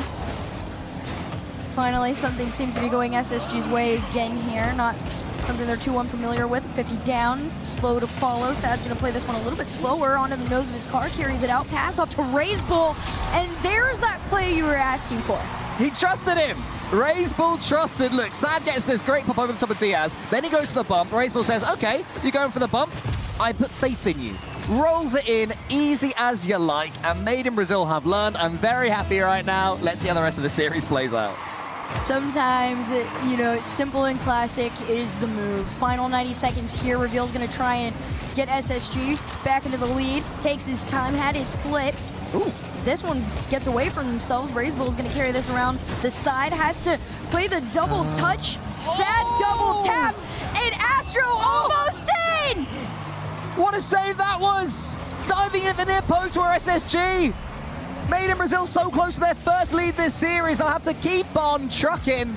Can they do it? Astro with the catch. Razebull is trying to escape Diaz. Astro keeps on going. Razebull goes for the bump. Astro keeps going! going! MIBR in this to win this. They take the overtime, they take the timeout, and they've learned from their mistakes. Woohoo! He's going to take our job shouting like that. I love that. Okay, 50 seconds left. Space Station Gaming. Now, what do you have? Astro's pre-jumping this one. Diaz into the center. He's been so influential, but right now you're chasing, and that's a different feel to the series, a different feel to the game, a different feel to Rocket League, because you dunked that time. So that gets it to reveal, though. We'll see how long they can hold on to this lead. Their first one in the series. 30 seconds left of the clock here in regulation. Zach, monumental clear, is going to get caught by Sad. Can he get around? Yes, just enough, but MIBR playing this one a lot safer, a little slower, respecting SSG's touches on this ball. A demo missed in the back end too. SSG falling a little short on that level of aggression that was keeping them in the lead for so long. 4 seconds left and a shot up to the backboard, a little wide. One left. Astro, if he can get this on the ground or a shot in, this game could be theirs. But the ball's still in play. How do you lose from here? Surely Made in Brazil are going to see this one away. Yes, they are. As soon as the ball stays high, it just always seems that in this matchup, Space Station Gaming have a way to win every game, but not that time. And that last 30 seconds or so would have felt like an age for MIBR, but they did enough. They did enough. They got themselves their first game of the series. They played it very clean, like it's not unfamiliar territory for Made in Brazil to take a game off of SSG. The difference is when can they do it? Usually earlier into the series, right? This time they're playing catch up. You're trying to fight a match point right now, backs against the wall kind of pressure. MIBR need 2 more wins to be able to continue on, not have to play through the lower bracket. They aren't out though. They're not at all. They are in a position that puts less pressure. For sure. And they've forced Space Station Gaming to try and alleviate some of their own pressure by taking a tactical timeout of their own. So SSG having some thinking to do. Fairly rare to do a tactical timeout after losing one game, but I can see why, because that definitely felt like a pendulum swing moment. So anything SSG can do to take that away from them makes perfect sense to me. Yeah, I mean, you could clearly tell that MIBR came into this with a new strategy, which was definitely prioritizing avoiding those demos that were coming in from all the members of SSG, right? Once they were able to kind of bait them out, get over them, play the ball a little bit higher, so those demos were a little bit more difficult to, make happen. MIBR were able to play a game that was much more, comfortable. Yeah, it definitely was. They're more clinical as well. 42% shooting accuracy in that game, which is a huge step up from what they had before. I mean, part of that is because Space Station Gaming gave them a goal. we have to remember that. I think the first goal they got in that third game was the freebie. But after that, they absolutely blitzed them, and the demos were so effective. The player playing in front of the ball is always, to me, the key thing in whether an attack is successful at this level of Rocket League. And Made in Brazil timed it perfectly twice. Once to get the bump that was rolled in by Raiseball. The second time when I think it was Astro had the flip reset, and then he cleared the path for him as well. So great decision making from MIBR and clinical finishing. Yeah, MIBR is playing SSG's game right now a little bit better than they are. We're waiting to see can SSG kind of really get a grip on this series again. When they have possession of the ball, they play it a little bit closer and then find each other at the end. That seems to be where they find their flow state, but right now SSG have not been able to find each other. And MIBR are going to try and keep that pattern going next game. Otherwise, SSG could end it all here. Yeah, for sure. I mean, I'd still say that Space Station Gaming are shading each match to me from what I'm seeing. I would have more faith in SSG winning this game than Made in Brazil, so we'll have to see how much of a momentum swing that last game was, but it's Space Station Gaming that have certainly started this one better. In an all-important touch from Astro, it was sketchy, but it worked out keeping them at 0-0. Little power struggle in the corner here, shot taken on net. That should be free. You saw the bump on that man right there. Run the tapes back. Yeah, it was a team bump as well. It was Diaz. Yeah, that's one of those moments that you look at it and you're like, dang. Yeah, he's getting too big for his Brazilian boots in here. He's like, this is a Brazilian-only lobby. No Americans can hit the ball.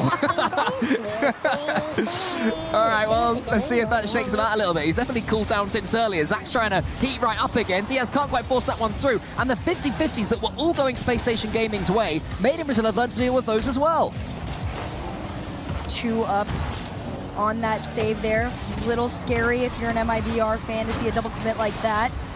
You want 1 high, 1 low, especially against SSG. Playing this one off the sidewall, no follow. Astro's going to take this out. Has enough with the flip, try and get through. You see one forward trying to clear a path, but nothing found. Reveal takes this away. We'll see if SSG can go the other side. Yeah, nice effort there from Razebull to get a couple of touches. Sad was steaming in. I don't know if he realized that Razebull had that. It's another case of not trusting each other. Just a little one. We can't critique Made in Brazil too much right now because they do have this lead. They've certainly got the momentum in this series as Razebull sends it to the side. Diaz coming in. Wants to get the pass towards Reveal. It's a lovely pass, but an all-important save from Astro. I want to see SSG find that aggressive version of themselves again, the one with the demos that were impeccably timed. That was really what was allowing them the time and space to take a lot of these shots. This one, a little bit too fast, goes wide. Immediate counterattack from MIBR. See what they can work with here. It's Diaz trying to nosedive this one in. Sad has something to say about it, though. Yeah, it's a great challenge again, forcing the ball in the air, forcing it to safety. Space Station Gaming having an almighty amount of territory right now, but Made in Brazil seem comfortable despite that. And Diaz is coming forwards now. He's got no boost. So then Reveal felt he had to come in, completely missed or was beaten to the ball cleanly. And right now, Made in Brazil, look, they're taking their time. They're saying, come on then, Zach. Come get the ball. Come get the ball, Diaz. Maybe Reveal's turn next. Actually, Reveal does get it. If he can turn this into a goal for Space Station Gaming, it would be hilarious, but instead it remains 1-0. It does. The boost in the moment was in favor of SSG, but just the possession not quite there. This one bounces off the bar, but Diaz will clean up. SSG can breathe a small sigh of relief as they tie us up at the halfway mark. Yeah, fantastic pace there from Reveal, beating 2 Made in Brazil defenders to that ball. Diaz was able to finish that one in the end. So halfway through this game, Space Station Gaming have brought themselves back. Sado gets the win from the kickoff. He's able to get a dunk into the center. It's awkward for Zach as he's bumped out the way, but now Razebull isn't going to beat Diaz to this one. Can Diaz follow this one all the way home? Nearly there. Sad gets a great touch to push it against his own backboard. Nothing is too much was going to quite come of that. MIBR's defense is still stronger than some might realize. Up the sidewall, though, Sad is showing why he should be named on the other end. Tries to lead them to a goal here. Follow up from the side, double down. It almost rolls in. Man, that was so near again. More terrifying defending from Space Station Gaming. But Diaz's touch was just enough to pip it onto the post. Now Reveal's underneath this one, can't get too much power on the ball. And he is dunked as well. Actually works out quite nicely because Zach was waiting for it in the perfect position to get it away. And Space Station Gaming just want to end this now. They'd have felt this series was in their hands from game 1, and still they're battling for everything, and Zach did not want that touch. You look so frustrated with that extra touch. I did! I mean, this SSG squad, truly, they've got it in them to be able to take it here, and here come the demos. When SSG lead, and they are well-timed, they should have it. Zach starting on the other end of the field, waiting to go. Goes for the pass back. Nobody able to take possession. Instead, it falls to the hands of Astro. Razebull in his path. Able to get MIBR to the other end, but with 1 minute left to go, SSG going to try and turn on the pressure. Yeah, I mean, far be it from me to question Zach, but he was overcommitting there with the demos. Made in Brazil almost punished them. Astro to the ceiling. Can he get this extra touch? Zach to the side. It's only going to be Sad, though. He's going to try and find Astro, who steals the boost as well. Pass to Sad. Reveal reads it. 40 seconds left. SSG on the offensive attack here. We'll see what they can work with, but it's Razebull to the other end. Past the midline, it's a 1v1 on Diaz. He gets it past one and Reveal's there just enough to touch the ball, but the pressure is still with MIBR. Yeah, so many clean beats in this series as well. Normally you see endless 50-50s and who wins the challenges, but players are diving in and being beaten to the ball all over the place. And the ball is popping out all sorts of angles as Sad does get a touch there. Zach takes out another one, but is this an overcommit? That's a better timed one. Zach gets the boost and leaves it to Diaz. Zach is still in front of the ball, causing chaos to the Made in Brazil defense. Here he goes trying to check Astro. Gets a little nudge on him. This could be the winning moment for Space Station Gaming if they can take it before 0 seconds. Reveal with the catch. Reveal drops it. And it's overtime again. It's a small golden goal for SSG. Could end things right here. MIBR, though, looking for their lifeline. Razebull wanted to go for a fake, instead just gave it straight back to SSG as it 50s all the way towards blue. Astros trying to take them out of their side, and MIBR trying to find each other. Shots are being taken, and SSG seem to finally find their footing here. Yeah, but Astro has beaten Diaz to that pull, but Diaz gets the all-important boost, so Astro now has nothing. Still manages to tee up Razebull, who isn't quite able to get the clean touch he needed before a lovely read there from Sad. Gets it into the center, so Made in Brazil going for these passes, and Diaz misses!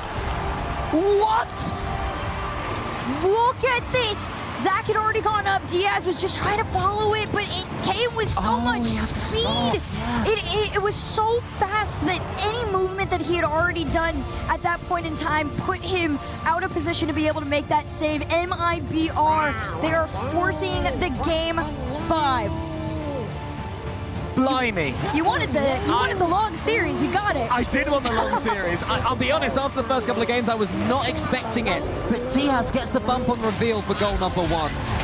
Then he gets the equalizer a little bit later after some great work from Space Station Gaming. And I'm going to guess that's not for the equalizer. I'm going to guess that was for the winner. We skipped ahead in time there. And I'm also not surprised to see them having a go at SSG. Because when you reverse sweep this team, this is what SSG did to R8 at Paris. They did the exact same thing and gave it all that. So, you know. MIBR's chirping for all the quote-unquote minor regions. Yes, I think so. and it's a valid chirp, too. They are well on their way back. I anticipated this to be a very close series. Like we said, they've only faced off once before, but when it happened, every single game was within 1 goal of each other, and that pattern still continues on into this series. Okay, Space Station Gaming, how much do you back their mentality right now from what you're seeing? You'll know these players better than I do from doing NA all season. You know, honestly, I don't even think this is a mentality thing. They haven't wavered, in my opinion, at all so far. They're very strong. This is a matter of execution. SSG's aggressive demos are not calculated. They are just being thrown out there with hope, and nothing is sticking. I've just been told that we've never had a successful reverse sweep in EWC history for Rocket League, so that seems, unless I misheard, that's incredible to me. I heard correctly. Okay, so this could be the first ever reverse sweep in EWC history, Herc. We could be seeing something that's never happened before. All right, well, hey, listen, if there's a place to make history, it would be here at the Esports World Cup. For Rocket League. For Rocket League in particular. Loads of Counter-Strike ones, loads of Dota ones, all over the place. Nobody wants to hear about chess right now. Well, here is Astro. He's going to try and go to the ceiling here. Great effort, but well read and well shepherded by Space Station Gaming. Interesting touch there from Sad. It's going to be a nightmare to defend, and the demo makes it even harder. And Made in Brazil have this series in the palm of their hands. MIBR. 1 minute in and 1 step closer to making history. I'm going to make this so dramatic. Oh, please do. Please do. But this is Rocket League, and 1 goal doesn't mean to... I didn't mean to say the thing. I did not mean to say the thing. I promise. Shogun, if you're watching, I didn't mean to say the thing. This is Shogun's map. I know. No, this is France's map. That was earlier. That was way earlier. We're all just too envious. Razebull is beaten there by Reveal. Oh, it almost gets into the corner as well. There's a shot there from Zach. What I was going to say was 1 goal don't mean much in a game 5. No, it does not. There you go. Because there's almost another one there. This one all the way sent back. Too wide to roll on in. MIBR respecting the touches that SSG are taking on this ball. They haven't quite been able to hold on to the pressure, though. Astro immediately, you know, goes for the challenge, and that's what I do expect from this MIBR squad. Oh, it's in! This is one of those moments where those demos mean absolutely nothing from SSG! Reveal here gets mega dunked, takes out Sad, but it doesn't matter. Diaz doesn't stand a chance. Space Station Gaming in shambles right now. They'll be cursing their luck, but they allow this to happen. They let their opponents back into this series. 2 off the kickoff and 1 on the way back.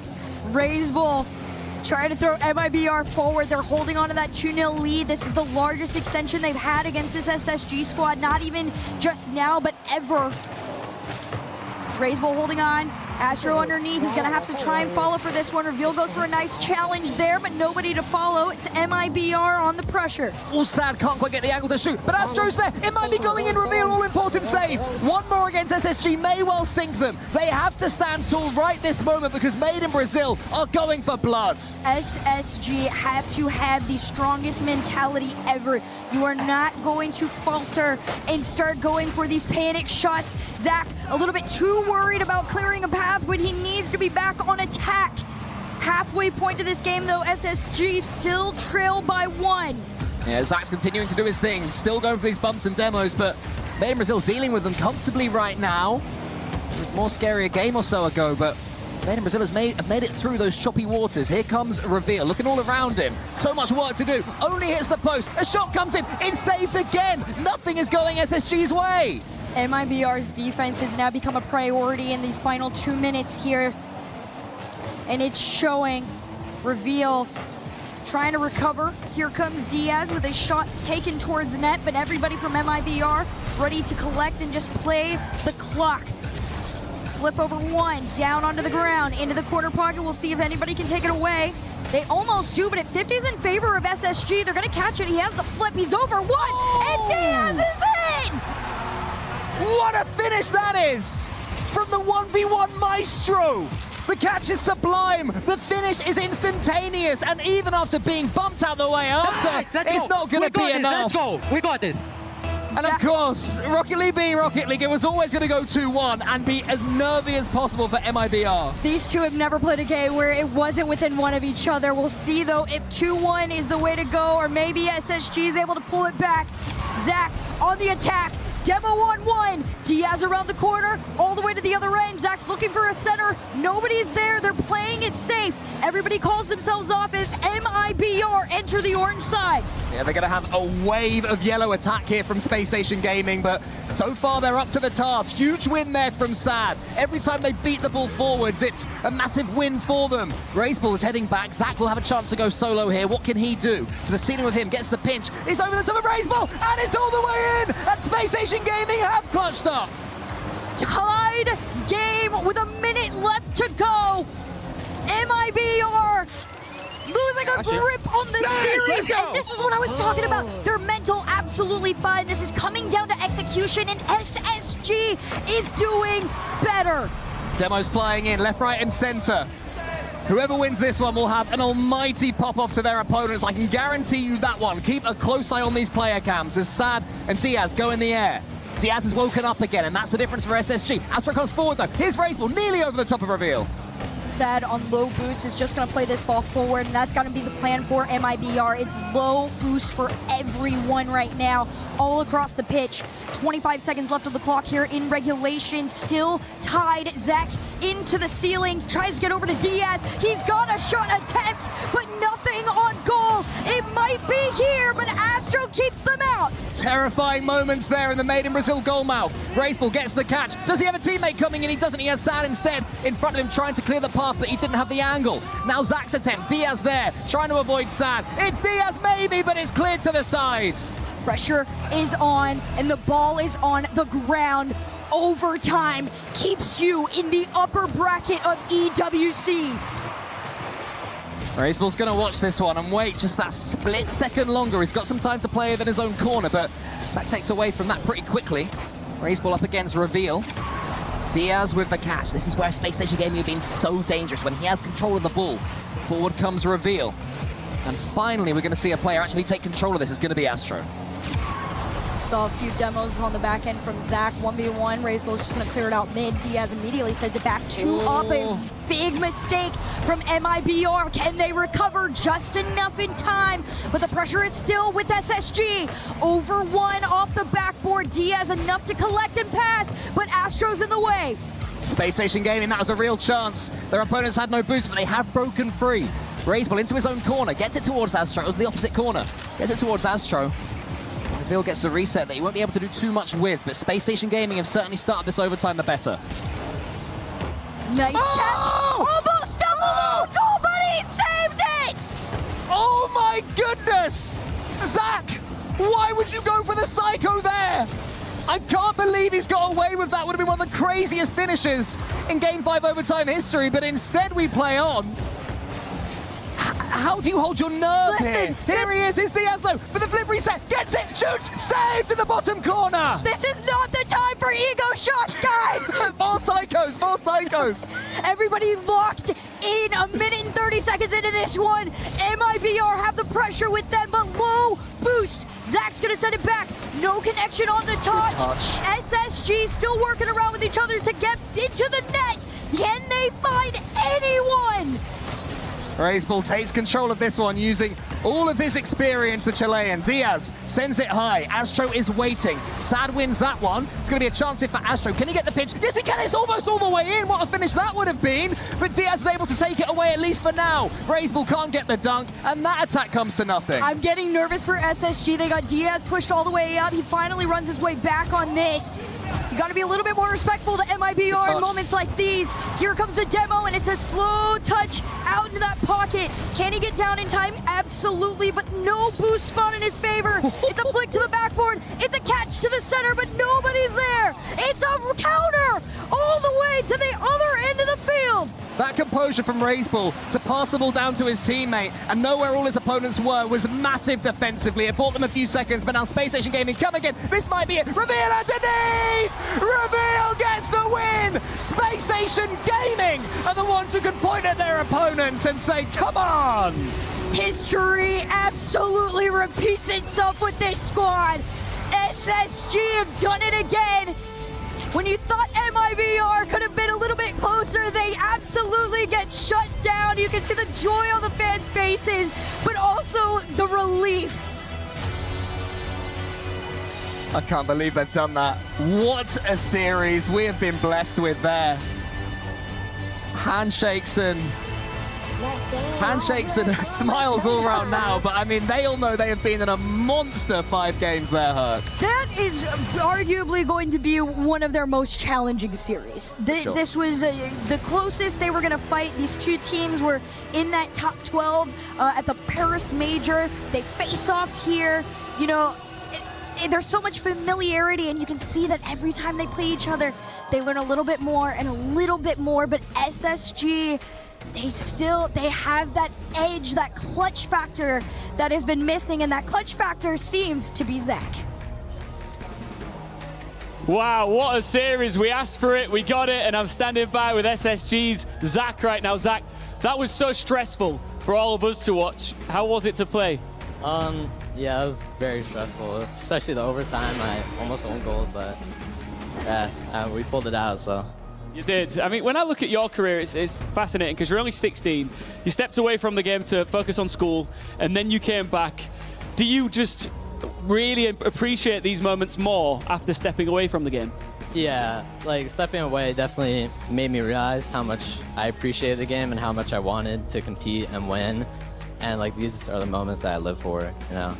You're such a young roster as well. How do you come across as never being intimidated? How much confidence do you have in yourself and your teammates here in Paris? I mean, we just like focus on trying to have as much confidence as possible because we know we can beat anybody if we're playing our game. So we just try to carry that in every match. That was a very impressive win. Congratulations, Zach. Go and relax for a little bit. We can't wait to see more of SSG, that's for sure.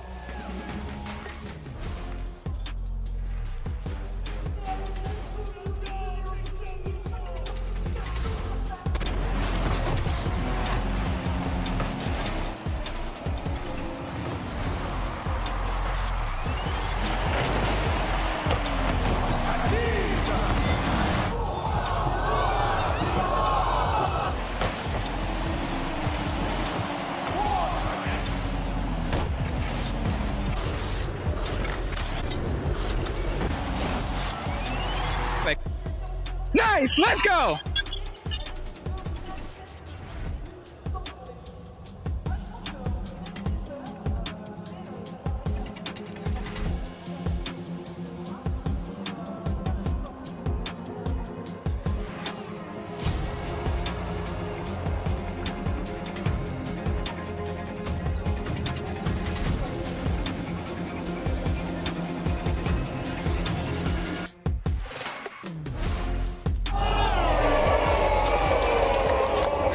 Dragon, I got behind you. Watch your mid out. I'm mid. I have back wall. Okay. He's awkward. I go first. Time. Back away. One on. He's awkward. Oh wait, yes. He has one. Time. I'm waiting. Dragon. Control. Yeah, I'm fine. Wait, you fight. I have one. He's up. I have high. Just one. No. He's on the BB. You fight time. Control. Watch your mid out. I have top left. You. One up. 50. No! Come on.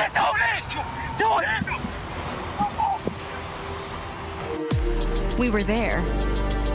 For every click, every clutch, every respawn. We were there for the years of grind. And we're here. Now. The proud founding partner of EWC. Powering the biggest event in gaming. Shoulder to shoulder with the world's best. Making history. Greatness deserves a stage. Lenovo Legion. Reach your impossible.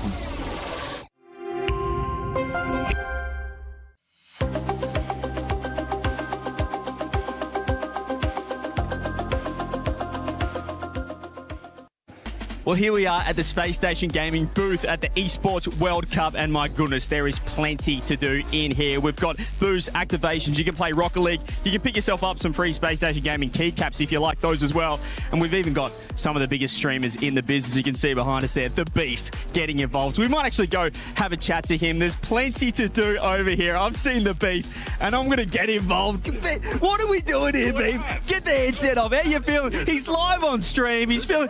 Oh, sorry, I've jumped I've jumped the barricade, Beef, but we're in Paris. You've been to a lot of Esports World Cups before. What's it like in Paris, though? Oh, the energy is here. The energy is alive. Seeing all the teams, especially from different esports as well. Like, obviously, with Rocket League events, there's always energy there, but there's energy from multiple teams, from multiple esports, all in one building. It's just electric. It's humming in the Space Station Gaming booth. It's actually quite nice. You know, obviously, we've had our beef before in the past, if you would, Beef, but I will say it's quite nice here. A lot of things to do. You can win the mystery box prize as well. Uh-huh. Oh, I'm hoping to win it myself, you know? I'm not allowed to, but I might just, like, sneakily take it. That's it. Don't tell anybody. No, that's... Are we being live? Are we recording? Yeah, don't.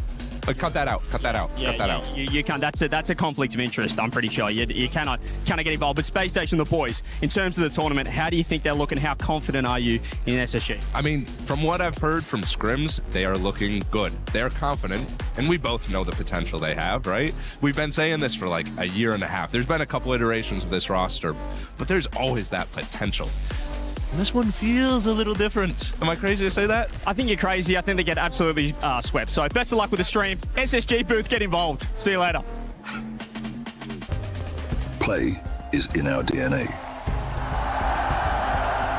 Whenever we let it out, it becomes our superpower. Now imagine an entire city being built to supercharge it. Kadir City, powered by Play.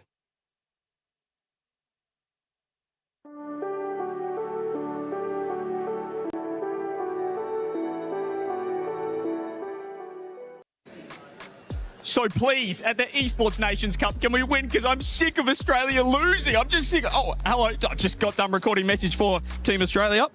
I'll be getting that one later on. We're here at the ENC booth here at the Esports World Cup, checking out the nations that we will have in a couple of months' time. And I think I've found some fellow Australian here in Monty once again. Monty, how are you feeling? Let's go over here because we got the rosters, we got the rankings as well. How are you feeling? Jump over here just so we can get out of the way of this little ranking. Australia, ranked number 6 at the moment. Gus, Fever, Banana Head, Hunter, how you feeling? I feel like they could be higher, CJ. What do you think? I think that could be, we're looking at that probably at least 4th, maybe? I was thinking 2nd, 1st. That's sort of for me. I mean, you bring Gus in, he's a gun, isn't he? I mean, you bring that guy into this fantastic regional team in Wildcard, you put him in there. I mean, it's looking dangerous for everyone else. That's confident. I like it. Let's speak to someone else. Who do we have? We have some Frenchmen over here. Come over here. France, ranked number 1. They're looking good. You got Vatira Zen, Juicy Exotic, ENC. Are they going to win? Of course, it's a solid roster with all the best players in the world. Deadface MVP, the best mechanical player in the world. And Juicy is a great playmaker. We can saw at the first game today against Wildcard. So yeah, I think we're going to win this. France looking great, ENC. I love that. There's confidence. Perfect. To us, we have an American over here as well. Hello, what's your name? Uncle Jay. Uncle Jay, and how are we feeling? USA, ranked number 3. Atomic Dan, First Killer teaming up. You excited for ENC? Yeah, it's going to be interesting to see First Killer play with that roster. I think it's going to be an upgrade.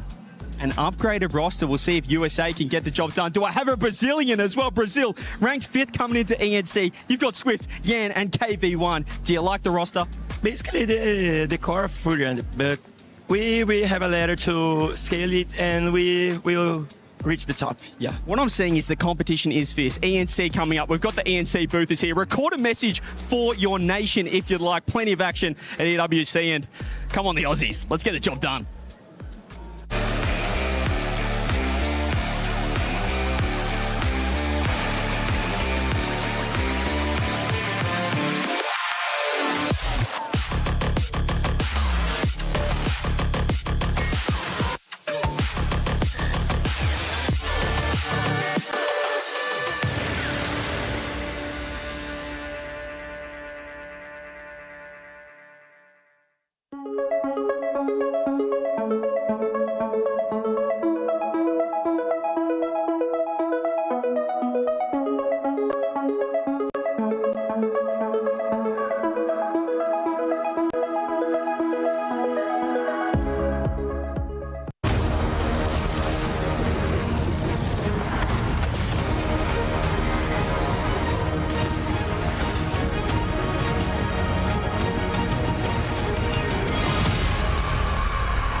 Our players are making their way into the STC arena, and it's all chins up for NRG. What do I need to know about these boys? We'll find out in just a moment. On the other side of the stage, they're taking on a very familiar name in esports.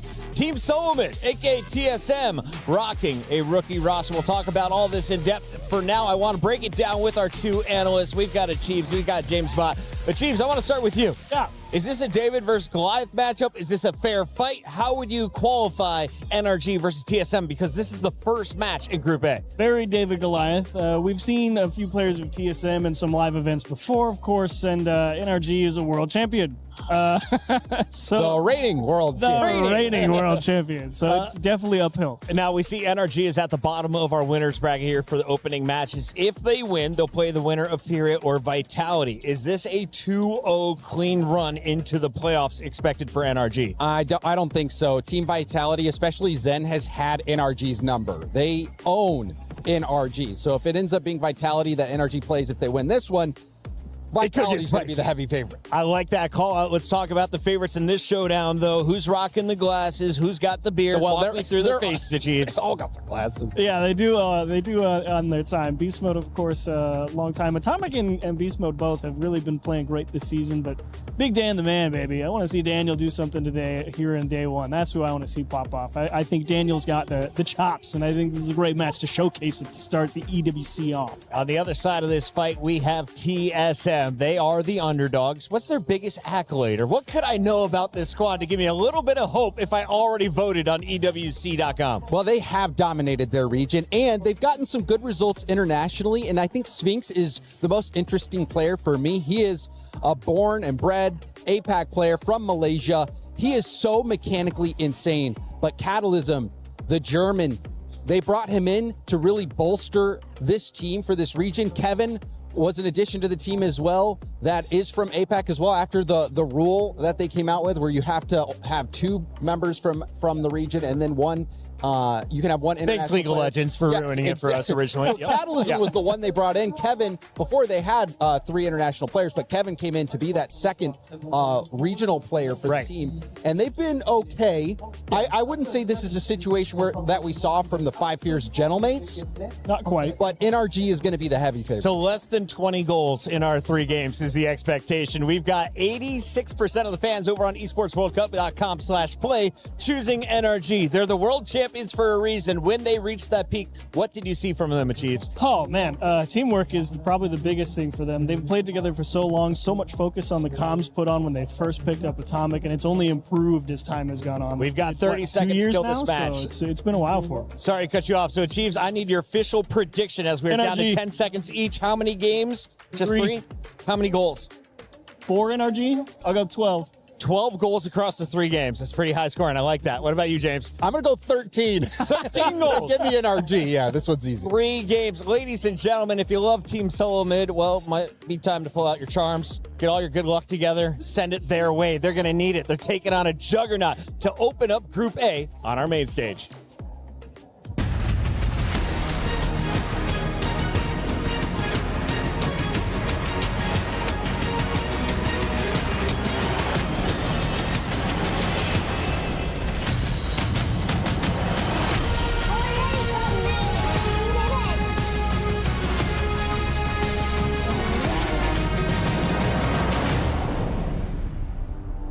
Eh bien, moi qui pensais qu'on allait chill sur Rocket League. Wow, wow, wow. I thought we were going to be chilling on Rocket League, that all the games were going to look like the 3 first games of the day. Composure, domination, one-sided games, just like France in the World Cup before we met Spain. But man, what just happened? I don't know. I'll tell you what. I'm not sure how many more series I can handle like that because.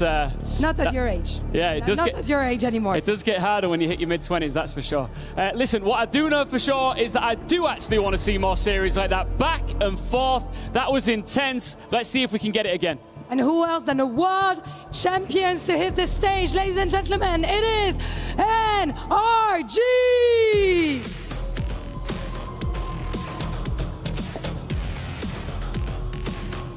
The reigning world champions and the longest standing trio in the field. Trust, time, and balance are some of the key words of this squad. After a quiet season that never quite hit their 2025 heights, they are back to the stage and they want another glory again. Standing in their way is TSM. They've made APAC their territory. What remains is the international win that changes the way the rest of Rocket League sees them.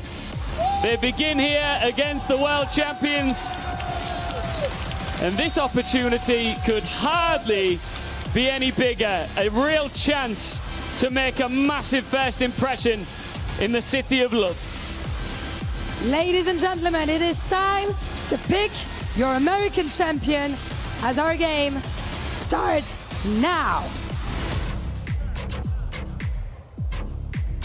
NRG versus TSM about to get underway, and the desk feels it's going one way, the crowd at home thinks it's going one way.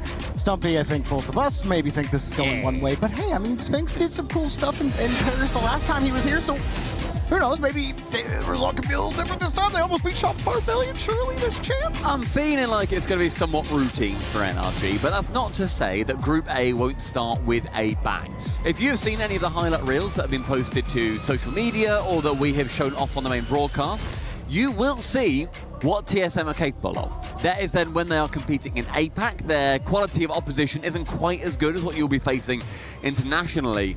But the things that Sphinx, the man in front of you, can do is incredible. It is genuinely world class. It's just tough to have that come together when you face off against a team that has beaten everything the world has to offer in NRG. Yeah, I mean, it doesn't feel like the right time to talk about NRG's recent struggles since they won the RLCS World Championship not that long ago. But, you know, they aren't as dominant as they were. But this doesn't feel like the right match to really be talking about NRG's struggles. In fact, just might be the right match for them to really get their, I'd say, their wheels under them and, you know, establish some early confidence here at EWC. And there's definitely a lot of, not pressure on NRG, but there's certainly the expectation of this is a just win series. This is one that you should 100% take down. I don't think it's necessarily just like, well, yeah, they're going to do it. I think that as we have seen at various points in any of our fantastic lands that we have had across Rocket League, there can just be a weird result that happens every now and then. Maybe this is it. Maybe we're talking down on TSM a little bit too much. But I do think that the quality of NRG will end up shining through. And TSM, they just need to make sure that they take the opportunities as and when they earn them. Because, Jorby, they will earn plenty of opportunities to score on NRG, who will happily just soak up pressure.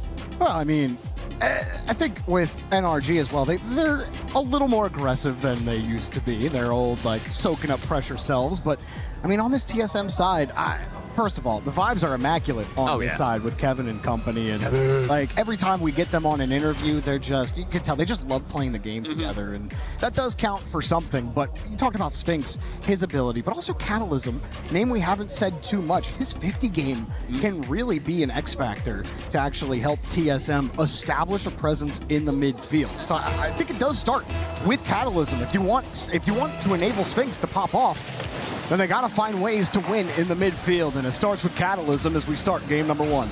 Yeah, I think it's going to be interesting to see just how TSM do approach this series as well. NRG, they're going to have their game plan. They're going to know how they can beat the opposition like this. But what can TSM put towards them? How can they make the world champions struggle in a season that has decidedly not been theirs? Not been the easiest journey for them. NRG, TSM, it's never really been easy.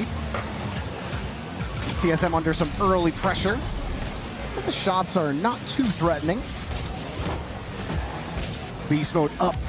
Doesn't have a lot of boost, unchallenged as well. Actually gets a bump. Yeah, I mean, NRG just freewheeling right now in the orange half. Bringing this one down with a nice 50. TSM in the way just enough, and they get downfield. Maybe generate an opportunity. Got a win, man. They go for the pinch. They did succeed, but it was immediately blocked by Beast Mode. It's going to be the immediately then return shot from Beast Mode down the other side. And I love seeing teams go for a pinch, because as casters, you can see it develop so early on. You see them drive towards each other at that like 30-degree angle and think, oh, be rude not to. Oh, come on, just drive at me. We don't see enough of them go in, you know? Yeah. We do see a lot more successful pinches these days, but a lot of times not on target. And the few times it is on target, it's TSM scoring first. Catalysm dots the right side of the net. TSM fans, and I'm sure their coach, is screaming, blow the whistle. Oh, Sphinx. Get it done. And Sphinx works it past a couple of NRG defenders. And you said about that team up, Sphinx and Catalysm, their highlight plays always involves those two. Yeah, it's Sphinx with that the pre-flip as well, just to beat that first defender. I think it might have been Atomic. I'm not actually 100% sure if it was Atomic or Daniel there. Either way, you take it if you're TSM, but it does always link with those two. And Kevin, he'll be the first to tell you. Happy to be there. Oh, yeah. I think that NRG, though, however, won't be too worried. We'll be seeing that what they've done to these minor regions historically. There's a nice free jump, but the pass didn't quite go his way. Too wall bound. An attempted pop, but Atomic sees that coming and so immediately dives on. First 2 minutes, it has not been a romp for NRG against another 3-lettered org. One chance over the top of the final defender, or the first defender, sorry. Dan spots an opening. Kevin with a nice rotation back. He's going to be leaving a little bit of time here and a couple of chances for NRG until there's some confusion.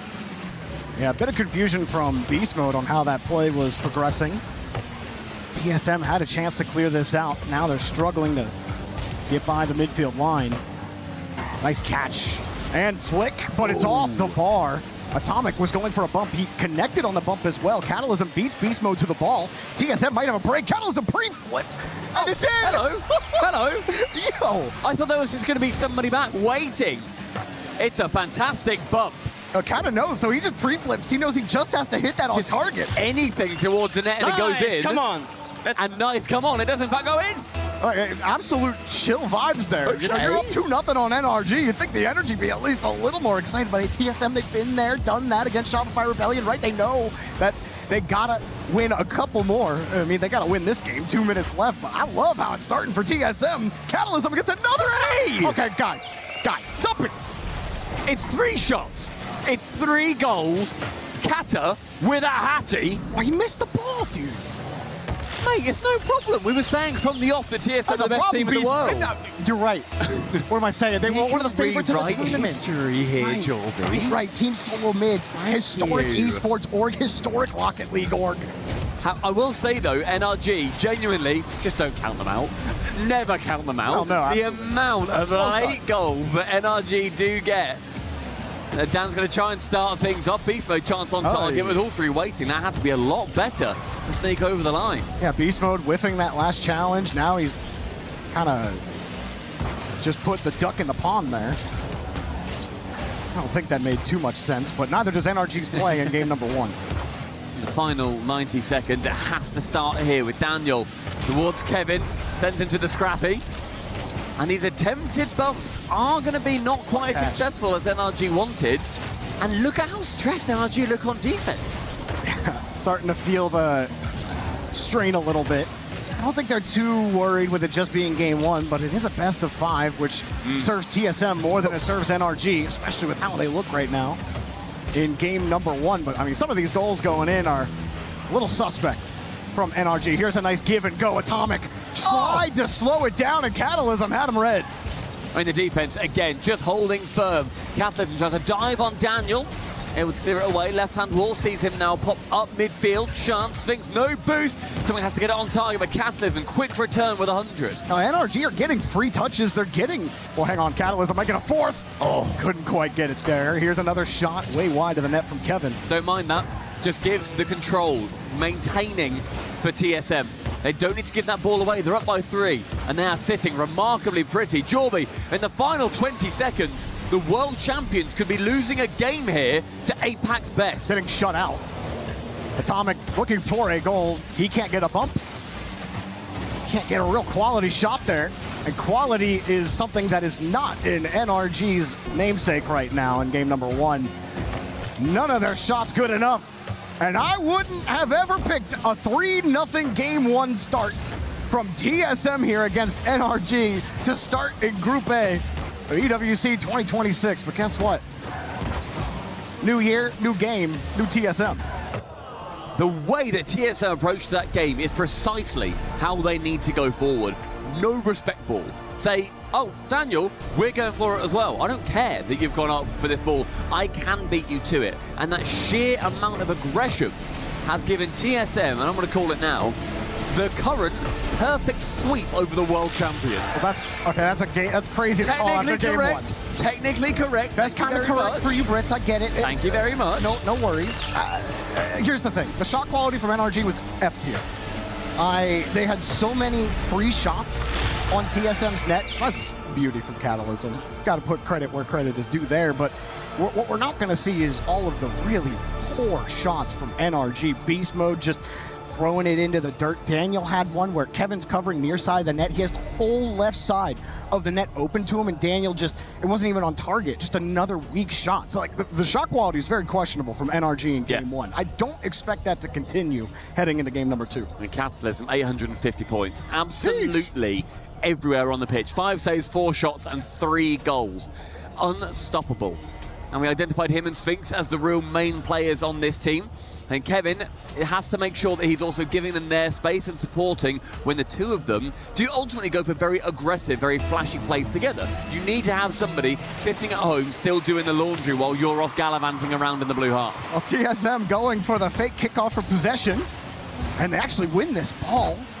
With Beast Mode already in the air, they don't go. Here's the thing for TSM.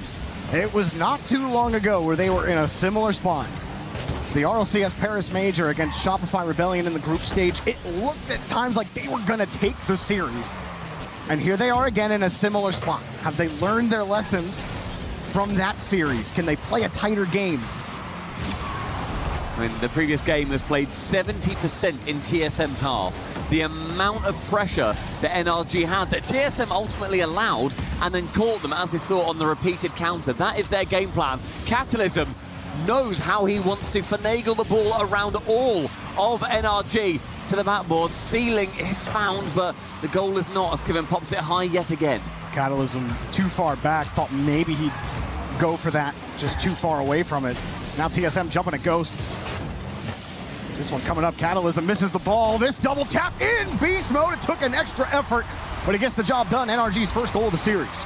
And tell you what, that is Kevin with a fantastic block, I will say. Catherine is a little bit disappointing. Beast mode, though, he stays on it. Follows the ball, great play, and very calm in their comps. Just nice. Back to where we should be, a little bit of a lead. That's typical NRG, of course. Not gonna let that game 1 get to them too much. And really, that's the only thing that had to change for NRG. The opportunities were there. Yeah. The shots just had to be better. This time it was. And now more pressure for TSM. It's the first time in the series they are forced to respond. This one coming back. Kevin recovering on his own backboard. Oh, no Beast Mode way. goes again, but the shot too weak easily for TSM. And Kevin to make the save. A lot of ambition, though, and I like seeing that from NRG. The plays that they can make haven't been shown off so far. But an opening goal is going to potentially shake TSM somewhat, so it's on them now, the onus, making sure that they can maintain control and hold their nerve with the attack that NRG will want to be putting forward. That's how they won the World Championship. They became aggressive as and when it really mattered. Atomic side will redirect, attempted, but Catalysm and the boys holding it down in the orange half. They need to push into the blue side, though. They need to try work through for one goal just to open things up and ask the question of NRG's defense again. NRG doing what you were talking about earlier and really soaking this ball. Holding it, forcing TSM to actually win possession instead of giving them any kind of free chances or counters the other way. NRG have had full possession for 2.5 minutes. And the defense so far has held out a bit for TSM, but obviously letting that one through. One miss, a second chance on target. Sphinx to bump, and it is open. And Catalysm, the sniper, takes 8. Call the bump here. Atomic is back, and he actually, Atomic wanted to go. He's last back there. Beast Mode is on the other side of the field. You saw how close Atomic was playing to the ball. He jumps as if he's going to take that from Daniel, and then he realizes he's clean beat, and it's too late. He leaves the back door wide open, and NRG, a massive error there, giving TSM a free goal. Very unlikely as well. Atomic, one of the best defenders in the game, normally incredibly solid with his decision-making as well, knowing when to go, even when to fake going. But Kevin with a chance, doesn't get a reset, so Catalysm dives in to give that ball a bit more push towards the blue side. Sphinx might try and find Kevin. He does, goes high with it. Kevin fancies it. He wants to go! Kevin has been let loose! He's not just happy to be here. He's happy to put the ball in NRG's net. Sphinx with a beautiful pass, by the way. And the placement on the double from Kevin. 2 goals in about 20 seconds from TSM. That one all their own. Sphinx had the eyes of a proud father in that moment. He was so happy with what Kevin just put forward through the heart of NRG. And all of a sudden, out of relative nowhere, TSM gain the lead. That's a big dive in, though, from the final man, and it doesn't quite allow NRG to get through. Should that have been a goal? Could there still be one? We won't get a chance to look at it again, but here comes Catalysm. Maybe trying to connect with each other. Instead, cable got cut. Atomic downfield, trying for the bump. Beast Mode recovering, goes for the bump as well. NRG trying to find a free ball. Keep running into TSM cars. Catalysm just rips it. Beast Mode ain't gonna get it. Atomic forced to dump it back to the midfield. Tell you what, though, seeing those jumps from the backboard, NRG think that they need to be a bit more aggressive and shut down TSM on these counters. I think TSM are quite happy to play into that. Daniel lobs it long. Both Kevin and Sphinx go over to the ceiling. Sphinx now just has to cover the net. Does so very well with aplomb. A long clear from Catalysm. And all of these balls being pumped straight back to NRG. They are working in TSM's favor. Kevin with the reset as well.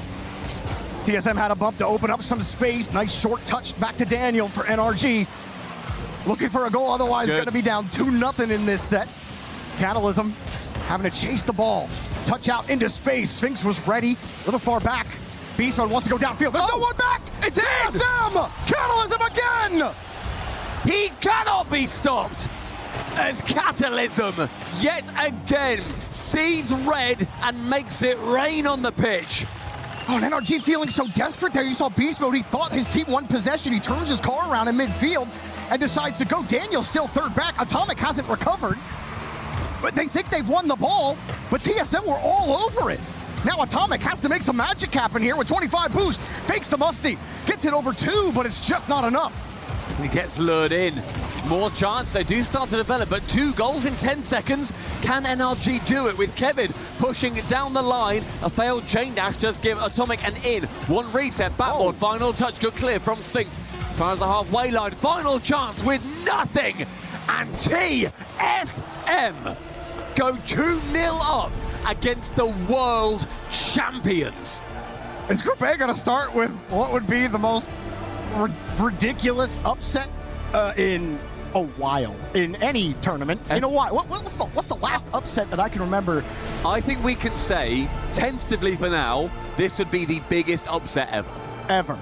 Well, I don't know, 'cause- Tentatively. No, remember way back in 2021 when Pioneers beat Monkey Means BDS in LA?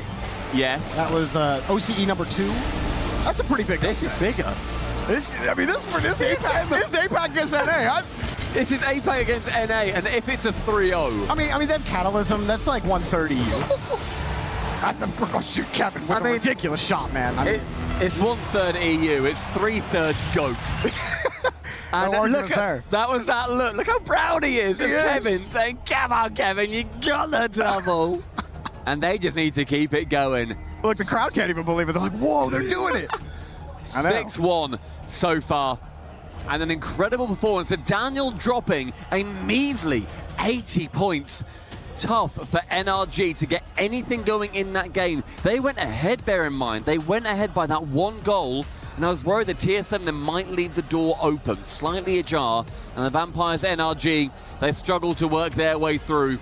2-0 as we go into game number 3, Jobs. NRG clearly feeling like they have to take some risks. Like they don't have the control on offense, because 2 of those goals, one was Atomic playing a really tight third man.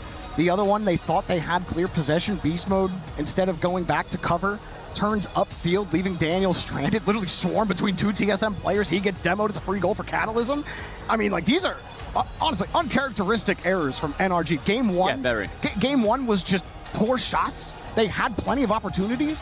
Now, I mean, that last game, those opportunities really weren't there this time around. And TSM, one heck of a game, boys. Like, this is insane. I can't believe I'm talking. You just might sweep NRG in the first round of this tournament. Do you remember we said at the start of this series, there are some weird results that happen every now and then. Every now and again. Every now and again, something weird happens. Ladies and gentlemen, welcome to the weirdness. Look, I know, what was it? NA5 almost lost to like EU 300 the other day. And like now NA's almost going to lose to APAC. I mean, I'm happy you're bringing that up, Joel, because I'd get crucified for dunking on NA if I did. Look, we have to, I don't want to say we have to trash our own. Trash is a very strong word. Either way, another strong word would be a Game 3 victory for TSM. Can they get it done? They've got the confidence. Kevin getting up for the ball quickly. As Sphinx gets across, he's had some excellent passes in this series, and another shot. Beast Mode having to make a save. TSM happy to steal some boost, take the ball away. Have to cover the clear. Sphinx got it. And the main aim for TSM here really is continue with what you've been doing. Nothing is broken. You need to continue being as confident as you have been. Winner's tilt as a concept of thinking, we're ahead, we now can't let this slip. We need to make sure that the game plan is the same. Be aggressive when you can be, but otherwise you have been accepting the pressure that NRG have given, and it has worked. Do not change. You ready for this? You ready for this, Stumpy? Go on, mate. Going into this game, TSM were shooting 45%. Jesus! Typically, for a typical record, is a good shooting percentage is like anything above 30 is good. Yeah, I mean, even like high 20s is pretty decent. Yeah, 25, you're like, all right, that's about right. Anything above 30, I think, and my goodness. In your words, 45 is mental. It is mental. That's crazy. An absolute insanity right now for TSM. Still 0-0 in this third game. As NRG do have the first chance on target, and NRG shot double woodwork finally on target. It took a couple of misses, but in the end, NRG find the heart of the cards. They definitely needed the draw power with how many chances it took, and man, you know that would be sticking in the back of their heads if they did not come away with a goal there. We've seen them do it before. Yeah.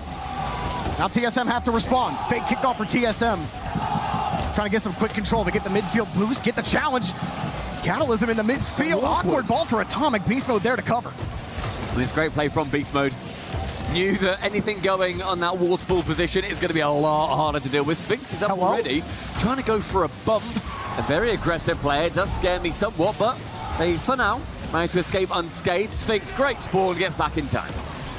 Oh, good pass as well to Catalysm with decent controlling touch if you had more boost.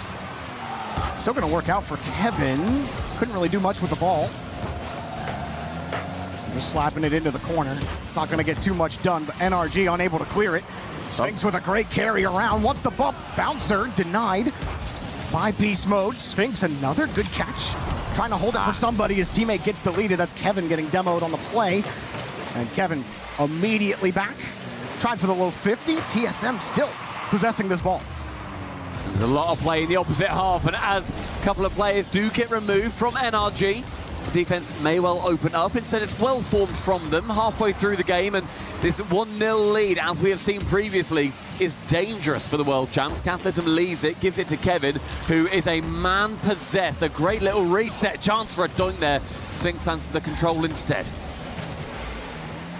The TSM offense heatering out, trying to find a way to get back to this ball. Atomic slips around the midfield. Catalysm up very early for that bounce. Atomic with the demo and the midfield boost.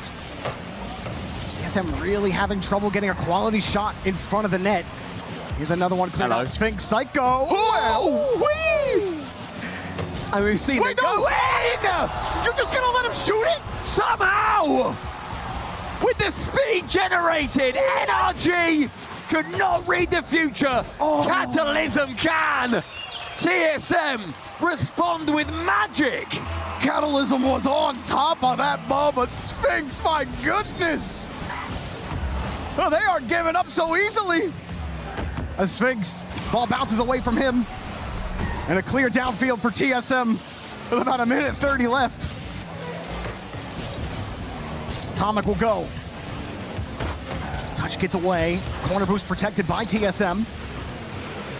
And again, keeping control.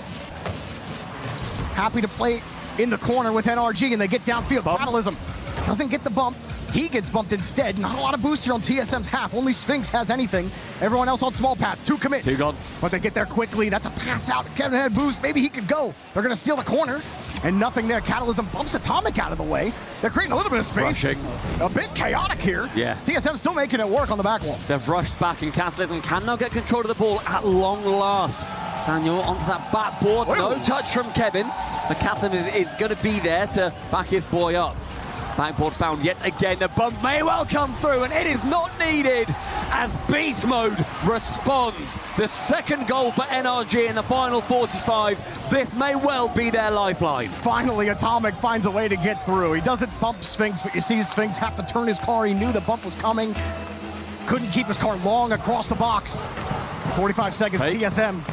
Get it back again. Sphinx has Kevin off the ceiling. Kevin off the ceiling again. Nobody can go. Beast Mode is ready for it. You like the idea. Yeah, it's a little bit too high, the pass from Sphinx, but really well choreographed. Kevin sends it back towards NRG in the final 30.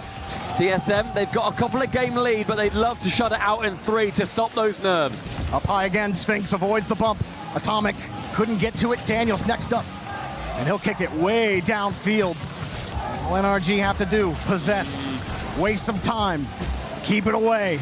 They're doing it well enough. They might even get a goal on top of it. TSM looking for the break. They get through the midfield. Beast Mode, high ball. It's going to be TSM. Sphinx uses the ceiling, has the shot down, but it's not enough. NRG survive. They had to go for something, and that play was again well formed, very well put together, but not quite enough. And at the death draw, we were saying that NRG can score late, and they are able to return fire. They've not been able to in games 1 or 2, but game 3, they finally get a mark on their side. And not a lot of offense from either team. I mean, you had 7 shots for NRG, but then you had 5 for TSM. Relatively close in that department. That's just the Psycho assist here is just amazing stuff. And I thought Beast Mode was going to get the touch, but Catalysm was just on top of the ball. And then, of course, Atomic gets across here. You see Sphinx have to roll away from the ball there. And that was just enough for NRG, but Stumpy, it is close right now. And I know we were talking there at the start of the series before, people could hear us. Thinking like, yeah, probably going to be chill. James and Achieves were like, oh yeah, 12 goals in 3 games for NRG. James like 13 goals for NRG. And yeah, NRG have scored a grand total of 3 goals? 3 goals. So 10 off there, James. Yep. They are 3 in 3 games. And that's how many TSM scored in games 1 and also game 2, both individually. But here in the Coliseum, only one will be able to escape. And with NRG, they want to limp and crawl through. It's going to be another fake kickoff, and it does go in favor, I suppose, of TSM. Can you call it a fake if they didn't go? A little bit spooky, that one. I was very scared for them, but hey, you know, I'm not cooking up the strats. I'm just here talking about it. And we've seen an AF kickoff work previously in the RLCS, so TSM knows wanted to give that one a go this time. Scary time for it on targets. Think Kevin to save. An opportunity, though, with NRG. There has been these late comebacks that need to happen and also haven't happened. And now they're clearly starting a lot more pressure, a lot more aggression. And they managed to win after a timeout. Can they continue that strat through into just this short break that we have seen? TSM still hold their timeout. Whoa, Beast Mode flying in the area. This should be in there. Oh, not how I might have expected that to go in. But hey, Daniel will take it. And Kevin is laughing. He knows that he's come in. It was going to be one of them. It was going to be somebody from NRG scoring. Great read from Kevin. And you know what? He may as well just give them one more second at least. Score it now, then they've got another second for the comeback. You know, if you ask Kevin, he has to give him the handicap. I think they need it. It's Kevin's world, baby. We're just living in it. And Catalysm, who had scored the first goal of the game off of a great pass from Sphinx. Gonna get another chance out of here. Kevin bringing it down. TSM trying to find a way to shake Beast Mode off that ball. It took the whole team to do it. Daniel gets the clear out. So far, more comfortable for NRG so far. Yeah, and I was going to say as well that, like, the time that we see TSM do best is when they have the possession actually against them, is when the ball is in the other half, is in the orange side, and Kevin responds with that exact mentality. The ball has been in the orange half for so long that NRG then overcommit, and again, they send one man towards that midfield line, catch them on the counter, send it at the open net, no dramas. That's Beast Mode really trusting Atomic to give him a playable ball there.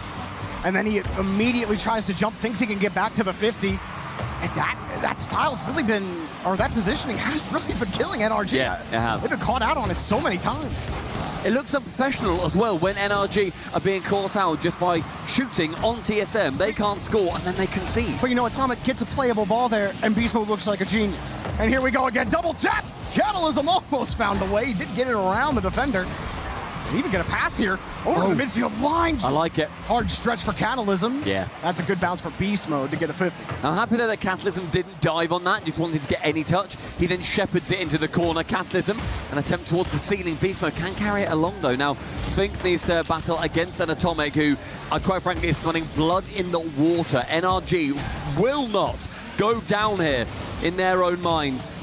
With Catalysm, the man of the hour, a reset, faked, ends up trying to get that dunk. Sphinx lofts it high, then leaves it for Kevin. And you see just how well TSM are all playing around each other. That's exactly what I was going to say. I mean, you got to respect the synergy of this team. We can talk about coming out of APAC, the quality of competition, and all of that, but to see a team have this kind of synergy, usually when we talk about like the 5 fears of the world and everything, you don't see that type of synergy because we're always playing 3 steps behind. But TSM, they just kind of know where each other are, and that synergy really helps them play 3 steps ahead of where they normally would be. Again, lofted high from Sphinx. This time, Catalysm didn't have the boost in time to go for that ball. A shot on target, easily saved by Daniel, but in the corner, Catalysm waits and lurks. What magic can he whip out of the hat this time? Up high from Beast Mode, caught out by Kevin once more.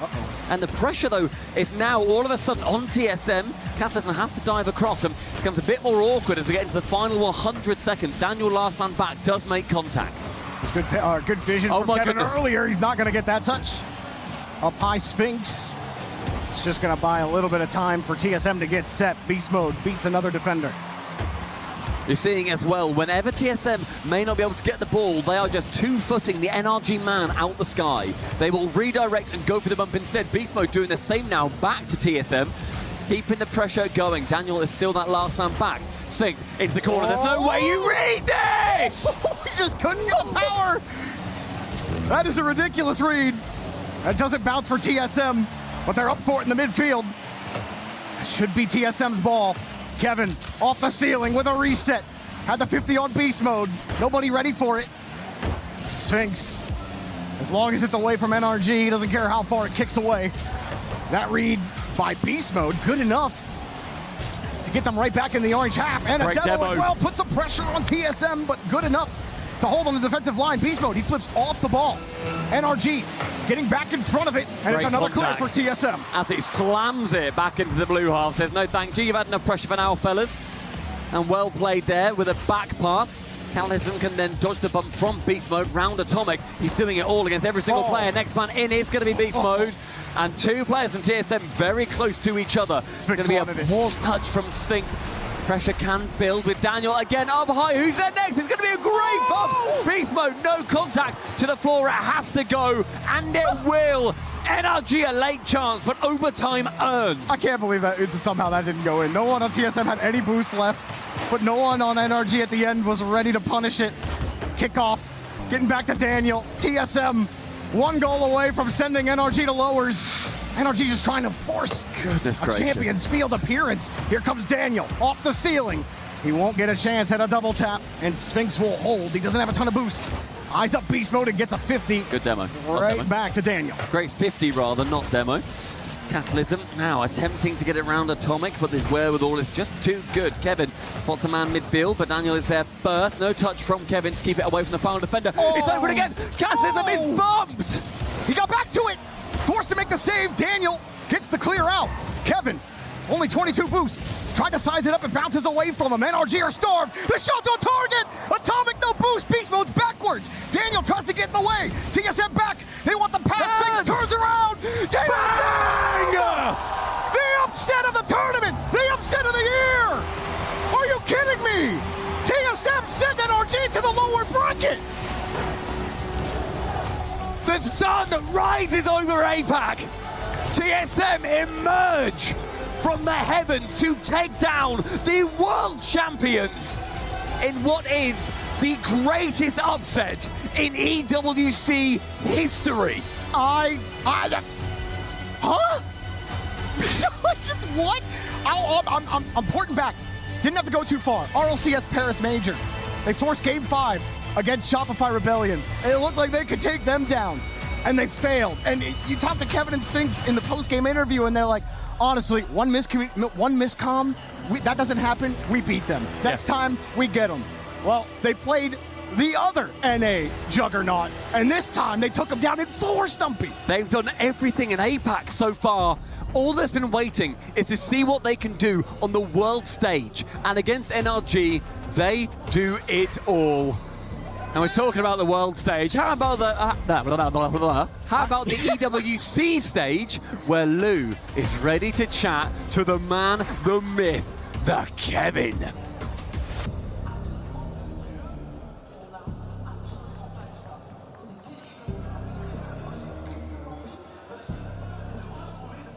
Thank you very much, and congratulations indeed to TSM. Congratulations, Kevin, the casters. We're calling it one of the biggest upsets of the year. So I believe that you are very proud of your teammates, but it's not the first time that you play extremely well when it comes to an NA team. I think against Shopify Rebellion, you guys were also extremely dangerous. So what happens when you face those big American teams? Do you kind of activate beast mode without a bad joke? I mean, I think we're like really well prepared. There's like, I think NRG is the team we studied the most because we think their playstyle is really cool. And yeah, so yeah, low-key, we took a lot of inspiration in our playstyle, and yeah. And the pupil gets better than the master and sends the master to the lower bracket. That's massive. Première question, effectivement, énorme upset, bravo. Est-ce qu'on s'y attendait, et qu'est-ce qui fait qu'on arrive à step up comme ça dans ces grandes rencontres? On était très préparés. NRG, c'est l'équipe qui nous inspire le plus. On s'est beaucoup inspiré d'eux, donc là, pour le coup, ça fait vraiment plaisir de les battre. And on another note, I also wanted to tell you that you boys have been bringing such a fresh energy to the stage. It seems like you guys are having the time of your lives on stage. So is that the secret? Like, are you guys smiling every day like this? Is that the secret to still enjoying being a pro on Rocket League? Yeah, I mean, we're really motivated to win. So, I mean, this is my first LAN win, actually. So, yeah, against... Congratulations! Thank you. So, yeah, against NRG, the reigning world champions, you know, it feels good. You know, yeah, even my friends didn't believe in me. So, yeah, so... You guys are not real friends. What do you mean they weren't believing in you? They thought we were getting swept. So, I mean, gotta prove them wrong. So, I think you proved a lot of people wrong today. Donc ouais, effectivement, trop content de les avoir battus. Est-ce que vous êtes toujours comme ça, toujours aussi souriant, avec une bonne énergie, etc. Bah, en vrai, c'est ma première victoire en LAN de ma carrière. Et en plus, c'est contre les champions du monde. Donc ça fait extrêmement plaisir. Même mes potes ne croyaient pas en moi. And now I think your friends and a lot of analysts and a lot of people on social media are maybe going to start believing in you a bit more. Well deserved. Thank you so much, Kevin, for joining me. As we're moving on to our next series, is going to be Twisted Minds versus Foot after a short break. See you there.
Chess is happening this week, and I know it's one of the very much anticipated games that we have here at EWC. A lot of organizations also competing that are very relevant to the club championship point. So Trav, give us the lowdown. Yeah, so basically the number one name we're all looking towards is Magnus Carlsen playing for Team Liquid. They need those points desperately on the leaderboard. They need a second top 8 and they need a win. So pretty much everything's laying on his shoulders right now, and so far he's dealing with the pressure well. He's about to play against Hans Niemann, which is kind of one of his rivals. They've had some accusations thrown across.